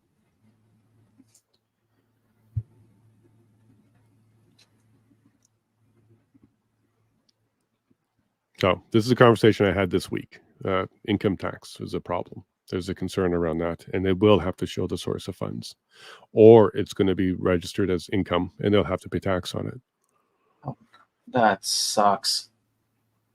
It's also another reason why the money should have been going to the lawyers all along and never gone through any other people's hands, because Margaret is going to have to show it as income too. Yeah. She has to have her paperwork in order. Jacqueline definitely will have to. And all the family is going to have to. And frankly, if they are receiving financial gifts, using it for their personal expenses to cover family expenses or otherwise, that is income. The government will want a piece of that as taxes. So there's other issues, but I think accountability, transparency, documentation, this should be in place from day one. Hopefully it is. Because then the family can just point to that, and Margaret will sign a document saying, I attest to this is accurate, and hopefully it is accurate, and the government is accepting of that, and that's the end of that. But I got to tell you, the behavior and the way they're attacking me just for asking questions and suggesting money goes straight to the legal indicates that, I don't know if they're going to be prepared for that. I don't even know if they thought about that. I don't know if they're going to be able to provide the right documents. So two of the family, I can tell you right now, is a little bit concerned about whether or not their tax filings are going to be complicated next year. And I think with this and with the convoy and stuff, I think people quickly got over their head because of just how big these things got, and and so I know some people like to. Here we go. We got a comment from an accountant. Julia says, exactly right. I'm an accounting technician, and above all, these records and receipts need to be clean and organized. Julia, I have not received a receipt for any of the money I sent.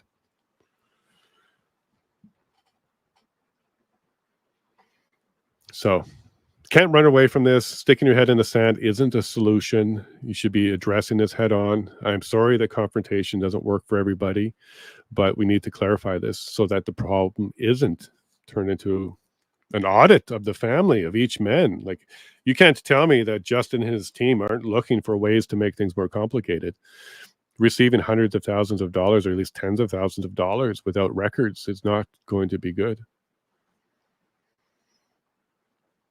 I can tell you that now. And I've been told $1 million has been raised total, and another $1 million is what they're trying to get to. I can tell you that 2 family members were incredibly surprised to hear $1 million has been raised, because they haven't received $250,000 anywhere near that.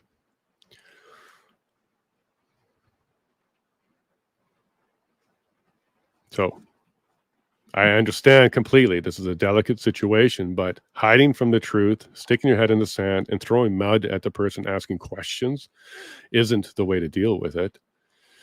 Betty and Mike absolutely need to make sure their accounting is in order. They absolutely want to make sure they do, and they're going to require documentation from the source.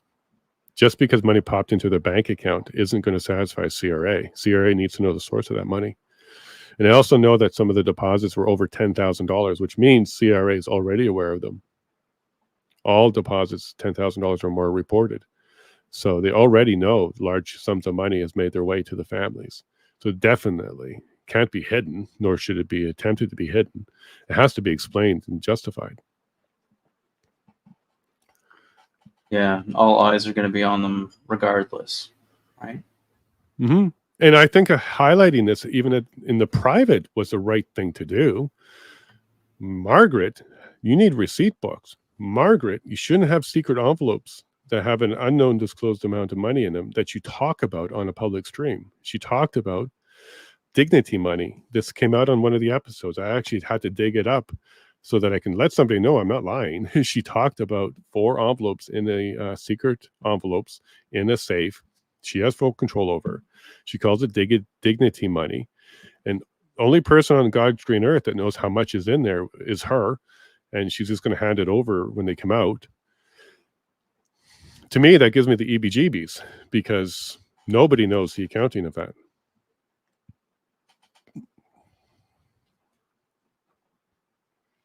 And that was on our stream, so she put that out there. She made that public. I had to dig it up for somebody. It's there. And that gave me the EBGBs. Like, whew, everybody has to trust you all of a sudden, don't they?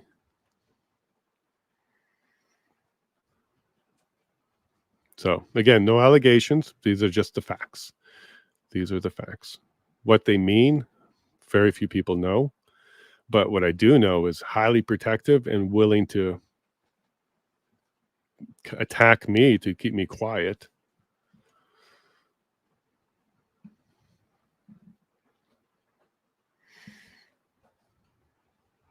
What does Max say here? I have to say that I'm bristled upon learning Margaret was opposed to InfoWars. Yeah. Called it too much attention. Yeah, 100% true. Caught me by surprise too. I didn't realize there's such a thing as too much attention. There can be the wrong attention. But I don't think that's what this is. Or a guilty mind does not want too many eyeballs on them. Or somebody that wants to control narrative and conversation. Yeah. That's also another reason that people feel that way. Totally. Yeah. There's lots of reasons. So those aren't the only two. But there's lots of reasons why people be uncomfortable.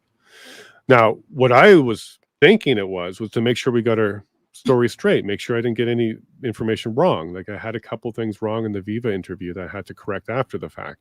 So I was all for making sure we were accurate. Yeah. And I appreciated Jacqueline's comments about the bail not being connected to the Diagnon at all. That was a good piece of information to understand. Because going forward, I can now tell people Diagnon is not the reason they're in there. According to Jacqueline, too, who's looked at the disclosure. Diagnon is not the reason their bail is denied.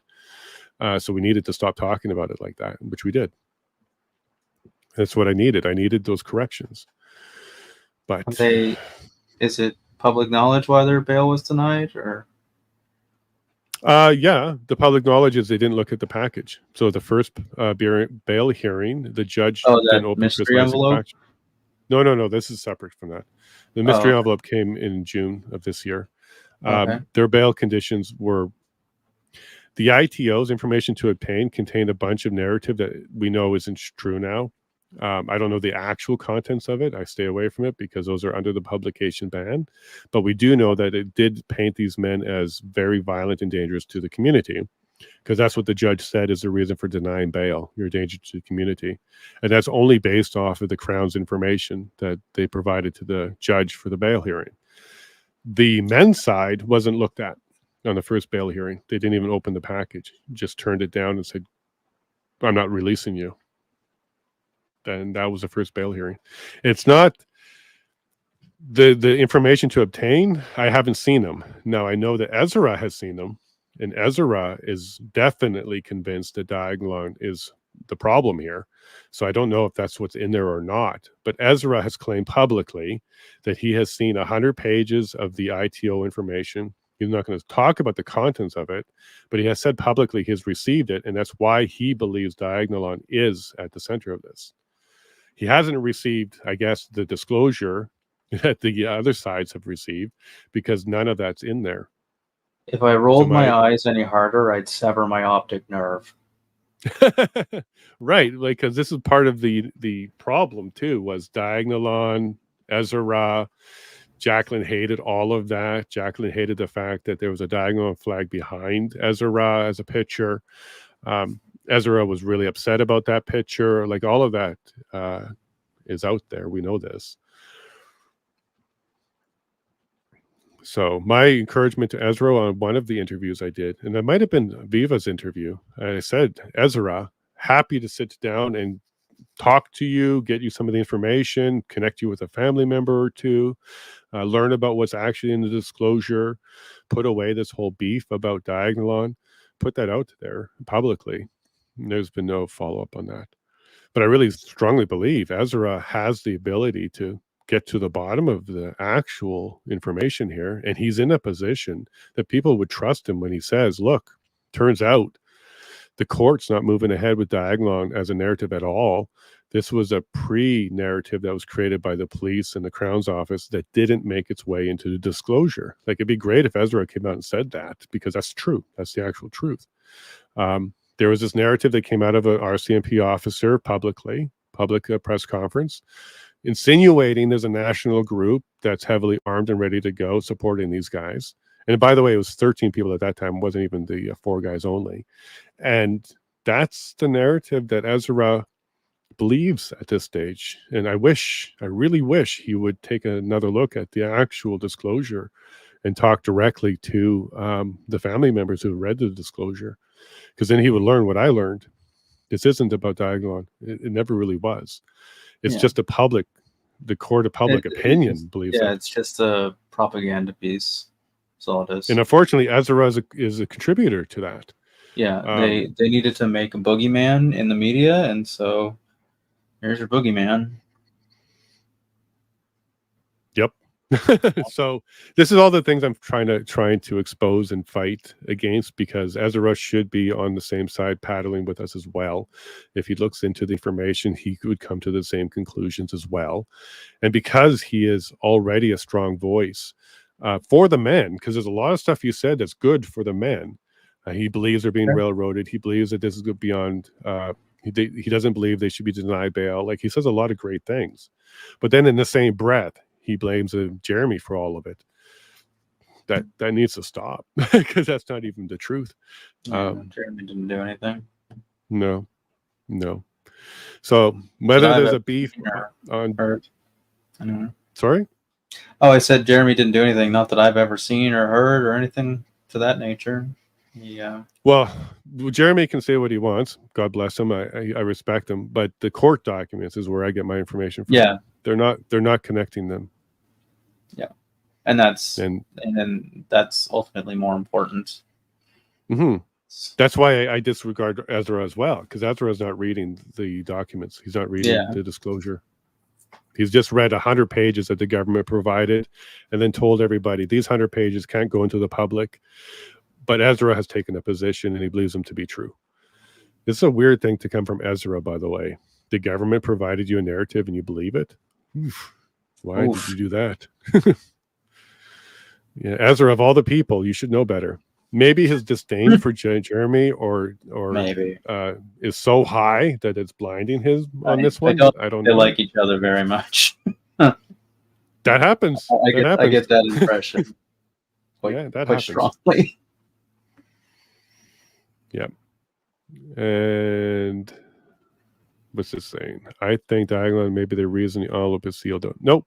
Mac has nothing to do with diagonal completely. I can tell you that. The reason the envelope is sealed is because the question of whether or not it's client solicitor privilege has to be answered, and whether or not that could be pierced. That's the reason why it's sealed. The defense identified it as potentially privileged information. So there's a procedure through the Law Society of Alberta, which requires a sealed envelope, and then arguments about opening that envelope. So they're following a procedure here. So what does that mean for those of us who aren't very familiar with legalese? Like what is considered like privileged information? Well, there's a few privileges: client solicitor, spousal, clerical. So when you make a confession to your priest, that's under privilege. When you talk to your wife, that's under privilege. And when you talk to your lawyer, that's under privilege. Those are really the three main ones. There's other ones, but those are the three main ones. And it basically means you can't self-incriminate yourself. So you are able to talk to people in confidence, and you may say things that might be self-incriminating, but it's not allowed to be used against you because you're not allowed to self-incriminate yourself. Now, in this case, the self-incrimination would be Stephen Johnson's orders or legal advice to someone else, which was illegal, according to the allegations. Now, the protection is itself questionable, whether or not the RCMP is the client, or like who's the client and who's the solicitor in this particular situation isn't even clear. We know that Stephen Johnson is a solicitor, so he'll be the solicitor in this situation. But who's the client? Like, who's the client? So that's even why some of the arguments about why it should just be opened as evidence, because it's not even established that there is client solicitor privilege existing here. The Crown's office is using that term. The defense identified it as potentially client solicitor privilege because it came from a lawyer, but they're arguing it's not. And there's even an argument about who was in the room during this, because if there was a third party, there is no privilege, full stop. Like if your lawyer and the cleaner are standing in the room while your lawyer is talking to you, there's no privilege because there's a third party there. So one of the questions that the Crown's office is not answering, they're refusing to answer, is who was at that meeting. And this is one of the applications from the defense to try and answer who was at that meeting, because if there's a third person there, we don't even have to argue about privilege anymore. It's waived. The Crown's office is calling it privilege, but they won't tell us who else was there. There's enough shadiness going on with this Crown stuff that I do believe the judge should be taking a look at it. They absolutely should be opening up that envelope and taking a look at it. Shenanigans. Because after we get past this privilege argument, the content of the envelope and what it says needs to be the next argument, and what actions will happen from it. So we got a long ways to go on that one. Man. But I'm hitting my limit here, man. This is 4 hours and 20 minutes. The coffee has already gone through me. And I'm yawning a bunch on you. I'm sorry. I'm not a morning person. Yeah. So on that note, I'm going to have to let you go because I'm about to have an accident if I don't go soon. Oh, yeah, that's fair. I got to use washroom as well. Yeah. So everybody, I love you all. You know how this goes. I hope there was some information in here. I'm sure this is a can of worms that's been opened up and we're going to have to deal with it. But this is not how adults act. Adults talk and they have conversations, they work it out. And this is my attempt to get that to happen. So thank you, Chet, for your time. Oh, you're welcome, buddy. Anytime. Okay. Well, everybody, I love you all and God bless. I got to go.